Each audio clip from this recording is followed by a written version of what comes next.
Right, here we go. Look at that, we're even 4 minutes early. Fantastic. Fellas, we're about 246 tonight. Dirty Dave versus WhimperingIann. Bantamweight strap on the line, two of the greatest of all time, taking on one another, of course.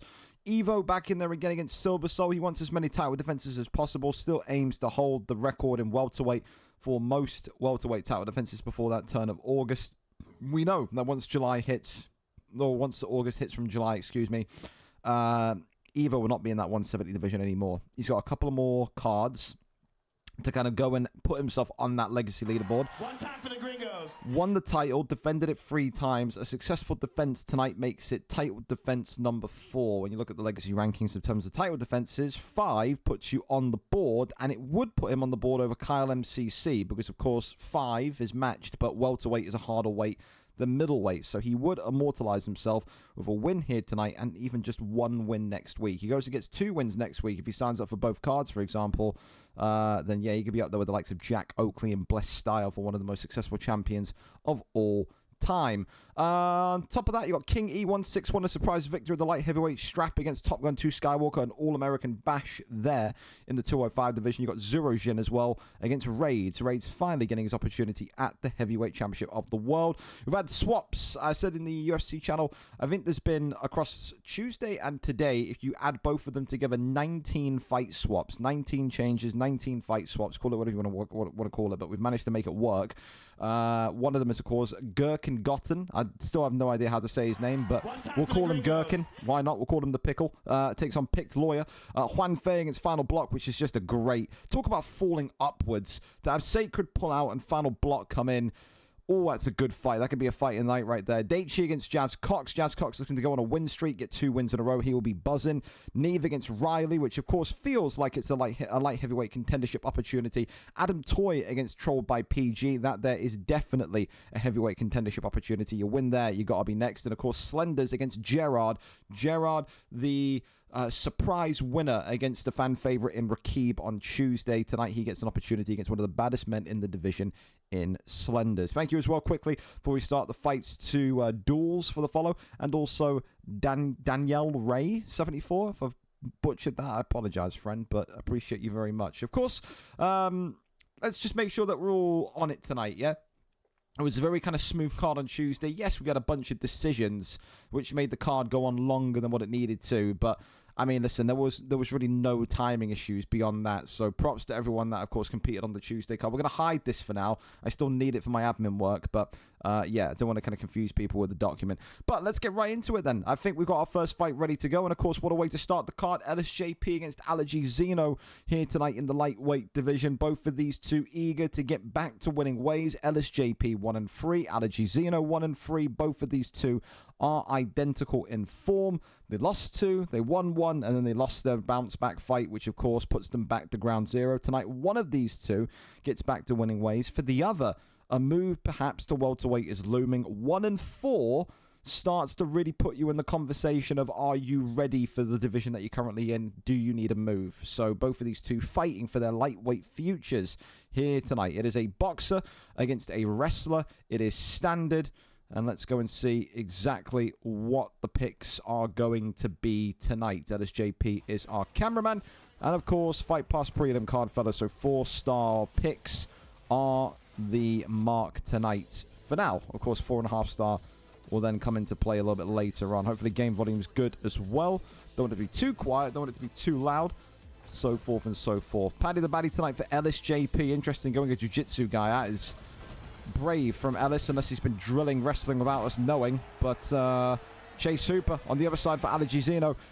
It's a very intriguing one from Ellis, because again, when you go for that pick, you're indicating that you've got some sort of grappling in your arsenal. Ellis, of course, has always been a knockout guy first. He's got highlight reel knockouts. I don't remember the last time we saw him get a submission victory ever. Here we go, though. Both of them in red trunks tonight. The white dude with cornrows, dreadlocks, is LSJP with Paddy the Baddie. Whereas Allergy Zeno is in there with the man with brown hair, the taller of the two, with Chase Hooper.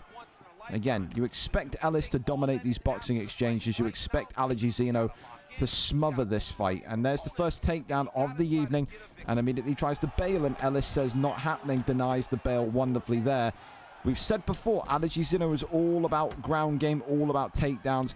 When we say LSJP doesn't have any ground game, we can also say that Alagizino has no stand-up. So it is basically who can execute their offense the quickest. And Alagizino is already in to top mount here, raining in some dangerous strikes on Paddy Pimblett already, but then collapses right back down.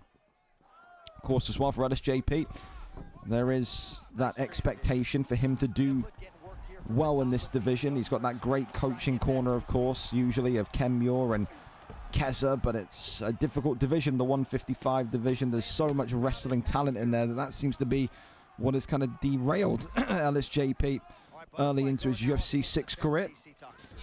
Goes over into cage butterfly here, but then does get back up immediately. So for Ellis, a decent bit of wrestling defense, but he's dragged right back down. Girl pregnant, and that's why he keeps it low to the ground. Green and yellow leaf green and yellow leaf green and yellow leaf green and yellow leaf green and yellow leaf green and yellow leaf green and yellow leaf green and yellow leaf green and yellow leaf green and yellow leaf green and yellow leaf green and yellow leaf. You're a piece of shit for that, by the way. Whoever that was funny, but you're a piece of shit for that. Das chokes in. Oh, that's good. That's good. Well, the Das choke could be pivotal here. Is Alagizino going to get a whole heap of that one down to the rim? So there you go.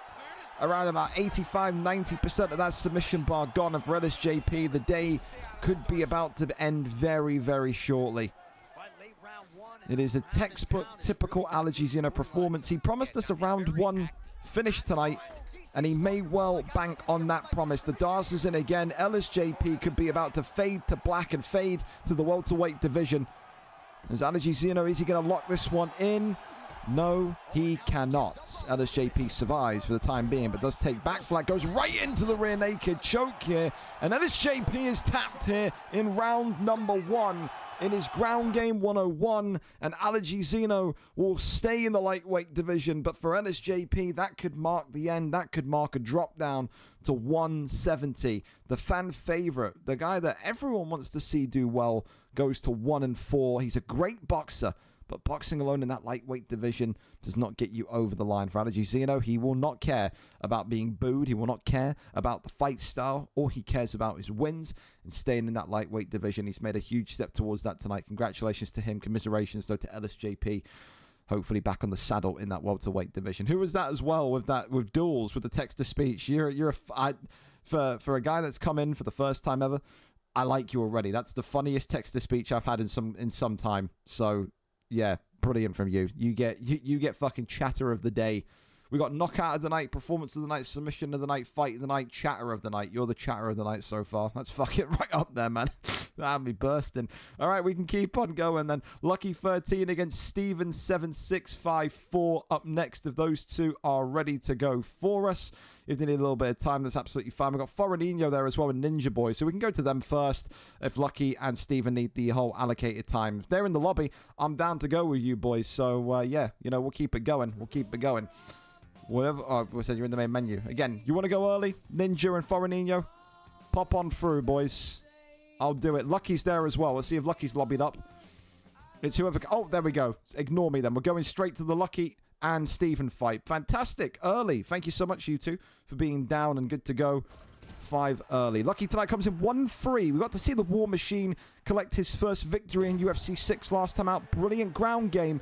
But tonight, though, difficult opponent on the other side. Steven 7654 is 0-0, yes, but he's had harder, tougher fights in that light heavyweight and middleweight division. He has been moved into heavyweight. It is his debut fight here tonight. He will need to be ready for Lucky's grappling. He comes in once again with Tank Abbott. But can he get another victory with Tank Abbott? This would be 2 wins in the week for Lucky. 2 wins in a row. I'll tell you this much, though. Someone's got to fix their absolute honking, stonking internet. Because right now, this is a no contest. Reset the game. Because I'm about to rule this a no contest if whoever's got this fucking terrible connection doesn't fix up. You are both in the UK. Back out the game. Reset the lobby, please. Back out the game. Reset the lobby. Back out the game. Reset the lobby. Back out the game. Reset the lobby. And I'm telling both of you right now, whoever's internet that is, you got to fix that. Because if that's you, Steven, you're going to get no contested. I'm telling you right now. I need to see. Because I feel like that's going to be Steven. I've never seen Lucky have connection that arse before. And I've seen Lucky fight a lot. That smells like a Steven issue. If you're playing on Wi-Fi, boys, I swear to God, there is no reason to be playing on Wi-Fi.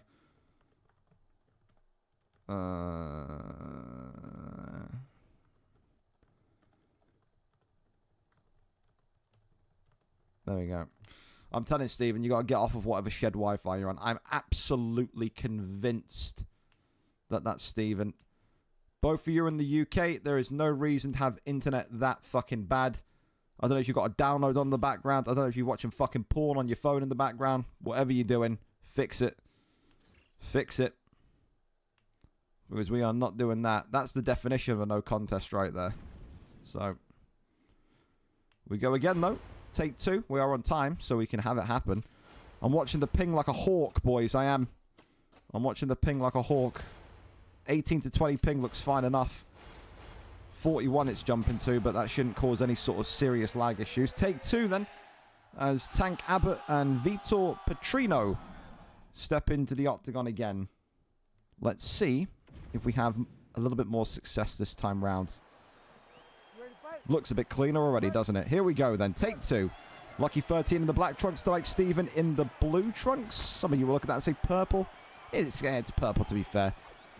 It's like that meme. You absolutely suck. It's like that meme from 10 years ago. Is it black? Is it white and gold? The dress, if you know, you know.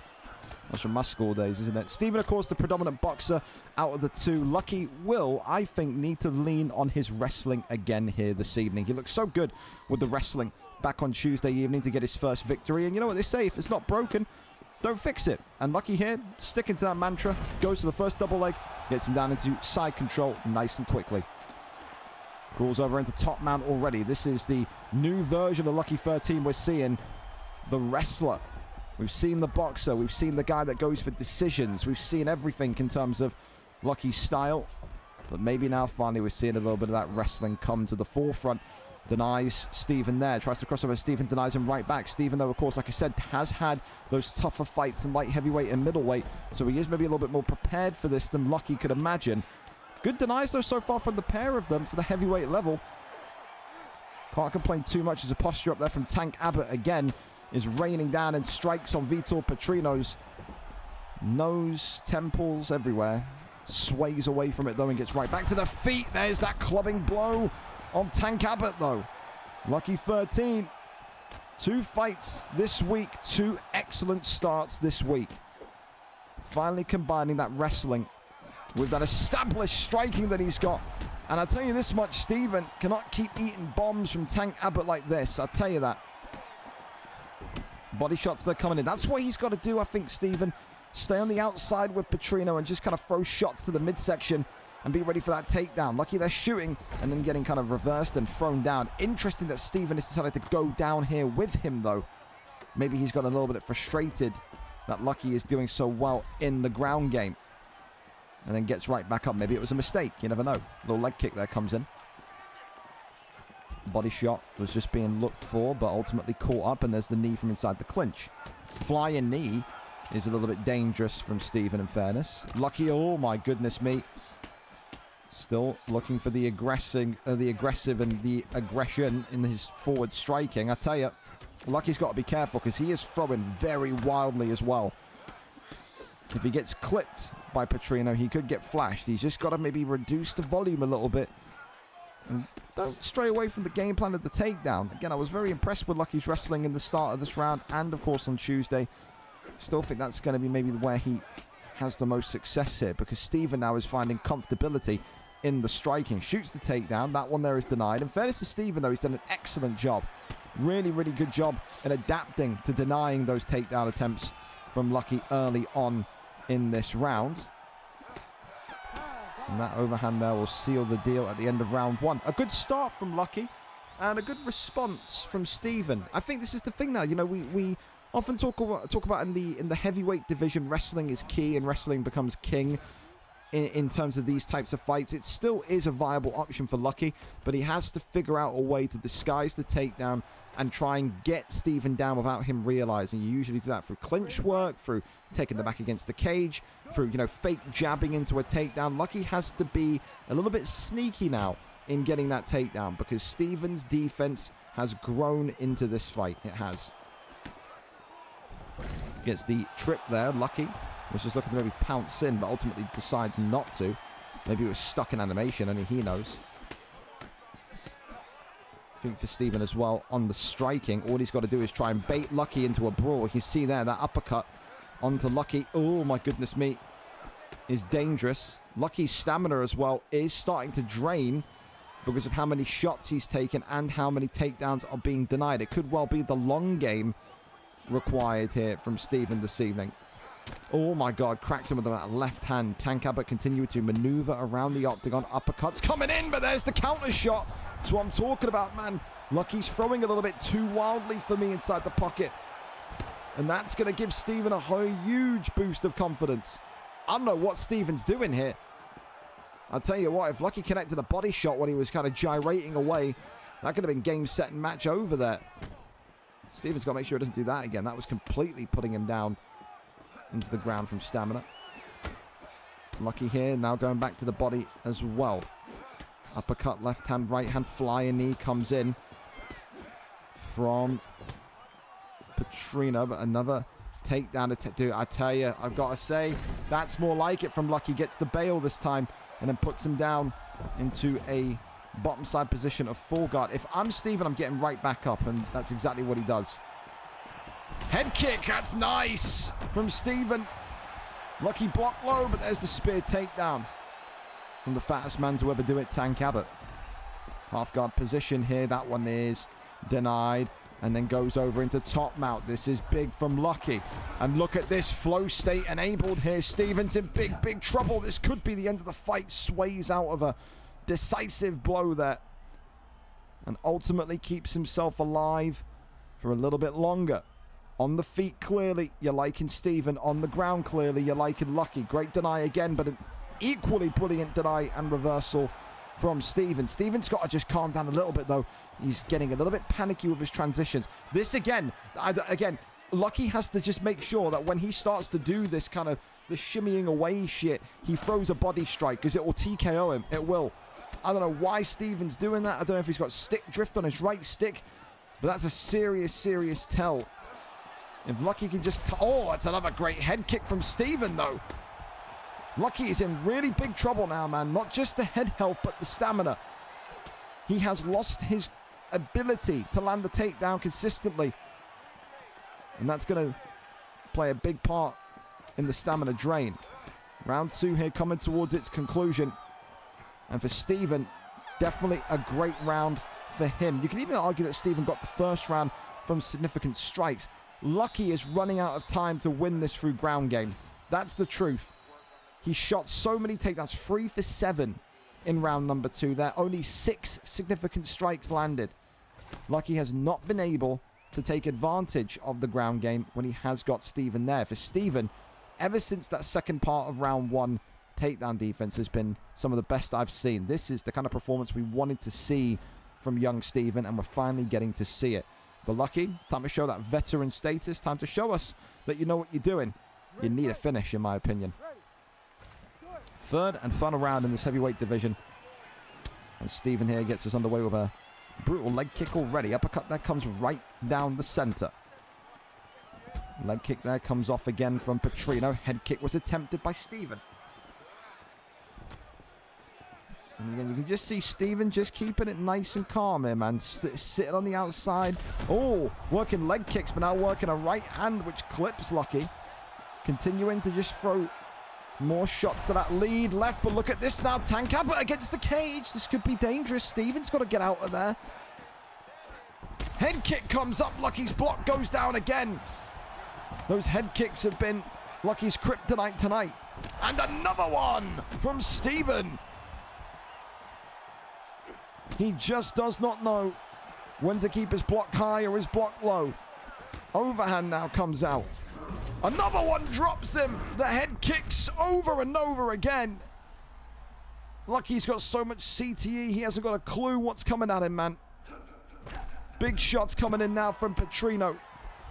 Ultimately, though, no finish as of yet. What a round for Stephen, though. For what would be his first heavyweight win on his debut in this division. Always nice.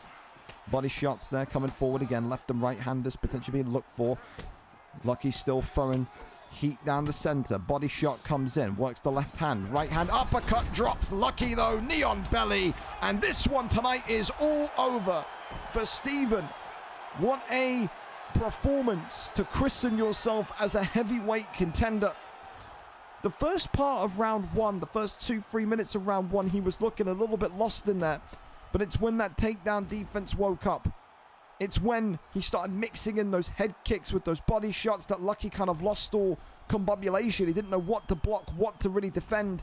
And ultimately, in round 3, the damage proves too much. And Stephen walks away with his first win as a VFL heavyweight fighter. Commiserations to Lucky, but it's that same kind of story we often say with these fighters like Lucky. You know, they're still mixing in wrestling for the first time. It's the first time we saw the wrestling evolution of Lucky this week. It just looked like to be the case that when those takedowns failed at the end of round 1, he kind of looked around and went, oh, I don't know what to do here. So yeah, I think it's a good training point for Lucky. You know you can get the takedown in the first round. You have to either, number one, try and make more of those grounded positions. Because like I said, second round, 3 out of 7 takedowns. Look at Webbo. I mean, it's not fair to compare to Webbo, but look at Webbo. Look at any decent wrestler.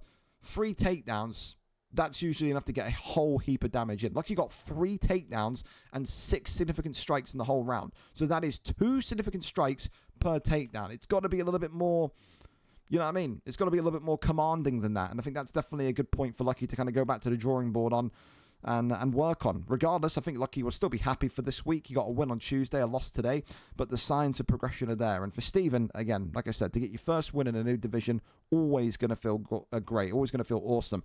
Is he a contender? I think if he keeps fighting in that same way, I think he could be. Absolutely. Up next, we keep on going as Ninja Boy takes on Foranino. Of course, Foranino said after his win on Tuesday night, he is now very much aiming for contendership status. Tonight, Ninja Boy comes in with 2 wins, 3 losses, looking to avenge that last loss he took. I think it was against AFC Neve. So an opportunity tonight to get back on the horse, get back on the saddle. He wants to defend that top 10 position he has, because let me tell you something. When you look at his opponent, when you look at Foranino, 2 and 3 right above him, it's a case of, yeah, they're both kind of identical. Yeah, they've both got 2 wins in their last 5, but there is such a confidence in Foranino and the way that he's speaking and the way that what he's saying and what he believes. Tonight, if he wins, he'll equalize his record. He'll go to 3 and 3. He'll have a 2-fight win streak, and he'll be around about knocking on the door of a top 5 placement in the light heavyweight division. This is a huge fight for him, but it's also a huge fight for Ninja Boy. Ninja Boy does not want to go 2 and 4 this evening. Does not want to go back onto a losing streak. Let's go over and see what the picks are going to be like here tonight. Light heavyweight division braced for action, as we are there, set and ready to go. Azamat Mirzakhanov against Jamal Hill, the wrestler and smaller of the two, against the boxer with a huge height advantage. That's a big one. All right, then here we go then. Ready and set for action, boys. Let's see. Ireland zone against England zone. Who comes out with a victory tonight? My voice is already going. It's the disadvantage of doing 2 cards a week.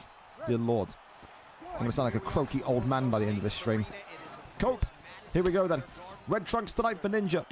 Foranino, of course, in the darker trunks and the black trunks, and of course is the favorite tonight, coming off that win on Tuesday night. He is the man that said, I am looking for title shots. I am looking for victories. Nothing's going to slow me down now. Of course, when you think of Ninja, he had that very tricky spell in UFC 5 when he was trying to find his landing spot. He had fights in lightweight, featherweight, middleweight. He was all over the place. Finally, though, UFC 6, he finds himself settled in 205. Now it's about kind of making the division your own. He's had good performances in this first month of UFC 6. He's had some shocking ones as well. He knows that.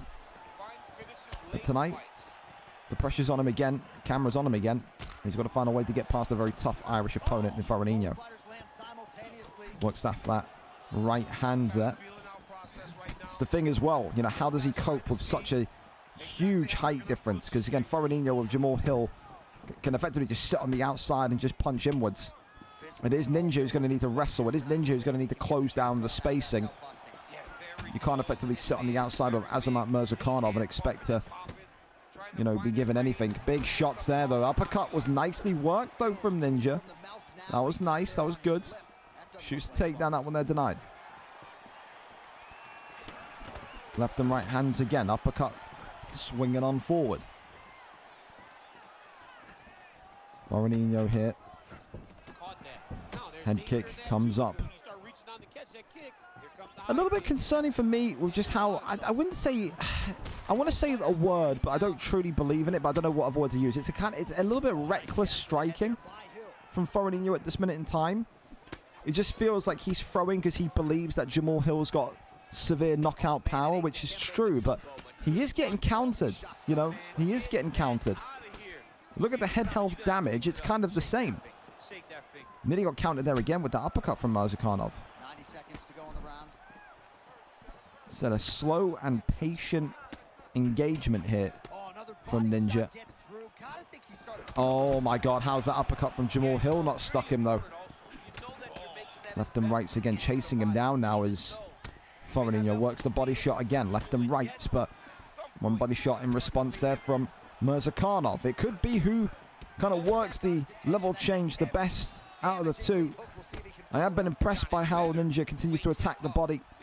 And he is catching Foreignino off guard in that sense. Foreignino, though, with a brilliant trilogy, strikes himself. Body shot, uppercut is good. Welcome to the Jamal Hill show. Body shot now. Coming forward again. And look at Foreignino turning it on in these final 10 seconds of round number one.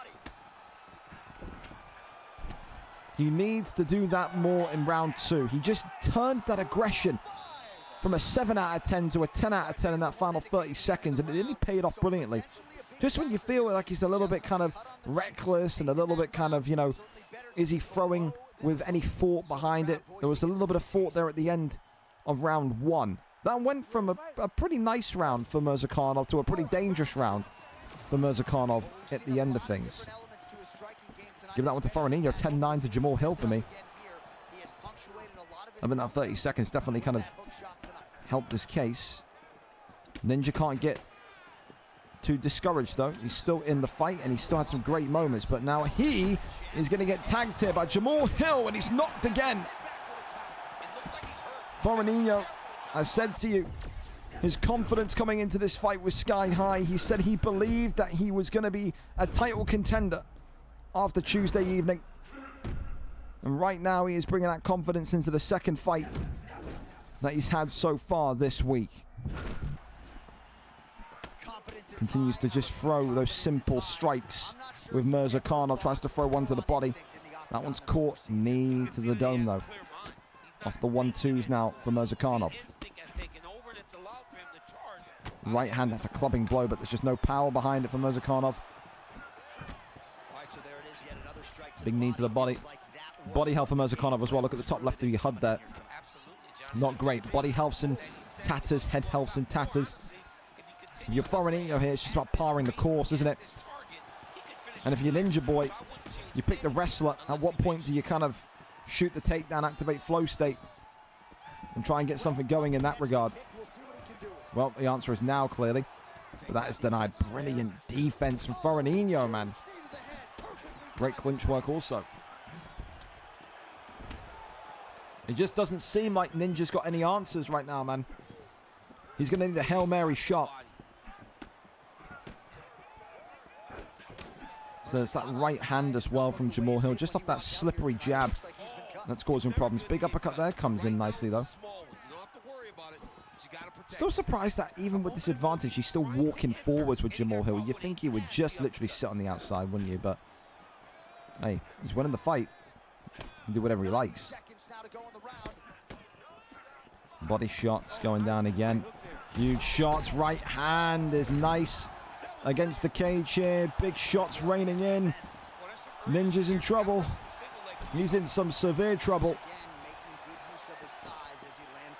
60 seconds accelerated left in round 2. He's teasing with that head kick. Oh my God. Yeah, they're both trying to pull each other. But Ninja's arms are just so short. Big knee there comes in. Back down to the ribs for Ninja. One rib shot now. Oh, it's a big pull uppercut. Is he going too aggressive? Big head kick comes off. That's a warning for Foronino. He can't sit there and recklessly strike like he did at round 1. The head health is going to come back to haunt him. We're going into round 3. I've still got that as a Foronino round. I've still got Foronino 2 rounds up. But he's just getting a little bit too overexcited. He has to make sure that he treats round 3 in a really cautious way. He's not gonna... He can lose this round and still win the fight. But if he walks forward and he starts to throw these 3 or 4 punch sequences again, that can be countered, pull uppercutted, he is going to lose this fight for a flash knockout. He has got to calm himself down. He's got to slow himself down, in my opinion. Flow state here activated from Ninja, who can only get the head kick onto the block off. This is the difference between height and reach. Mirzakhanov can't get a single bit of leverage here. That's when you have to wrestle. But when Foronino's takedown defense is as good as what it is, what can you really say? Head kick comes up. Oh, dear Lord above. Oh, God, he's got him against the cage now. The body shots forcing him to wince. Can he stay upright? Yes, he can. Pulling the uppercut. Front kick is nice. And Jamal Hill activating flow state here. Drops him with a double drop knee on belly. And Foronino says, this one is all mine tonight. It's a 2-fight win streak for the Irishman. He said he's coming for the light heavyweight gold. He was not joking. A little bit reckless at times this evening, but so violent and so vicious. One of the best wins of his UFC 6 career so far, in my opinion. Ninja Boy is a decent fighter, but I just feel like the pick today was wrong. He saw Jamal Hill, and he picked to go with a guy that was shorter, with less reach. You can only do that if you're confident in pocket boxing, or you're going to be able to successfully land a takedown. He couldn't get a single takedown tonight. It didn't feel like it. Maybe I'm forgetting one, but it just felt like the takedown defense was so good from Foronino. Congratulations to the Irishman, though. He keeps on climbing those rankings, and he keeps knocking on the door for that light heavyweight opportunity. So far, if you're superstitious, all blue corner victories tonight. Who's going to be the first red corner guy to undo the curse, eh? We keep on going then. We go over to Jay Hypes and Corey NUFC in this interesting heavyweight matchup. I was very impressed with Jay Hypes' wrestling the other day when we saw him live. Definitely been working on that in camp. For Corey, 0-1, a boxer first. You just have to think, though, if Jay Hypes is going to commit to this wrestling, commit to this kind of jiu-jitsu-esque style, does Corey have it within him tonight to accept that, to appreciate that, and to, more importantly, stop that? Left trigger, right trigger to defend the takedown will be the most key advice you can give young Corey here tonight. Let's go over and see what the fight picks are going to be. Corey is our cameraman. Let's go and see who we've got. Vitor Petrino and Sergey Pavlovich here tonight. Appreciate these two as well, being spot on, ready in the lobby, readied up for us. That is A1 from the pair of you. Thank you so much. Here we go then. Petrino, of course, in the black trunks for Hypes, whereas Corey in there tonight in the white trunks with Sergey Pavlovich. Oh my goodness me, and already a big pull stun there. And Jay Hypes may have to go to the wrestling sooner rather than later. Immediate takedown. Yep, he did not like what he saw there. He did not like that. It was one beautiful bit of head movement from Corey, and now he's put right into an armbar. Welcome to the heavyweight division, young man. Wrestling 101. And now Corey's in some trouble, because I don't think Corey's got a hope in hell in his knowledge of how to get out of here. This is how Jay Hypes is going to climb up the division, and this is how Jay Hypes is going to knock on the door of title contendership opportunities. Has he got the sub?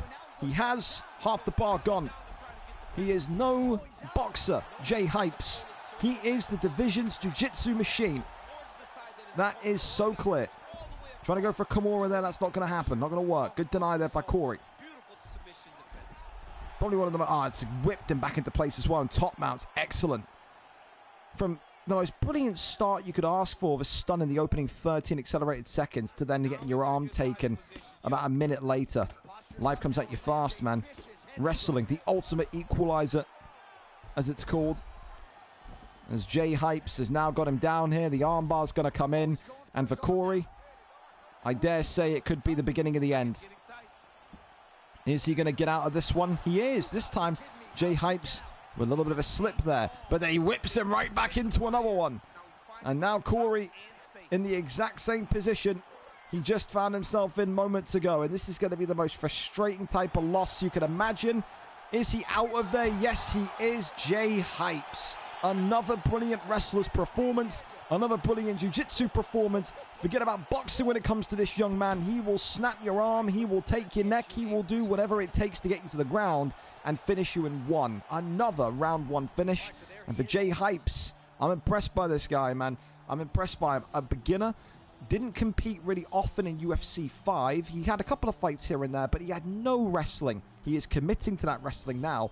And Jesus, it's paying off. Congratulations to him tonight. A round one submission and our first red corner victory of the night. Already, by the way, this card has matched the amount of live card submissions we had on Tuesday. There were 2 submissions on Tuesday. Already 2 tonight here on VFL 246. That there, smashing. All right, we can keep on going as we head over to Tango and Groovy Rooster if they're ready for us. I think they might be. Yes, they are. Tango is our cameraman. Excellent. Appreciate these two being ready and set to go for us as well. Exciting ones. Welcome back, Groovy Rooster, into the league. Of course, Tango makes a splash in a new division, relegated from the welterweight division. He gets a blank slate. He gets to start again. 0-0 tonight. And for Groovy Rooster, also 0-0. Last time we saw Groovy Rooster was back in UFC 5 prior to crossplay. Never really got his I think his comeuppance in the PlayStation division. The last time we saw him, VFL 204 on the unstreamed card, losing to Lewis 19. That was back on the 11th of September.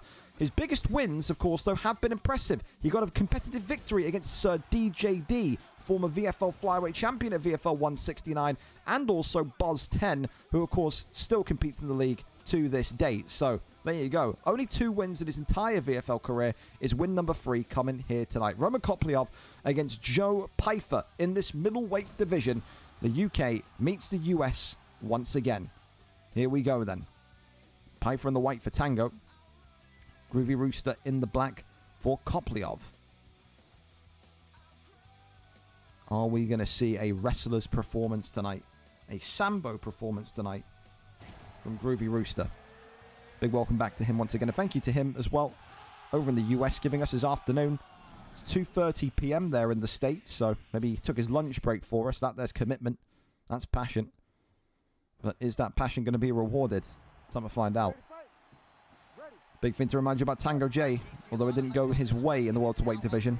0-3, I think it was. He is still a dangerous knockout artist. Let's see if he can add another one to his resume here this evening. He will have that experience over the last kind of month, fighting against tougher names. No offense to Groovy Rooster, of course, but tonight maybe it's going to be about that experience as well. Big left hand from Pyfer already, as Groovy Rooster already knocked backwards here. He's going to need to try and find a little bit of composure and a little bit of rhythm quickly. Joe Pyfer, as we know, across UFC 5, UFC 6, heavy-handed middleweight. One of the 4-star favorites historically. Of course, it's when you think about Roman Koplyov, you think about a Sambo wrestler. You know, there has to be maybe an acceptance here tonight from Tango that this fight will go eventually to the ground. Especially if Joe Pyfer continues to tag and bag Koplyov like he did in that opening kind of 30 seconds of this round. Little shuffle backwards here as Joe Pyfer again. Look at it. This is what all great boxers do, man. I love it. Tango, even though he was on a losing streak. Oh my goodness me, hang on a minute. I won't praise him too much because he's been stunned there, but and what's that? Even though he's on a losing streak from that welterweight division and going down, he is still pressuring. He's not fighting scared. I love that. Great head movement as well there to avoid that headshot. In fairness as well from Groovy Rooster, a really good comeback again to take that stun in the first 30 seconds, kind of shake it off, establish a little bit of kind of calmness, and then go and earn the stun back is excellent. The American here tonight showing that he's not here just to be a number, not here to just be a participant. He wants to win here tonight on his return. First time we see him fight in 8 months. Not even 8 months. 10 months? Something like that. It's crazy. Long time. Head kick there comes up, but only into the block of Joe Pyfer. Left and right-handers again. Tango now getting pushed against the cage, and Groovy Rooster starting to come forward with more long combinations. Body shot now comes in nicely. Wonderful level change. Tagging the legs, goes to the teep kick. Back down low to the body, nothing more to see than that, though. Uppercut. Right hand. Tango, though, just out of range. It's almost like Tango has slowed down. I think that definitely... I don't think it's just slowing down because of anything other than Groovy Rooster has done enough to earn the respect back.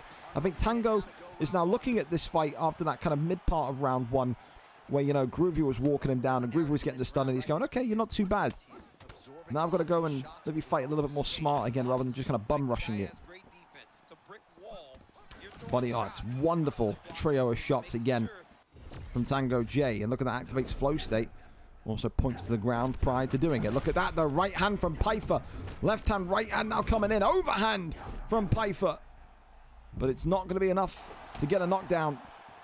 And Groovy Rooster will survive round number 1. Yep, good start from Pyfer. Good end from Pyfer. A good middle part there from Koplyov. I'm still giving it to Pyfer. You saw it with the 2 stuns with the superior significant strike percentage landed. Yeah, I think definitely, for me, Tango leading the way. But it's not a domination. It's not a domination. I think if Groovy can do what he did from that kind of 3-minute mark, right from the off, he's in a good position. If he stuns Pyfer first, Tango's going to start to get a little bit nervous again. I promise you on that. Round 2 up and underway. Would wonder maybe tonight everyone's favourite supervillain Tilo's in his corner. Know that he trains with him. He'll be rooting for his boy here tonight. Body shot then lands that. Dude, the way as well that he keeps landing that body shot with Koplyov is dangerous. That is the bullseye as well. Attack the body. Let's see what kind of comes from it. Wonderful head movement there, though, from the American. Groovy Rooster gets the first stun within 50 accelerated seconds. And now look at him turning it on. For Tango, I said that the stun would make him panic. Now he's having to kind of match the speed and match the aggression of Rooster. Another good body shot there from Pyfer. Uppercut there, though, from Pyfer. And drops down the American. Groovy Rooster now in a little bit of trouble. We've got a fight on our hands. The middleweight division opening up here. Left and rights here still. Chase Hooper had a good performance already tonight. Can his doppelganger from Russia, Roman Koplyov, also deliver victories? He is, of course, a rising favorite in 4-star picks. So Joe Pyfer's one of the top 5 favorites. Koplyov is in that same bracket as well. Still amazed, though, that he's picked Koplyov and not shot 1 takedown. Maybe that's just the old man in me. Maybe he just wanted him for height. Only knows. Only he knows. Right hand there goes across again. Left and right. That's a beautiful sequence there again. Rooster was thinking about the overhand. I think a head kick would have been better. 1-2 head kick always cracks for the block nicely, doesn't it? But yeah, these two are feeling it now. Left hand from Pyfer. How's that not a stun? And it's tense. It's very tense. Who's going to make that first mistake? Who's going to take that first risky shot? Double tap to the legs. Oy, uppercut again. How is that not a stun even? Elbow, how's that not a stun? I'm looking at this and saying, what? Both of these two made out of titanium. They've got their Iron Man suits on. With how much damage they're just accepting here. I think he could have gone to the body there. I do. Oy, 1-2 head kick there, but very close proximity. Overhand comes in again. Shoots the takedown. First one of the night, and it lands. There you go. Just alleviates that pressure and puts Groovy Rooster in a position where he could end the round on top, but gets kicked off.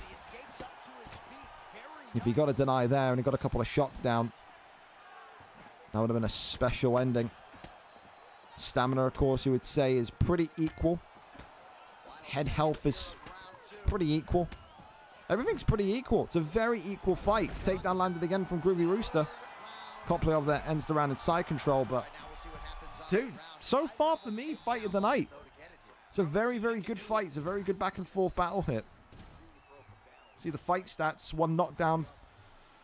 Still screams a Pyfer round, doesn't it? So right now, you would probably say Joe Pyfer 2 rounds up to 0. But, and it's a big but, it's not like Joe Pyfer is undamaged. We've seen stuns. We've seen clubbing blows. Groovy Rooster, immediate head kick into a takedown. That's a wonderful, wonderful little shot there. Can he keep him here, though? Answer is no. No can do. Thank you so much again for your sub. It is free, boys! Exclamation mark. Prime. Right, sub up. Don't get any of the ads. It helps me. But Joe Pyfer saying it's all about me tonight. Big shots here in backside. And Joe Pyfer nearly getting it done in round number 3. That's a huge shot. Groovy Rooster now very much seeing flow state activated from Pyfer again. He activates his own right back. Who's going to be the more aggressive of the two? He's anticipating something, goes for a pull. Pyfer, oh my goodness, God almighty. And Koplyov's in trouble against the cage. Groovy Rooster here in top mount now. This one tonight is all ongoing still. He is a sliver away. He was 1 strike away from Joe Pyfer getting the victory. He has hung on in there like a champion tonight as Groovy Rooster. He really has. He needs to try and find some sort of finish here. Dude, if he can get a submission from this position, dear Lord, that would be massive. Goes over into top mount, though. Can he keep him here? A big deny. An absolutely huge deny from Tango there. As he himself now is also edging towards his first middleweight victory. It'll feel like a long time overdue after that spell in the welterweight division as well. Goes over into top mount once more. Minute and 50, still a lot of time. Can still win this fight. Can Groovy Rooster. Posture up is there. Hang on a minute. Big shots here. Joe Pyfer eats an elbow. Up again. Tango's got to really either trust his defense or get out of here. Koplyov, is it over? Oh my goodness me. He's in some real trouble here. He cannot allow himself back in top mount. And he's got back to cage butterfly. This is getting really tight. Big shots here against the cage once more. He's going to go right back to the ground, I think. No, tries to go for the knee. Oh, big right hand though from Pyfer. It just takes 1. Big shots in backside. And this one tonight, is it over? Finally it is. Tango J survives a scare at the end of round 3, but gets his first 185-pound victory on the board. What a great fight. And for Groovy Rooster, for the first time back since September, he really threw it down there. That was a fantastic fight. I was impressed at how sharp Groovy Rooster looked. I was impressed by his resiliency. But Joe Pyfer, bro, he's got bricks in those gloves. And tonight, he gets the victory due to that power. For Tango, he's off the mark. For Groovy Rooster, his first fight back since September, he's going to be fine in this division. I can see it. I can see the signs. Maybe got to shake off a little bit of that competitive rust, but a good performance from both of those two tonight. Fight of the night so far for me. That was a really good spectacle in the middleweight division. Congratulations to those two. A top bout indeed. 2 wins in a row now for the red corner. Maybe the red corner shake it off that hoodoo from earlier on. Commiserations again to Groovy. Congratulations, though, to Tango. We keep on going. And we head over to Odran against community favorite again, Harold X. Harold was on a hiatus. He joins us once again, though. He was one of the great middleweight, welterweight yo-yo fighters in UFC 5. And he finds himself now here in lightweight tonight. 0-0 for Harold. 2-2 for Odran. Odran, though, is effectively fighting, I wouldn't say just yet to save himself from a relegation, but it's looming. Lose here tonight, Odran's got the worst form in the lightweight division. He will be on a 3-fight losing streak. So maybe there's a little bit of urgency here tonight. Maybe Harold will look at this as an opportunity to come back, get a first win, and pat Odran on the head and relegate him into 170. It's always fun when you're the guy that has the opportunity to swing the executioner's axe. Maybe that would be the case. The good news for Odran tonight, though, He's a striker. And Harold, what was he known for in UFC 5? Striking. Some of the best boxing sequences we have seen from Harold came in that welterweight division. But how does he fare tonight in the lightweight division? We go over and up to it. Let's go and see what the fighter picks are going to be. Odran is our cameraman here tonight. Paddy Pimblett being hovered over, but Manuel Torres also being looked into. Thank you again, as these two get all set and ready to go, to Zegoat for the 100 bits, and also Jenks for the resub with Prime. Appreciate you as well, Jenks. Again, fellas, you know, sub up, !Prime helps me, gets you ad-free content. Everyone's winning in that sense, aren't they? So yeah, here we go then. Ready and set to go as this Fight Pass prelim card continues. Paddy Pimblett tonight then in the white trunks. Matt Frivola in the black. Matt Frivola with the debutant Harold, whereas Odran, the man in white, looking to avoid a free fight losing streak and potential relegation into the 170 division.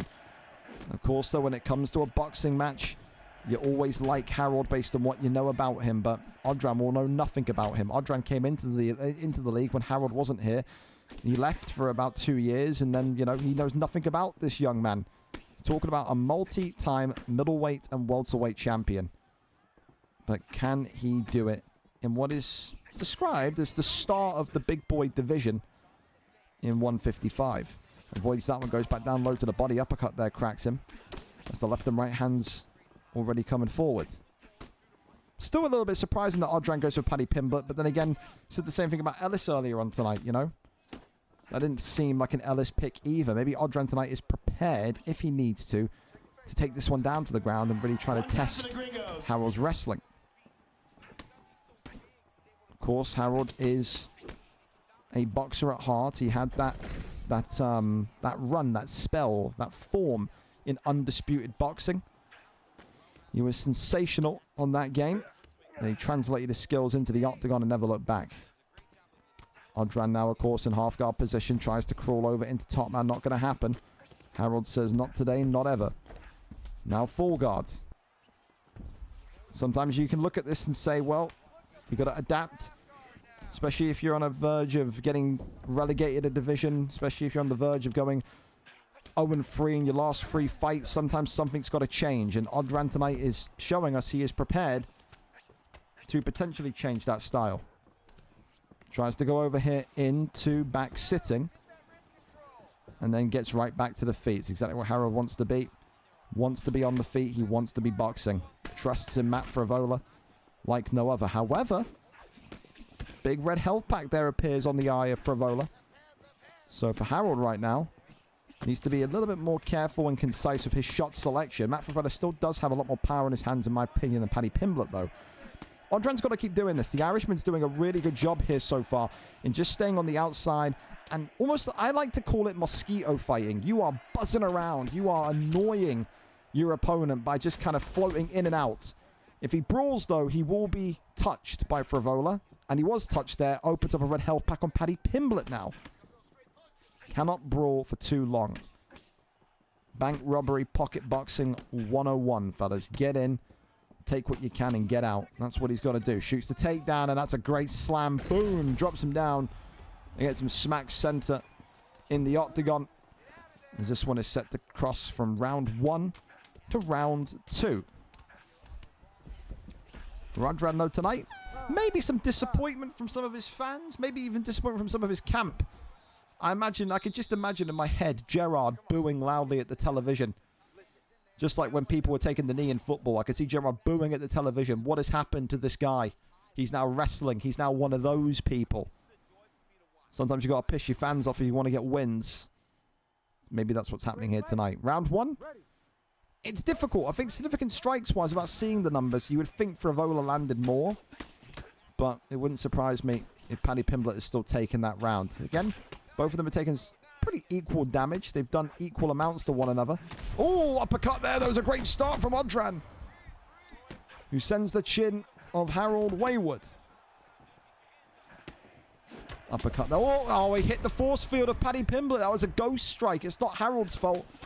EA Sports, it's in the game. He hit the force field of Paddy Pimblett, and it stunned him. We saw that on Tuesday as well, and it was gutting because it led to the finish. For now, though, got to get out of his own head there, Odran.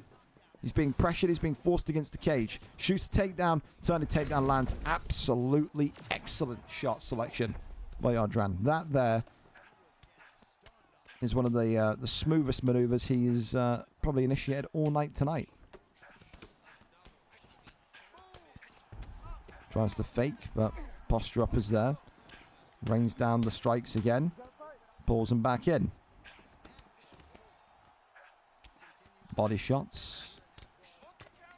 Tries to cross over, not much there. Over now into... Oh, he's got a Kimura. He's reversed him into a Kimura. And he's got a... Yeah, he's got the Kimura. Wow. Smooth and suave from Odran.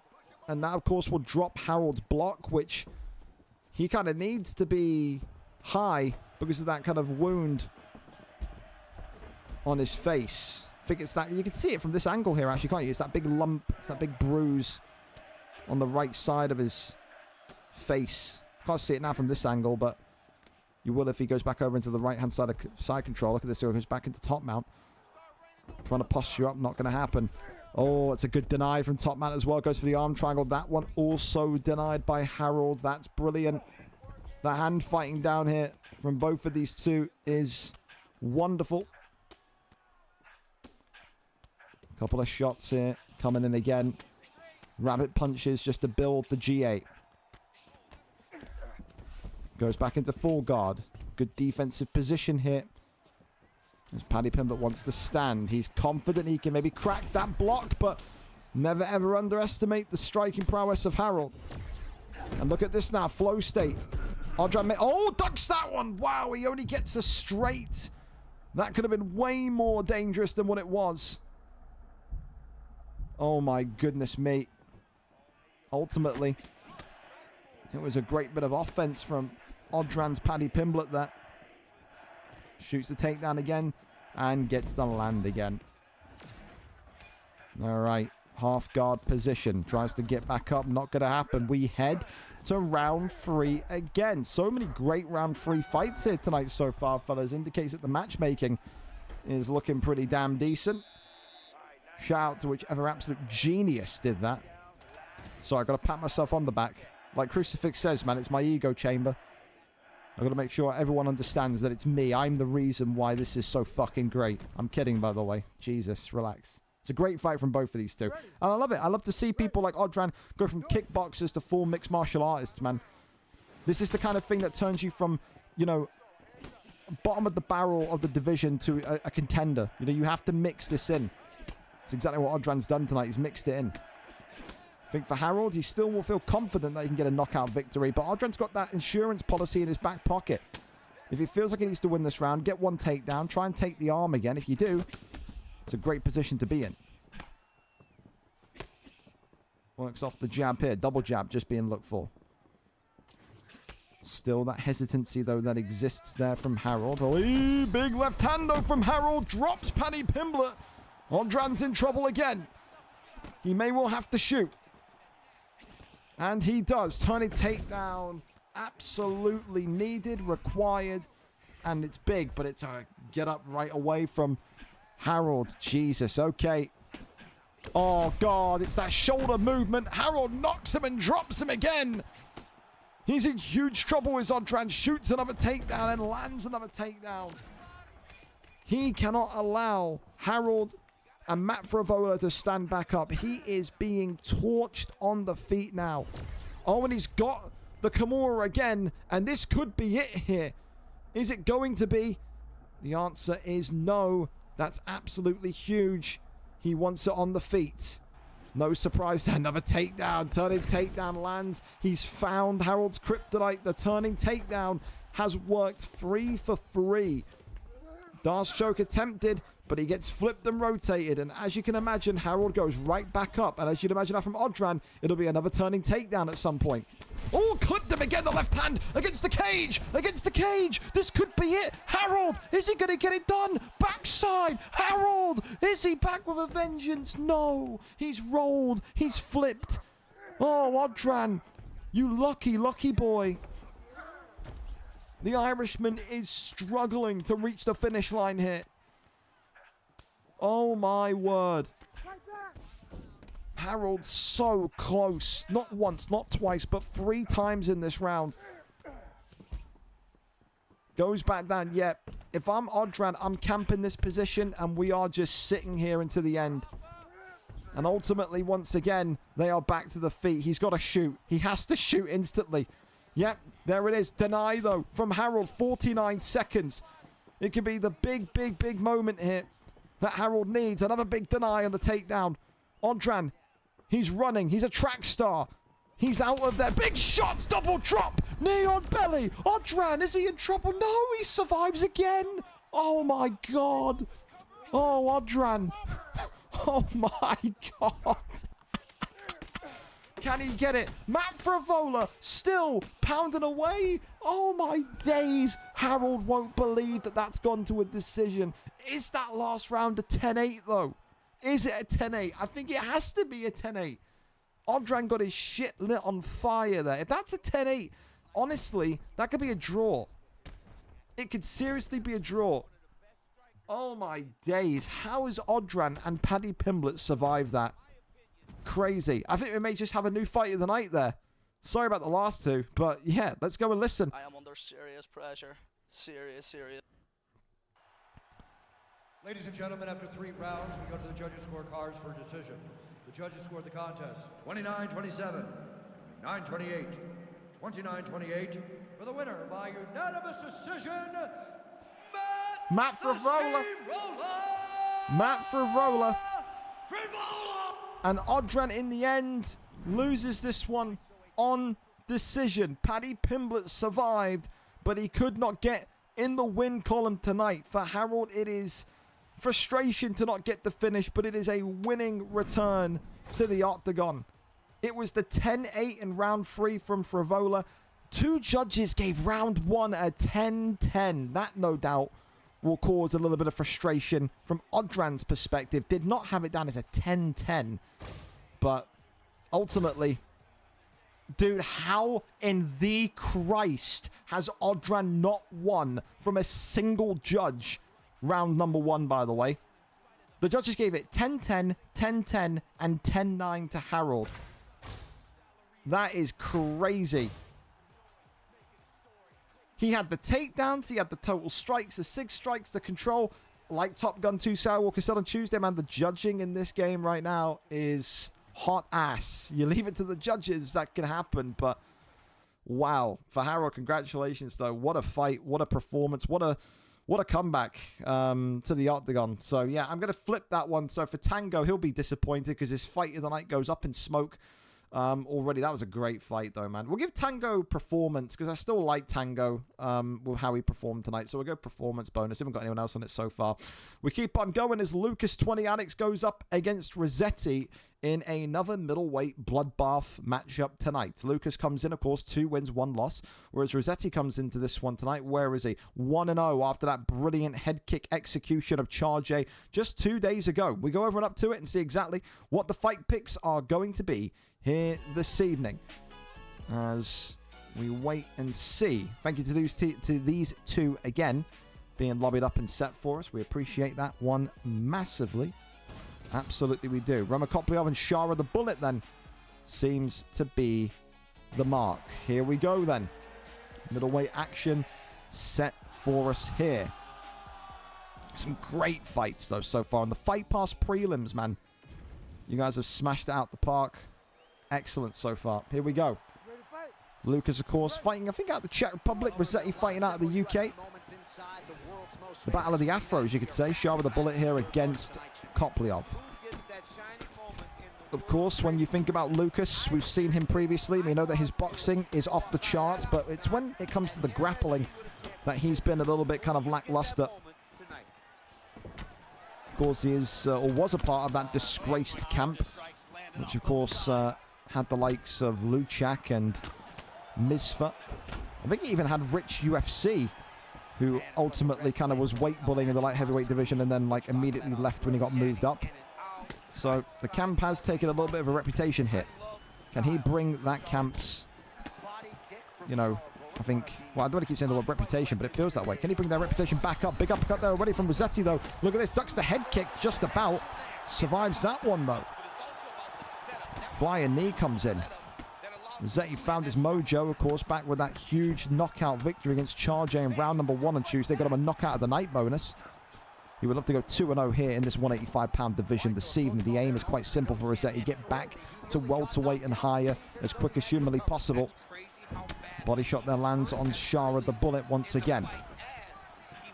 Right hand there comes forward. Little leg kick there. Tell you, Rossetti does keep kind of going for that leg kick or that body kick, and it does open up a counter opportunity with the right hand of Shara the Bullet as well. Leg kick forward, but Koplyov there responding with his own sequence of strikes as well. One head kick, one block. Very, very fast-paced middleweight fight, though. Those uppercuts as well, just continuing to fly from both sides. Right hand there from Shara the Bullet. No stun as of yet, though. Oy, busts him open, but gets a drop here. And Rossetti in some big, big trouble in round 1. And this one is all over. He tried to strike with Lucas. We've seen him do that to people before. And tonight, Rossetti, he should have went for the takedown. That's the weak point of Lucas. But when you want to box and when you want to put on a fight and an entertaining one of that, that's the kind of fight you want to see. Congratulations tonight to Lucas. I think he got very, very fortunate as well, Rossetti, at one point when Shara the Bullet ducked the head kick and it wouldn't allow him back up. That could have been a knockout about 2 minutes ago. But for Lucas, back on the stream card and back in the win column. For Rossetti, 1-1 after 2 fights this week. An opportunity missed, you could say. But I tell you, questions still remain of how high is Lucas's ceiling in this division. Another brilliant stand-up performance. Again, question marks will still be thrown out about his ground game, about his camp, but no one, not a single soul, can say anything about this kid's boxing, man. Dangerous, dangerous fighter. Congratulations to him tonight. Gets it done in 1. Up next, and we keep on going, is Sovis and Matt D. If they're ready for us early, we can go over to them. And yes, they are. Sovis is ready and set for us. Let's go over and take a look and see what the fight picks are going to be here tonight. Josh Emmett against Do-Ho Choi. Thank you to these two again for being ready and set for us. Appreciate that. Taylor the tape on this one then. Sovis tonight comes in 1-2. Loss, win, loss. Matt D also 1-2, 16th. He won the title. He's then been on a 2-fight losing streak. They meet tonight with the aim equal. Get back in the win column. Here we go then.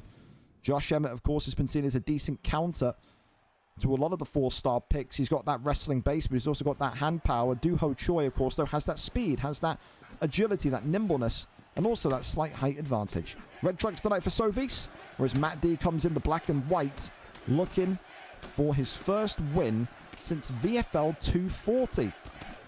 Can he finally find himself back in some decent form? That's the million-dollar question, isn't it? Of course, when you think of Sovis as well, this guy had that phenomenal BMF Grand Prix back in June, but since then hasn't really kicked on. I don't think that's unfair to say. He got a good victory a couple of weeks back, but ultimately, you know, I maybe it's rude to say, because I look at Daichi and I look at Sovis, and I feel like both of those two, they shouldn't be equal, but they should both be, you know, learning from one another. It still feels to me when I watch Sovis fight, there are some gaps in kind of fundamental knowledge. I feel like there's times when Sovis just shrugs his shoulders and says, fuck it, I'm just going to swing and bang here, and what happens, happens. That definitely does cost him fights. I think tonight as well, if the fight does start to get a little bit wayward, he needs to expect ground game. Matt D, 23, the Scotsman, comes in with such a huge reputation and such a huge knowledge base of the ground game. He's dominated this featherweight division in UFC 5 through his wrestling. Sovis, of course, will always go on record as saying he believes he's one of the best boxers in this division on his day. Of course, though, tonight he would need to prove that. So far, good sequence down the center. Just keeps Josh Emmett modest. Right hand there comes up from Emmett, who then shoots the single leg and gets the takedown. All right, then, here we go. That one then denied almost instantaneously. Works the body shots, goes over now into side control. As sprawl there is resisted, denied, and rejected. A couple of shots here, but then goes right back into sprawl. Over now into backside. Of course, he's got to try and outweight Sovis. He gets the posture up, fakes the posture up, I think, there. And again, and now goes over into the back mount position. He was trying to catch Sovis there, but he was not going to bite on that one. Half guard position gained. Couple of shots there to the body, but only GA builders. Tries to kick him off. That one's not going to happen. And ultimately crosses over into half guard. Works the body shots. That one there. Back into sprawl. Denied once more. Sprawl is a great position if you want to kind of work the body health. It's a boring position, but it's a great position for damage. I still believe that. Good shots there from backside. Only a couple. This is the thing as well. Matt, not the kind of guy that's going to sit there and go, you know, gung-ho, guns away in the first round. He is a lot like George in a sense from the early days of his featherweight career, when George was a lot more, I think, damage fueled in terms of takedowns. Nowadays you see George kind of go for, like, you know, boxing, but when you saw George back in the day, he went through an evolution. You saw takedowns into damage, and then a year later it was takedowns into submissions, and then of course at the end of UFC 5 he started to box a bit more. But there is an intent there from Matt to just pick his shots on the ground, which is smart, but that can get you in trouble in the sense that, well, you kind of stick to that slow pace and you don't really kind of hunt for damage. Sooner rather than later you look up and it's round 2 going into round 3 and you've got barely any significant strikes. So I mean, it's a good starting point, but I still feel like I need to see Matt D increase that kind of violence a little bit more. For Sovis, he'll be saying to himself, the longer this stays on the feet, the more poised I am for victory. Big knockdown there already. Start of round number 2, and Do Ho Choi is teeing away on Matt D's Josh Emmett. Good takedown defense there. Look at the stamina difference already in this one. Big shot right back, though, from Josh Emmett. Matt D here looking to survive these clubbing body shots, though. Overhand body shots. Whose midsection gives up first? Shoots the takedown. That land not going to happen. Sovis denies that one with the elegance that he often displays. Big shots in the center now. These two are pocket boxing. The body just keeps getting tagged, but it's a double drop on Sovis. And Matt D tonight so close to getting the finish. It was one strike away. He clipped him, and then he got him again on the way down. This fight has exploded in round number 2. That one there denied.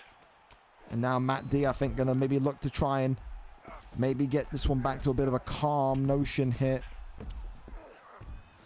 Tries to kick him off and away. The Sovis, not going to happen, though. Fakes the left, fakes the right. Tries again. Wonderful denies. Both of these two hand fighting to the absolute max. But Matt D's resume, his CV, his historical fight data will show that he's got some of the most dominant ground game in this featherweight division. Multi-time champ for a reason. Couple of shots there from half guard posture up. Sweeps the arm. Keeps him down here. Crawls over into the top, man. This is not where you want to be with Josh Emmett's power, man. It is not where you want to be. Manages to just shove the shoulder out and gets the half guard. Denies that one, though, excellently. It's another great fight, man. It's another great fight. Some of these have been absolutely awesome tonight at the Fight Pass prelims. Stands up. And Josh Emmett may well like that. Matt D may well like that. Sovis here, look at that pressure right off the rip. Trying to keep Emmett behind the black line. And using those volume strikes of Do Ho Choi. Clips him and drops him. Tries to go back down to the body. Matt D defending that well, though. Left hand again from Do Ho Choi. Oh, the overhand rocks him. Big shots from Josh Emmett. 38 seconds left of round number 2. Is someone going to sleep here? It could be Matt D. Big drop here. Do Ho Choi. Right back up we go. He wants that clean knockout tonight. Matt D just continues to eat damage here.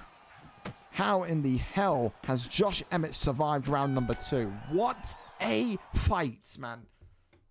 Fight of the night may change hands again. It may be... It's past the fucking parcel. Hot potato on the fight of the night bonus here tonight. The last 3 fights, chef's kiss, boys. Chef's kiss. Excellent. like a medium rare steak. Unless you're Dave and you like your steak raw. Yeah. He's a fucking feral animal, right? Immediate takedown. He's taking no chances. Denied instantly. Look at the stamina of Matt D. Left hand. Oh, spinning back fist. Oh, yes. That's what you want to see from Sobis. The highlight reel spinning back fist. The double spinning back fist. Left to right, right to left. Shoots the takedown and gets him down, though. A bit more of a calmness now on its way. Falls over into top mount. Gives up the back. And this is where you just allow the dust to settle ever so slightly. Half guard there gained. Tries to maneuver. Not going to happen just yet. You're going to sweep the arm? No. Finds sprawl. Side control, nothing there. Shimmers him back round into sprawl again. Can he get up? Yes, he can. All right. Okay. Back to the man dance we go. He's trying to go for that spinning back fist combination again. Matt D doing well with his head movement and his footwork here to just kind of avoid the danger and the damage, but it's that length of Do Ho Choi. Spinning back fist number 1 comes in. It's the pressure now from Sovis. Matt D just can't find a way out of there. Big uppercuts though. Stuns Do Ho Choi. He is swinging and the body shots send him crashing. Sovis tonight back to winning ways. And the former featherweight champion of the world, Matt D, is now on a 3-fight skid in the 145 division. How life comes at you fast, from hero to zero, from champion to relegation candidate. That's the reality. What a fight, what a performance, and that's the version of Sovis that you know can get him championship gold. What a fight tonight. What a couple of fights we've seen tonight so far in this Fight Pass prelim card, man. Excellent performance, and for Sovis, a rare Do Ho Choi victory against a very tough fighter. Don't take anything away from Matt D. He is dynamite in there usually. Tonight, not his night, though. Keep on going, though, to our final Fight Pass prelim fight of the night. Kono and IGC Dino, whatever you want to call it. And Dino is our cameraman. A big welcome back to him as well. Awesome to see one of the league's favored, heavier Americans. He used to be in that heavyweight division, light heavyweight division, and he's back now 2 years on. For Kono, of course, an opportunity to bounce back. Like I said, 1-3 in this division. For Dino, I still don't know how to pronounce his name all these years later, 0-0. The last time we saw Dino involved in a VFL UFC fight, as they're loading in here, was all the way back here. VFL 171, the 21st or 23rd of January 2025. So nearly a year and a half exactly, actually, pretty much. So there you go, 18 months on. What have we got here, though? We've got Khalil Roundtree, I think, yep, against Jamal Hill. The American, of course, tonight in Dino, in those purple trunks, whereas Kono tonight, the Brit, coming in with those black and white trunks and an immediate takedown. And this is, again, it's almost kind of like, wow, nothing's changed if you're Dino, because this is the kind of fight that he often used to see. People used to be a little bit kind of scared of his boxing in the light heavyweight division back in UFC 5. And they would shoot. They would take him down. And that's when he was kind of looking towards the likes of, I think, Dex Premacy to kind of help him train. And Dex Premacy's younger brother to help him train. How much of that wrestling base and that anti-wrestling and that wrestling defense does this American man still have in his brain to overcome this? Because right now, if Kono can just do this for a round or two, he's going to frustrate Dino into the point where there's going to be nothing there that he can really do. Big shots coming in from Jamal Hill already, as Khalil Roundtree is being given a rough reintroduction into light heavyweight life here this evening. Half guard, that one there rejected almost instantly. Tries to get up and gets the flip and rotation. Said Kono not going to be as sharp with his denies as maybe some of the other names that you'll see in the league and in these divisions. As he gets up and then walks on backwards. Of course, for Khalil Roundtree, you have to rely on that power. You've got to rely on that heavy-handedness if you are going to win a fight like this tonight. One thing, though, that you could also argue back is that Jamal Hill has that same heavy-handedness. Some big knockouts already over the last couple of weeks from Jamal Hill picks. It's down to you with the Roundtree pick to just find that opening, that gap. It's down to you as the Roundtree pick as well to defend the takedown. You have to be ready for that shot. I think when you see Conor and how he is wanting to wrestle, it's almost kind of bewildering because there's so many other picks. You think, 4-star picks, I get it. There's not a lot of great 4-star picks, but there's got to be better 4-star wrestlers than Jamahal Hill. Ultimately, maybe the aim is not to wrestle with Jamahal Hill as such, but just to get the takedown, get into a position like stack guard, get into a position like top mount, and just use that power from upstairs to kind of effectively knock him out quickly. But ultimately, so far, no signs of damage that is concerning yet. I mean, yeah, the head health has taken a large chunk off of it, but there's no cut damage. There's no knockdown. There's no stun. There's nothing like that just yet. Conor on his bicycle here on the back foot, looking to retreat here. Left hand swing and a miss from Roundtree. Goes back down low to the body once more. Head kick there comes off. Uppercut there was just swinging and missing. 30 seconds left of round one. And for Conor, it is a textbook round. This is a dream for him, for his corner, for everyone involved. He just doesn't want to get stopped in the corner there. He just saw for a minute Khalil Roundtree had him pinned, had Jamahal Hill pinned against the cage. Shot the takedown though, gets out of dodge nice and quickly. Round one in the books. A great round for Conor, who was showing that he is not afraid here tonight in this light heavyweight division to wrestle. Brilliant start. For Dino, I mean, listen, you're going to have that little bit of competitive ring rust, aren't you? But the reality is you have the smaller guy. You have to close down the space. You cannot allow Jamahal Hill to constantly operate off the back foot. And you have to be ready for those takedowns. That's just the nature of the beast here tonight. Head kick there comes up. As another takedown is shot. Another takedown lands. The American, I think so far, has been taken down 4 or 5 times. And we're only in the first 30 accelerated seconds of round number 2. Pulls him back in, though. As he gets to deny. Maybe going to look for an armbar. That would have been something if Dino kind of flipped him over there. But ultimately keeps him in a safe position of full guard. Crosses over now to half guard. Does Conor. Posture up is there. Rains down a couple of big shots once more. Sways out the way. Stands right back up to his feet.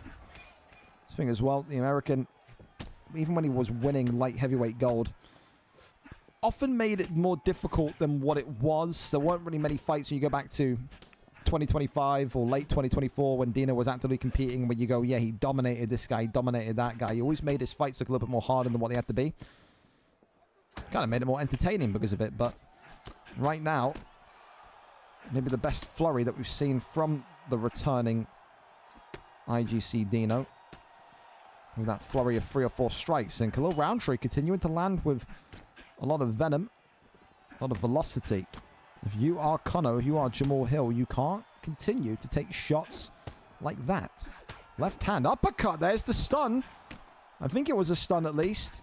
But this is it now. Welcome to the party. Welcome to the fight here, IGC Dino. And now it is Conor who is walking backwards, blocking, and is stuck in the mud here. A lot of uncontested shots from Roundtree onto Jamahal Hill. And at this point, you'd think, at what point does Conor need to kind of get back into it? To which he answers with an almost instantaneous knockdown of the right hand from the uppercut. I wonder if he's going to shoot, though. Right now, the brawl is definitely aiding Khalil Roundtree. Gets the shot, slams him right down into the center of the octagon. We asked for a takedown. We get given a takedown. There you go. So Jamahal Hill as well, activating flow state. Maybe thinking about that damage here from the half guard posture up. Rains down the strikes. Could it be? The answer's not quite yet. Goes up into full guard now. Posture up into stack guard. Breaks through. This is dangerous for Dino. Big shots here. Conor was feeling like that was going to be the sequence to get him to 2 and 3 in this division. Uppercut right hand being worked. Huge opportunity though for Dino in round 3. He's come back into the fight in round 2. Yeah, he's been knocked down, but he's given serious damage to Conor. If Conor comes into round 3 thinking, well, I've won round 1, I've won round 2, nice and easy, skipping around in the sunshine, everything's great, everything's rosy, he will get knocked out. There is credible damage that Dino can go and hunt for a finish on, and he needs to hunt for a finish. I do think he's losing the fight. I do think he's down on the cards. I do think he needs a finish. Takedown shot, takedown deny. Good takedown defense here. Right off the rip. It just takes one mistake from Kano. And trust me, we've seen him make that kind of big mistake before. We have. Uppercut there lands again. Oi, Khalil Roundtree and Jamal Hill, though. He's on wobbly legs as Khalil Roundtree. Oh, my good God. He goes low, and he get clocked with that right hand from Jamal Hill, though. Down the center, that right hand now from Roundtree. Look at him just going for those body shots. Unrelenting. As a spear takedown lands. When you got to get out of trouble, shoot the spear takedown. The rated R superstar for a reason, Jamal Hill. Imagine Jamal Hill coming out to Edge's WWE entrance. That'd be just weird, wouldn't it?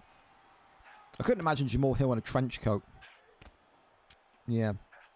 I don't think I've ever seen a black guy at all ever in history wear a trench coat. No, I can't think of one. I think they would probably be bullet. If I think of it, I mean, listen. You think of trench coats, you think of South Park. You think of South Park, you think of those goth kids. Beckons the question, you ever seen a black goth before? I haven't. Do they exist? Questions on commentary with me, man. Unbelievable. How we just go from one thought process to the other. Fantastic. Anyway, 2.5 minutes to go here. And the hand fighting here in the ground game very much continues.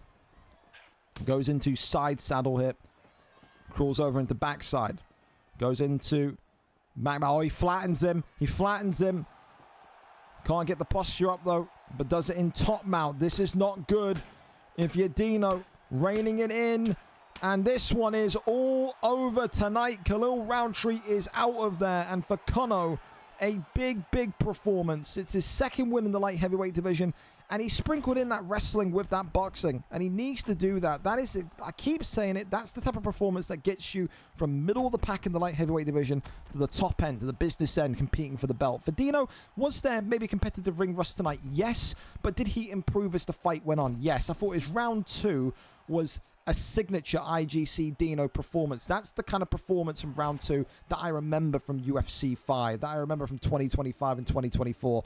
Got to take some time maybe to get back on the horse and get familiar with things again. But I still think he's going to be successful in that light heavyweight division. But for Kano tonight, take nothing away from him. A wonderful performance and almost a surprising performance. You don't expect Jamal Hill to come in there and grapple. Well, tonight he flipped the script and he did exactly that. Congratulations to him. A round 3 victory here tonight. Congratulations. Congratulations, congratulations. Right, as we are 7 minutes in time, I can finally go through these mountain of DMs that I have. So we'll see. Wesley Snipes in Blade. He's the only goth I can think of. I mean, he was technically a vampire. Can we call a vampire a goth? I don't know. Yeah. Issam. We've got a link for his stream. Fantastic. Got Killian as well. I need that as well. That's the NBA All-Star team pretty much coming out. So we'll pin that message. Fantastic. Groovy Rooster. Thank you for bringing me back. I'll be back for next Thursday. Welcome back to you as well. Juan Fei, I'm mad the power just died mid-ranked match. I hope it comes back on time, but I don't know. Don't replace me yet. I want to fight, but I may not be able to make it. If that's the case, I have to pull you. But you've at least given me notice, but I'd have to pull you and put you on stream cards, man. So, one of those. Busy with UFC. Won't be able to reply. There you go. I got people messaging me about FIFA as well. I got 10 ats in the Madden Discord. Let me just quickly see what's happening there. Oh, it's white because the Madden polls have ended. Okay, that's fine. That's absolutely fine then. All right, well, we'll keep on going then, boys. As, again, if you guys are ready to go early, then so am I. Absolutely. Fantastic. Here we go then. CRZ Mars tonight against Coxey is a huge one in this welterweight division. It's the prelim card now, so 4.5-star picks do become active. 2-2 for CRZ Mars, whereas Coxey with a win, a draw, and a loss. Can he make it 2 wins in a row tonight? He gets the opportunity to fight upwards. CRZ Mars, though, is a dangerous, dangerous name in this division. He can cause upsets, and I still believe he's got the potential to be a serious contender before the end of this month. He can definitely make a step towards that by getting a win here against Coxey tonight. We go over and up to it as CRZ Mars is ready and set to go. We are there. And we are prepared. Thank you very much to these two for being ready and set early also. And on that note, thank you to Ghost Killer for the follow. Don Henaro for the follow. Yozbait. I'm sorry if I'm butchering these names, boys. I am Calm for the follow. Dude, these names are killing me.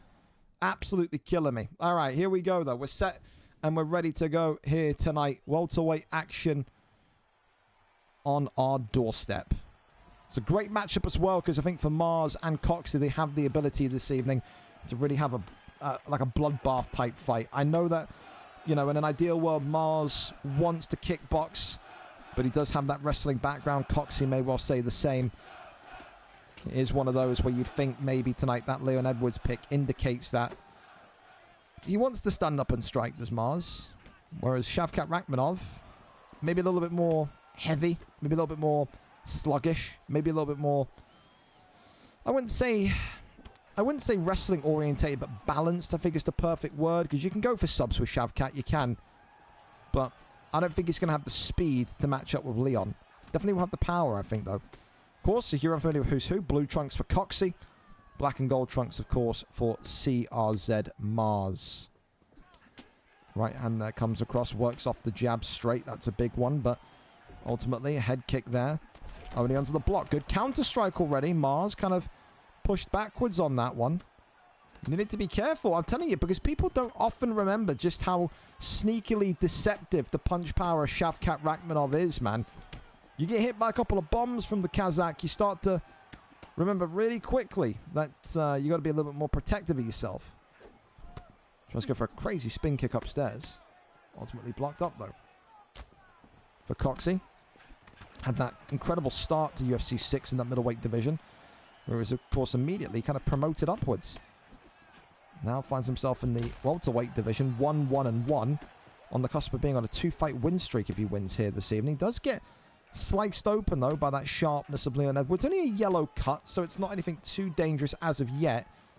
I just wonder if Coxey is sat there now thinking to himself, you know, is Shavkat nimble enough to kind of respond to these kind of sequences of Leon Edwards, because he can't, it just feels like he can barely get a strike off. Oh wow, he can get those strikes off though. Big power shots there, and that leads to a takedown from Mars. That scared him. That absolutely scared him. He got cracked there by Shavkat. Takes the back now. Judo toss gets the takedown. Over into half guard. Works a couple of shots here. Still not plausible. Tries to go up. Sweeps the arm. Posture up again. Crawls over into side control. Couple of big shots, but nothing too dangerous. Elbows coming in again. Shavkat. Over now into half guards. Rains down a couple of big strikes as Shavkat still maybe looking for some damage to end the round, and he does end the round on top at least. But there you go. You would probably have to say with the stun and the significant strikes, you give that one to Shavkat. It was almost kind of like we jinxed it.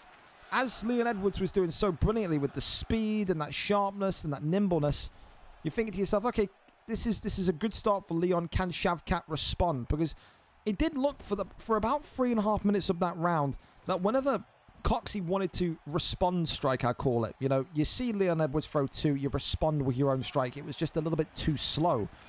But it only takes one sequence. That power of Shavkat comes out, and he gets that huge stun, which very much opens up the fight once again. Speed against power. That's what it's going to be tonight. Right hand there lands nicely from Mars, who has been also very complimentary of this division, said it was definitely more competitive than what he thought it was going to be. It's indicative of that crossplay join-up that we've had since the turn of UFC 6. Every division is so unpredictable.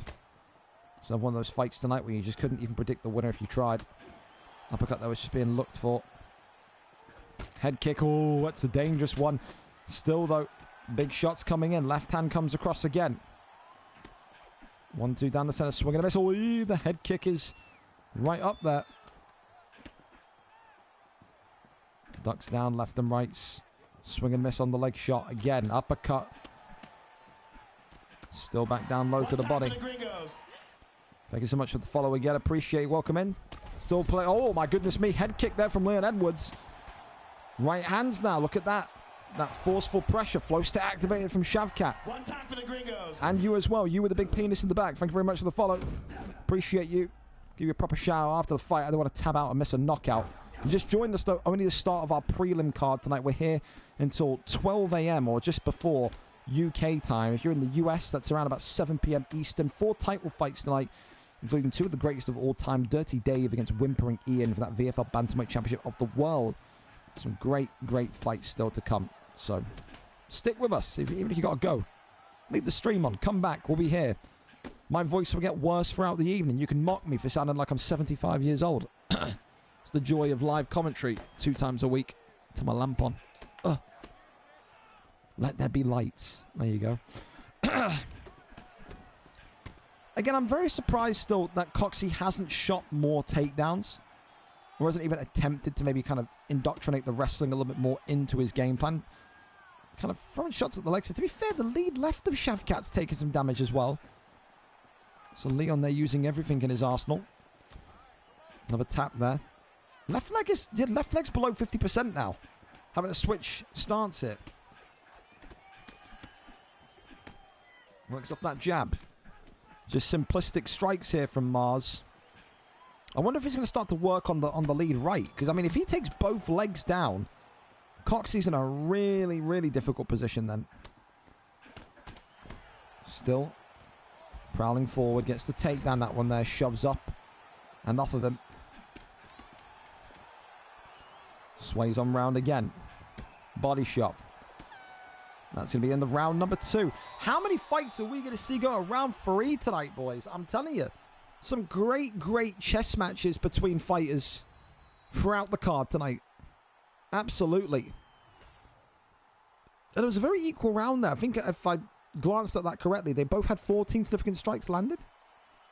So very, very equal. That's what you'd expect in this middle of the pack matchup in the 170-pound division. Body shot there immediately comes out here to start from Leon Edwards. Right hand there perhaps was maybe going to be the mark, but ultimately had to withdraw and block and defend himself. Leg kicks now coming in from Shavkat, but a takedown attempted and a takedown landed. Yeah, this is I think what's been missing from Coxey's performance tonight. More of this. Tries to go for a Darce choke. Oh, he's got the Darce choke. Hang on a minute. Is he going to be able to secure this Darce choke? The answer is no. North-south gained. Now over into side control. Flips over now into sprawl. Goes over into backside. Gets right back up to the feet. That's exactly where Leon Edwards wants it to be. No, takes tries to hit the back. Wow, okay. Yoinks him down. Wow, okay. I mean, listen. We've seen Leon Edwards become wrestling Leon Edwards before in UFC 5, haven't we? Goes for the arm triangle. Immediate deny. As now Coxey is going to be in some trouble here. Yoinks him back into place. And Coxey here concedes the first submission. So, there you have it. That one locked in. And now Coxey's in a position of discomfort again. It's been a very, very tactical fight between these two. Takes the back once more. What is he going to look to do here? A couple of shots to the cheek of Shavkat. I think Mars would be happy to just sit here, boys. I do. I think he believes that from that submission he's won this fight on decision. I think he thinks that if he moves here and gets denied, he's going to put himself into a position where he could lose the fight. He does get into backside, though. Gets right back to his feet, does Coxey. Wrestled right back down, but then gets back to his feet. Okay. Last 60 seconds of round 3. Are we going to have a showdown in the middle of the octagon? Sequence there coming from Coxey already. Goes back down low. You can just see that Mars is in retreat. Gets the takedown denied. Goes for the guillotine perhaps, but that's also denied. And it does look like this one will go the distance here this evening. I think you have to give it 29-28 to Mars. There's a potential of 30-27, but I think that'll be harsh. I think 29-28 is fair. It's been a very back-and-forth matchup. It's been a very tactical matchup, but I've got Leon Edwards winning that one. Let's see if I'm right or not. Fair play to you two, though. A testament to how good and how skillful that welterweight division can be. Anyone can beat anyone on their day. Ultimately, though, here goes the distance, and we wait for Bruce Buffer to give us the decision here tonight. Who wins between these two? Here we go. Coys. Bruce Buffer's microphone is off. We'll see whose arm gets raised. Show the scorecards at the end if you can, please, fellas. I've got to say 29-28 would be fair. You're expecting Leon, and there you go. Leon gets his arm raised. I don't think it's a shocking decision. I don't think many, if anyone, had Coxey winning that fight on decision. It's just about whether it was 30-27 or 29-28. It was a great, skillful matchup, and I think those two will meet again down the line. That's, yeah, that was good enough to be a title fight, honestly, in my opinion. It was. Didn't have maybe the finish that you would want with it, but I think that's such a good advert for the 170 division. It's unreal. We got no scorecards. We're just floating in the stadium, so clearly no idea. If you do know who won by what points, let me know, Coxey or Mars. I'm interested to know. But yeah, decision victory there for Mars tonight. Gets that one over the line. Congratulations to him. Like I said, a lot of round threes, a lot of decisions tonight. It's good matchmaking. It is. We keep on going as we head over to Boz 10 and Conter Cage up next if those two are ready for us. Let's go and see. Conter Cage is ready for us. He is our cameraman here tonight. We're there and we're set to go.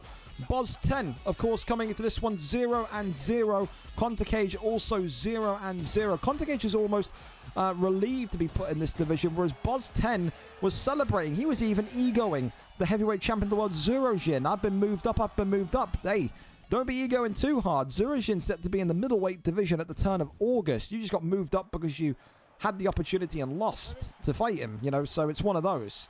He's got to focus on the man in front of him here tonight.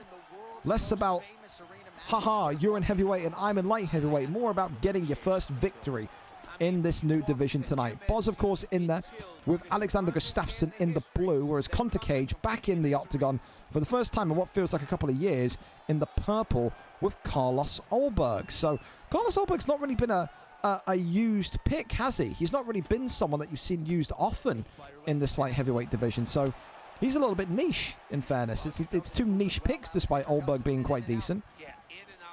Of course, when you think about Boz's background from the PlayStation days, the UFC 5 days, he's a kickboxer first. He struggled against wrestlers. And look at this. He's already starting off brilliantly well with this kickboxing here tonight. Pulling his punches, using Gustafsson's reach and his height in such a magnanimous way already. Sways around the left-hand side. The uppercuts there being worked, but body shots here. Up to headshots. Carlos Ulberg right now. Conter Cage just struggling to find his entry point into this fight. Gustafsson and Boz in particular just looks too fast, looks too locked in, and looks too controlling at the minute. Big right hand that drops him down. And Conter Cage there pops right back up. Boz was stretching out his arms, saying almost kind of like, is this all you've got? What's up, man? He's feeling it, man. As the left hand there stuns him, goes back down low to the body. Conter Cage is in retreat. Dude, the body shots are killing him, by the way. He just isn't anticipating that speedy double jab from Gustafsson as well. You just look at certain types of performances here tonight. You say, what can the Carlos Ulberg pick do? He gets clipped again, dropped again. Conter Cage right back up, sways on round. Gustafsson still very much looking to seal the deal with a round one finish. And he's got 1:30 to do so. He is absolutely outstriking Conter Cage here tonight. Alexander Gustafsson rolling back the years to when he had that incredible matchup with John Jones. That's the version of Gustafsson we're seeing tonight, not the CTE version That fights like he's a 75-year-old man. Body shot was just being looked for there. We pulled out the punch. Look at that, the bright red health pack. Head kick, though, from Oldberg. Hang on a minute. Conor Cage. He's got flow state as well. He could still be within a shot of this one. Body shot lands. Gustafsson, oh, clips him with the uppercut. Knee on belly. And this one here tonight is all over. Buzz 10 with a statement knockout in his light heavyweight debut tonight.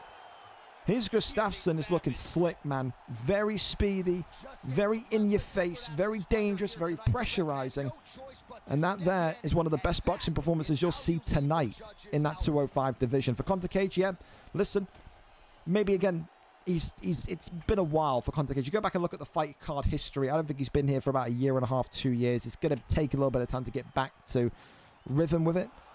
He had a little bit of a moment when he got the head kick off and we started to believe and dream, but it was just too much damage conceded too early. And for Boz, you know, he's been in that heavyweight division for the last kind of 4 weeks. He's been working. He's been winning. He had that opportunity to go and, you know, defend the belt, win the belt, whatever you want to call it. Didn't happen.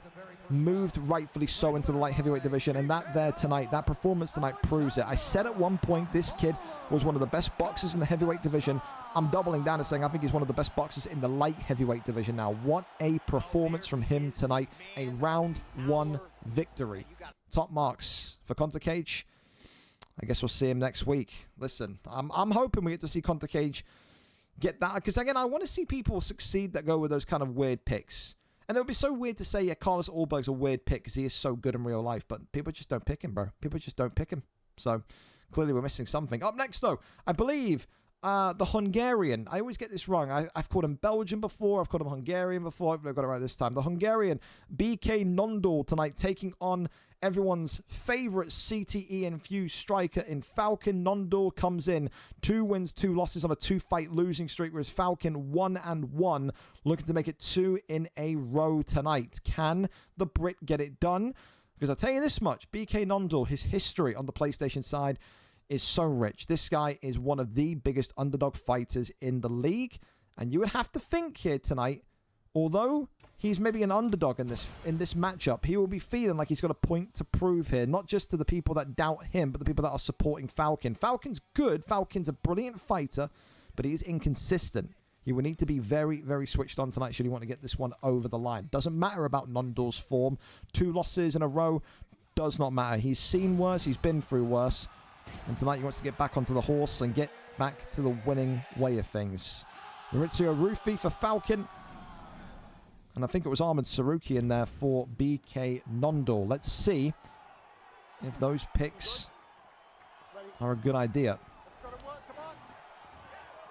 It was indeed Ahmed Sarukian. So white trunks for Nondal. Coming in with a 2-fight losing streak record. Falcon in the red trunks, 1-1. Winning his last fight out of there, looking to go to 2-1 here this evening. Falcon and Nondal, both known as predominant kickboxers. However, tonight, the takedown from Ahmed Sarukian indicates a stylistic change.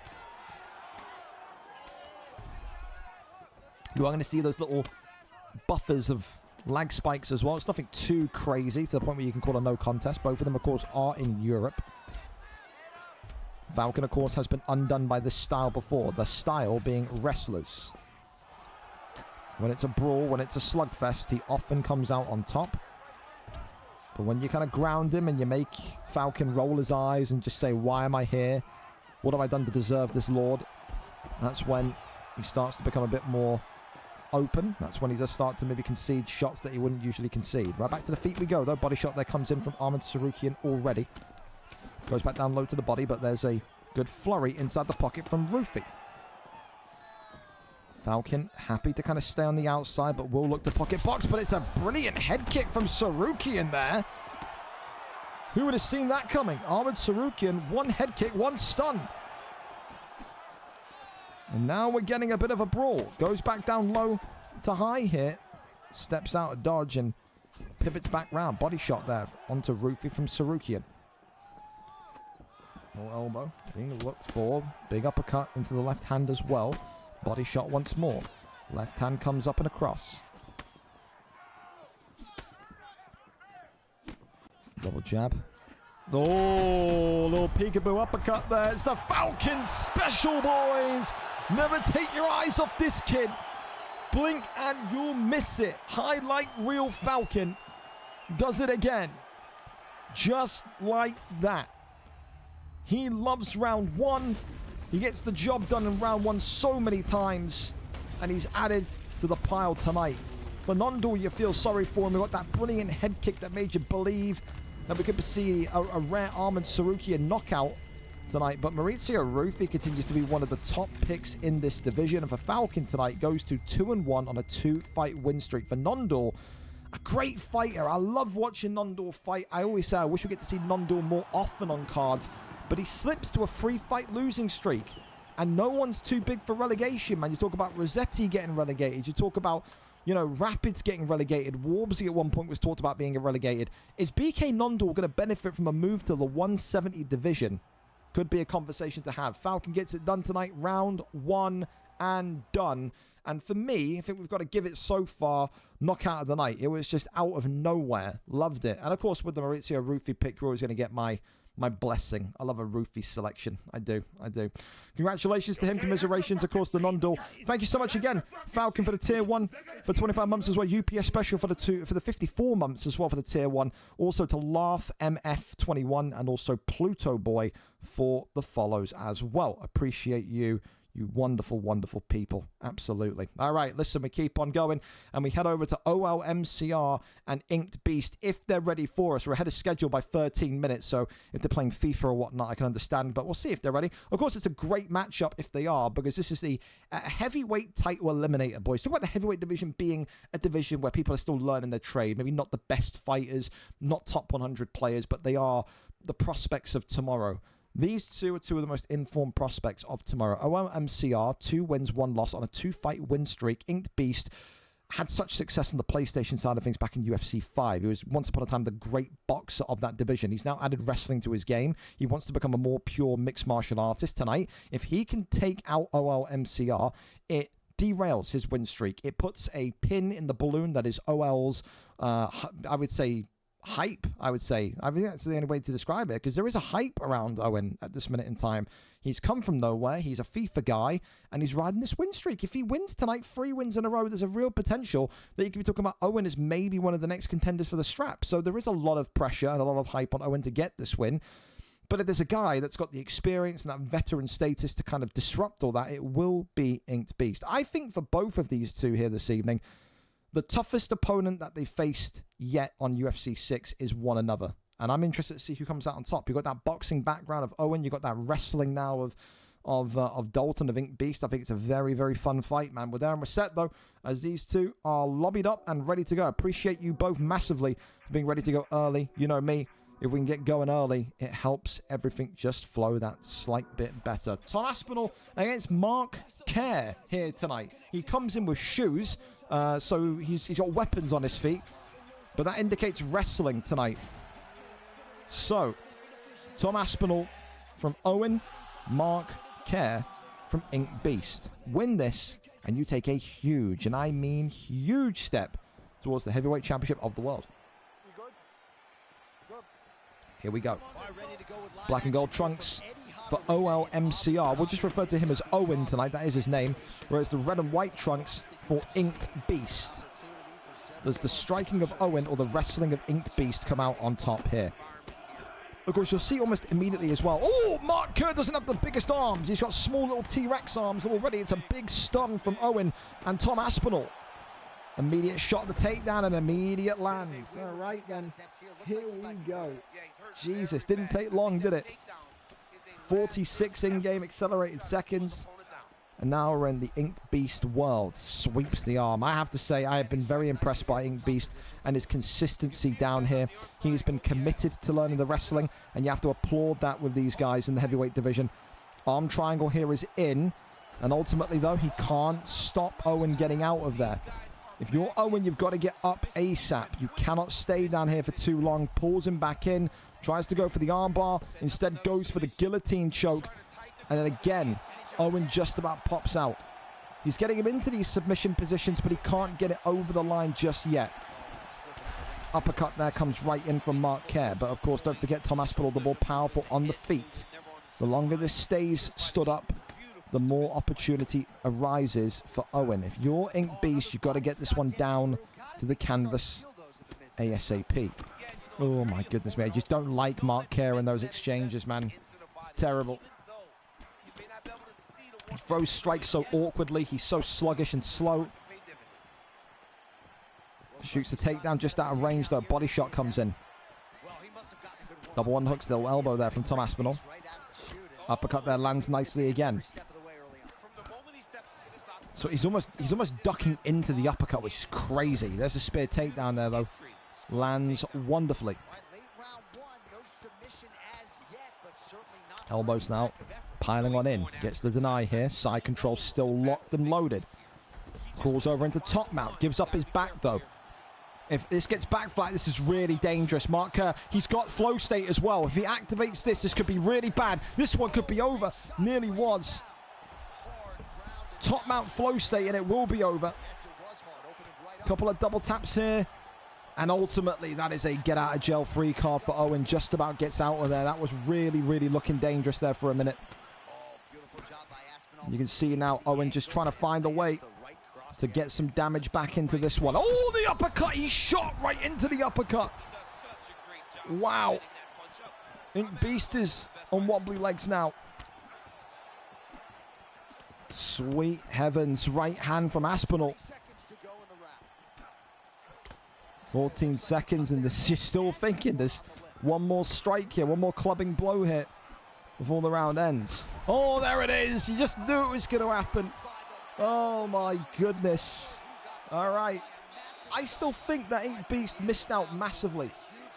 I think when he got to back flat, I think if he popped his flow state and he threw those strikes, I think he would have won the fight there and then. It's quite simple. It is such a simple instruction from both sides. If you're on the Aspinall side, do not allow this to get back down to the ground. You keep him up, you take down, defend like your life depends on it. Your Mark Kerr on Ink Beast side, do not stand with Tom Aspinall. You have to get this fight grounded right now. There's no other way.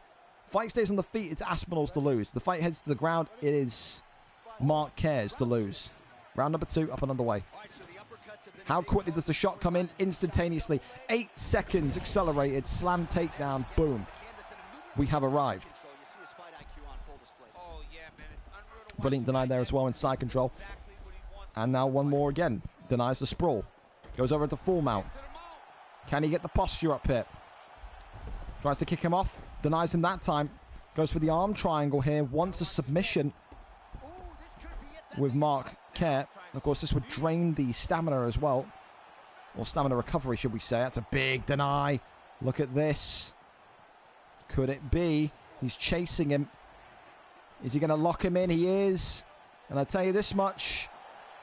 That submission's in. And that submission pulls down the purple submission bar to around about 30%. There's not a lot left there. And that now means that Owen's stamina is going to recharge and recover even slower. Here we go. The rear naked choke as he's looking to secure this in round number 2. Can he? No. Ink Beast nearly getting that one over the line, but not near enough. Dude, he is now just having his way with him. Still got flow state as well. First transition to the left-hand side. Gets out of that. That's huge from Owen. Needed to make sure he didn't get that posture up again. Tries to get that flip and rotation. Sweeps the arm. Wonderful. Excellent. Goes for the arm triangle again. And this may well be the beginning of the end for Owen and Tom Aspinall. Yoinks him in. And for Ink Beast tonight, he takes a huge step towards the heavyweight championship of the world. He gets it done in round number 2. Mark Kerr secures the tap. For Owen, you love him as a boxer. You love him as a stand-up fighter, but that there maybe is the first reminder that when you're at the top of the division, when you're at the summit, when you're staring at the championship across the road from you pretty much. You need the wrestling also. He didn't need to be dominant in offensive wrestling tonight. He just needed to be a little bit more sharper in his defense. It wasn't there.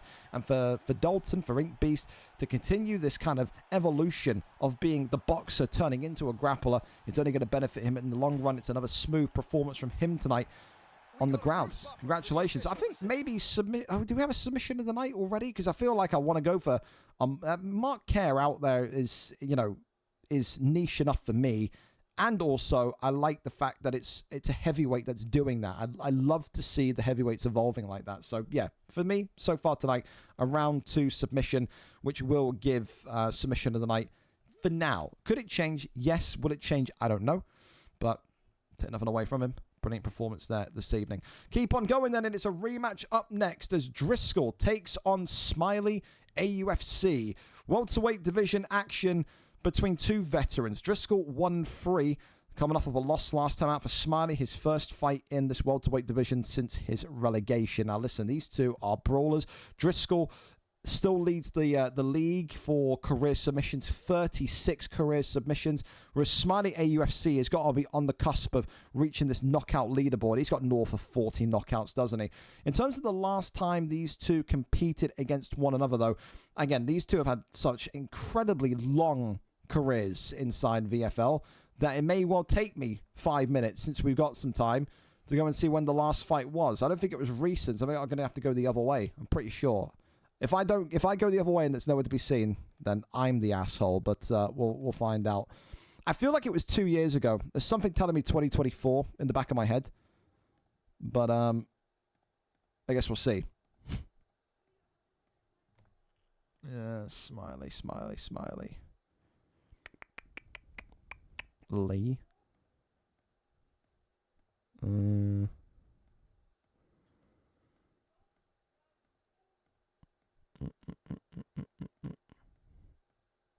If I've gone the wrong way, boys, I'm going to be furious. Schmeed, there's a name I remember.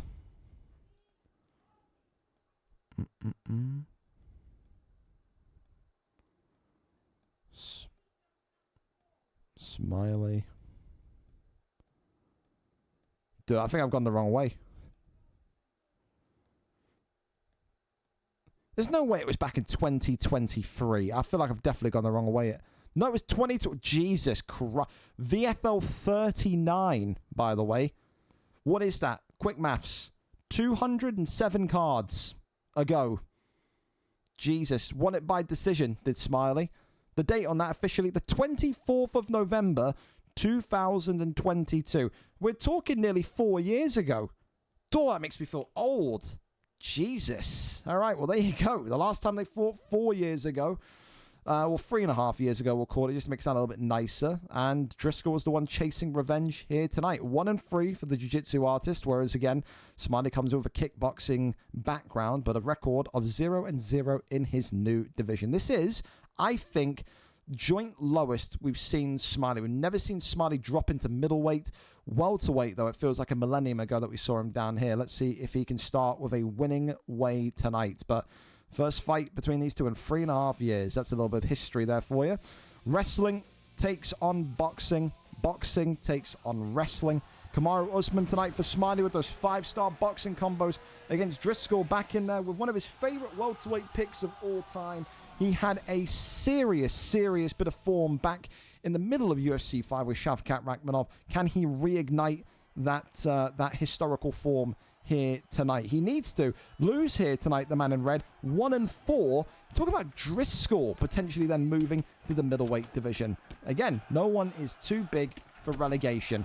Black trunks for Smiley, red trunks for Driscoll. Let's see who comes out on top here tonight. When it goes to the ground, it's not like Smiley is fish out of water. He knows how to cope. He is more of an anti-wrestler. Whereas Driscoll, he's more of an offensive wrestler. This is a guy that wants to initiate. He does not have a large background of knockouts. I think, again, standing knockouts, maybe 5 or 6 is in his entire 4-year VFL UFC career. Immediate takedown there, shot. Good defense there, though, from Smiley. There's the anti-wrestling we talked about. Uppercut there, immediately clocked in from Kamaru Usman. As the left and right-handers again coming in from Usman. Big knees there to the dome. There's another shot of the takedown. Turning takedown and lands. Goes over into half guards. A couple of taps here. As this is exactly what Driscoll wants. And this is the thing as well. You know, you've got to understand it from Driscoll's point of view. Driscoll's aim at this stage now, 1-3, is not to have a quote-unquote exciting fight. The aim for Driscoll here is to have a winning fight. That one there resisted and rejected. Goes over into backside. Takes the posture up here. Of course, for Smiley, I'm surprised he wants posture. I thought he maybe want to get up in general. Sprawl. I do it. Again, though, but then again, I say it's surprising, but it's not. Because we saw Smiley in the lightweight division, I think it was, in UFC 5, also turn into a brilliant wrestler. And it made us ask ourselves, why didn't he do it as often in the featherweight division? But he is a striker first. And I think the longer this stays on the ground, the more it benefits Driscoll, even if there are little spurts and flurries of the Kamaru Usman pick looking decent. Driscoll has... Put it this way, I think Driscoll has worse boxing than Smiley has wrestling. I think Smiley's weakness of wrestling is nowhere near as such a pinpoint as Driscoll's boxing. I just don't trust in Driscoll to get any sort of sequence shots going, man. I don't. You see there already the head kick coming off there. As now this is the bread and butter of Smiley, who is teeing away on Driscoll. There's a large lag spike there, and that's Smiley's connection because his stream even buffered. So Smiley, if you're hearing this, turn the porn off in the background. Thank you, sir. Body shot there comes off again. It's the left and right handers from Driscoll now coming in. Swing and miss on that one. Still here. 1-2 down the center. Body shots. So the thing as well is just look at the slow burn that is coming off here on the stamina of both men so far. I think if you are Smiley, you have to aim for the midsection for the entirety of the fight. If Driscoll hasn't got the ability due to stamina to sub you, a lot of options immediately fall off the table in terms of finish options. But right now, yeah, you know, Smiley is showing us that he is prepared to wrestle. I still don't think he should. I still think he should keep this on the feet as much as he possibly can. For Driscoll, he hasn't really shown us any of that boxing that we need to see. I still think the only way he wins this fight tonight is through domination on the ground. Round 2 up and underway. Smiley, for me, without seeing the stats, I think has probably taken round 1, 10-9 to Usman, in my opinion. Uppercut there immediately. Here we go, though. It's the Smiley AUFC flurry. That's when he starts to get really, really dangerous. Left and right handers again. Body shot comes in. Kamaru Usman and Shavkat now with their flow states. Driscoll almost in retreat ever so slightly. Stuck in the mud, walking backwards, defending, but good flurry of shots there. Good lunge forward as well from Usman. Shoots the takedown, dude. Ballsy. Ballsy. You know that you're going against a guy with a career leading him out of submissions and you still shoot the takedown. That is no fear. Gets flipped into a dominant position though now as Shavkat and Driscoll will go into top, man. This is what I'm saying, man. Even if you're feeling confident, it's such a risk to even want to shoot takedowns and go against him here, because this is where Driscoll dominates. It's where he's won lightweight championships. It's where he's ascended into the featherweight division before. This is where he is the most comfortable. He's got 2.5 minutes and then some now to very much work from here. Good deny here from Top Man. I mean, man, it's just such a silly, silly thing to shoot on him when you were doing so well on the feet. Maybe that decision-making is the reason why he's down here. You know, why he got relegated. It could be. Big shots raining in here. Driscoll looking for the finish ever so slightly. Another big deny from Top Mount. The Irishman now looking for a submission. He wants to add to his tally. Triangle choke is in. Immediately, though, stifled. Goes over into backside. Does Smiley. Going to roll him into a knee bar. That one, though, not going to happen, though. Minute and 25 on the clock left here in round number 2.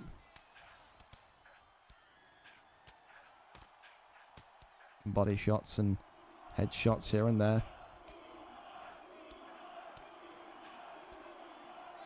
Tries to get the flip and rotation, sweeps the arm. Denied. Tries to go for the Kimura, denied right back. I think if there's any lesson to be learned here from Smiley, he'll get to round 3 and he'll scratch his head and he'll say, I was piecing him up on the feet. Why did I shoot a takedown? Let's just not do that again. For Driscoll, it kind of alleviated the pressure in this round. It did. I still think Driscoll's down. I think Driscoll's probably down 2 rounds. But ultimately, you gave him an opportunity. You gave him a chance. Is he going to get the Kimura off here with seconds to go? No. We head into round number 3. And for Driscoll, it's the same kind of age-old questions, man. When is the boxing going to improve? And against the top opponent like Smiley, is he able to get that level of dominance that he is used to getting on the ground? Because right now, yes, he's had Smiley down. He's had Smiley pinned. He's had some good top-mount defense, but hasn't really been able to do anything afterwards. Third and final round here tonight. For me, Smiley 2 rounds up. And again, there's that textbook striking from the Scott coming right out and immediately dropping Driscoll. Hovers over him now, looking for stat guard. No, side control. Again, he's fucking crazy. He's loco. He is. Goes for the body shots here. Teeing away. Try and take more of that stamina out of the system of Shavkat. Gets back to the feet though, does Driscoll. Wrestles him back down into back sitting. Okay. Resisted again. Now over into a rear naked choke. Could you imagine? Could you imagine? Hang on. Smiley gonna get out of this. Is what I mean though, dude. He's playing with fire, man. He's playing with fire. He was hovering over him. He didn't need to go to stat guard. And he's nearly allowed Driscoll there to get a rear naked choke. I just don't know what Smiley's thinking about here. Like I said, he's still winning the fight. Driscoll still needs a finish. But some of the decision making from Smiley just makes you go, what are you on, man? What have you smoked? What have you drank before coming into this fight? It's almost like he's trying to throw the fight away, which is insanity. 2:25 left here of round number 3.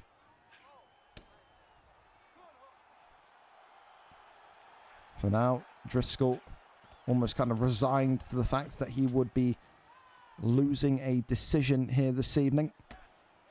Then again, we've seen some fucking dodgy judging, haven't we? So, who knows? Maybe the judges have Driscoll up in this fight. This round has definitely been the most promising round for him. But ultimately as well, you got to think he did eat a knockdown early on in round 3. Triangle choke there comes in. Still not going to work. As, yep, just gets out of it again. Driscoll just can't do anything, man. He really can't. No confirmed submissions, no confirmed kind of dominance on the feet. It's just, it's a vacant performance. It's a dominant decision from Smiley. I think even he'll be disappointed in himself, though, because Smiley's had the opportunity to finish this fight. It's just some craziness to go in his side control, to shoot the takedown has almost put him in a little bit of a precarious position, but he has survived every test thrown his way. This one tonight goes the distance. It was a decision back in 2022. It is a decision here tonight, and it would be alarming and shocking tonight if Smiley hasn't won that one. For Driscoll, if he has lost, he goes to 1-4 in the middleweight division. May well be in the near future. For Smiley, though, I think a good performance, but needs to improve again, because said he's sharper than that usually. Maybe you could say a lack of confidence, maybe a little bit of performance anxiety, but a win is all that will matter to him. Let's see. Bruce Buffer's microphone is off. Ladies and Oh, gentlemen, there it after is. 3 rounds, we go to the judges' scorecards for a decision. The judges score the contest 30-27, 29-28, and 30-27. Declaring the winner by unanimous decision, Kamaru! Yep. The Nigerian And there can't be any complaints. There wasn't anything there from Driscoll. There just wasn't, man. There was like that one flurry in top mount where he did well, but there was no damage. There was nothing. And ultimately, he can't be angry with that one. It's a performance from Driscoll where it's not poor, but he's just left thinking, Christ, we needed more there, Darren. We did, but there you go. Smiley gets a win, and he's off the mark in the welterweight division. Up next, we keep on going. Middleweight division braced for action as Lewis Bex takes on Legacy tonight. Lewis Bex, 2 wins, 1 draw, no losses. Has turned into a bit of a wrestler. Used to be a kickboxer, used to be the guy that would curse out the wrestlers. Now he is one of them. Legacy tonight comes in after a brilliant performance last time out, 1-1, looking tonight to build on his own hype and extend a winning streak for the first time in UFC 6. Does Lewis extend this undefeated invincibility to 4 fights? If he goes to 3 wins, 1 draw, 0 losses, he'll propel himself up into the top 3 of this middleweight division. A title shot could well be looming. Legacy is the guy tasked with ending that mirage. We are there, we are set, and we are ready to go as Lewis Bex is our cameraman here tonight. Even though it's on mobile Twitch, I still love you, Lewis. Here we go then.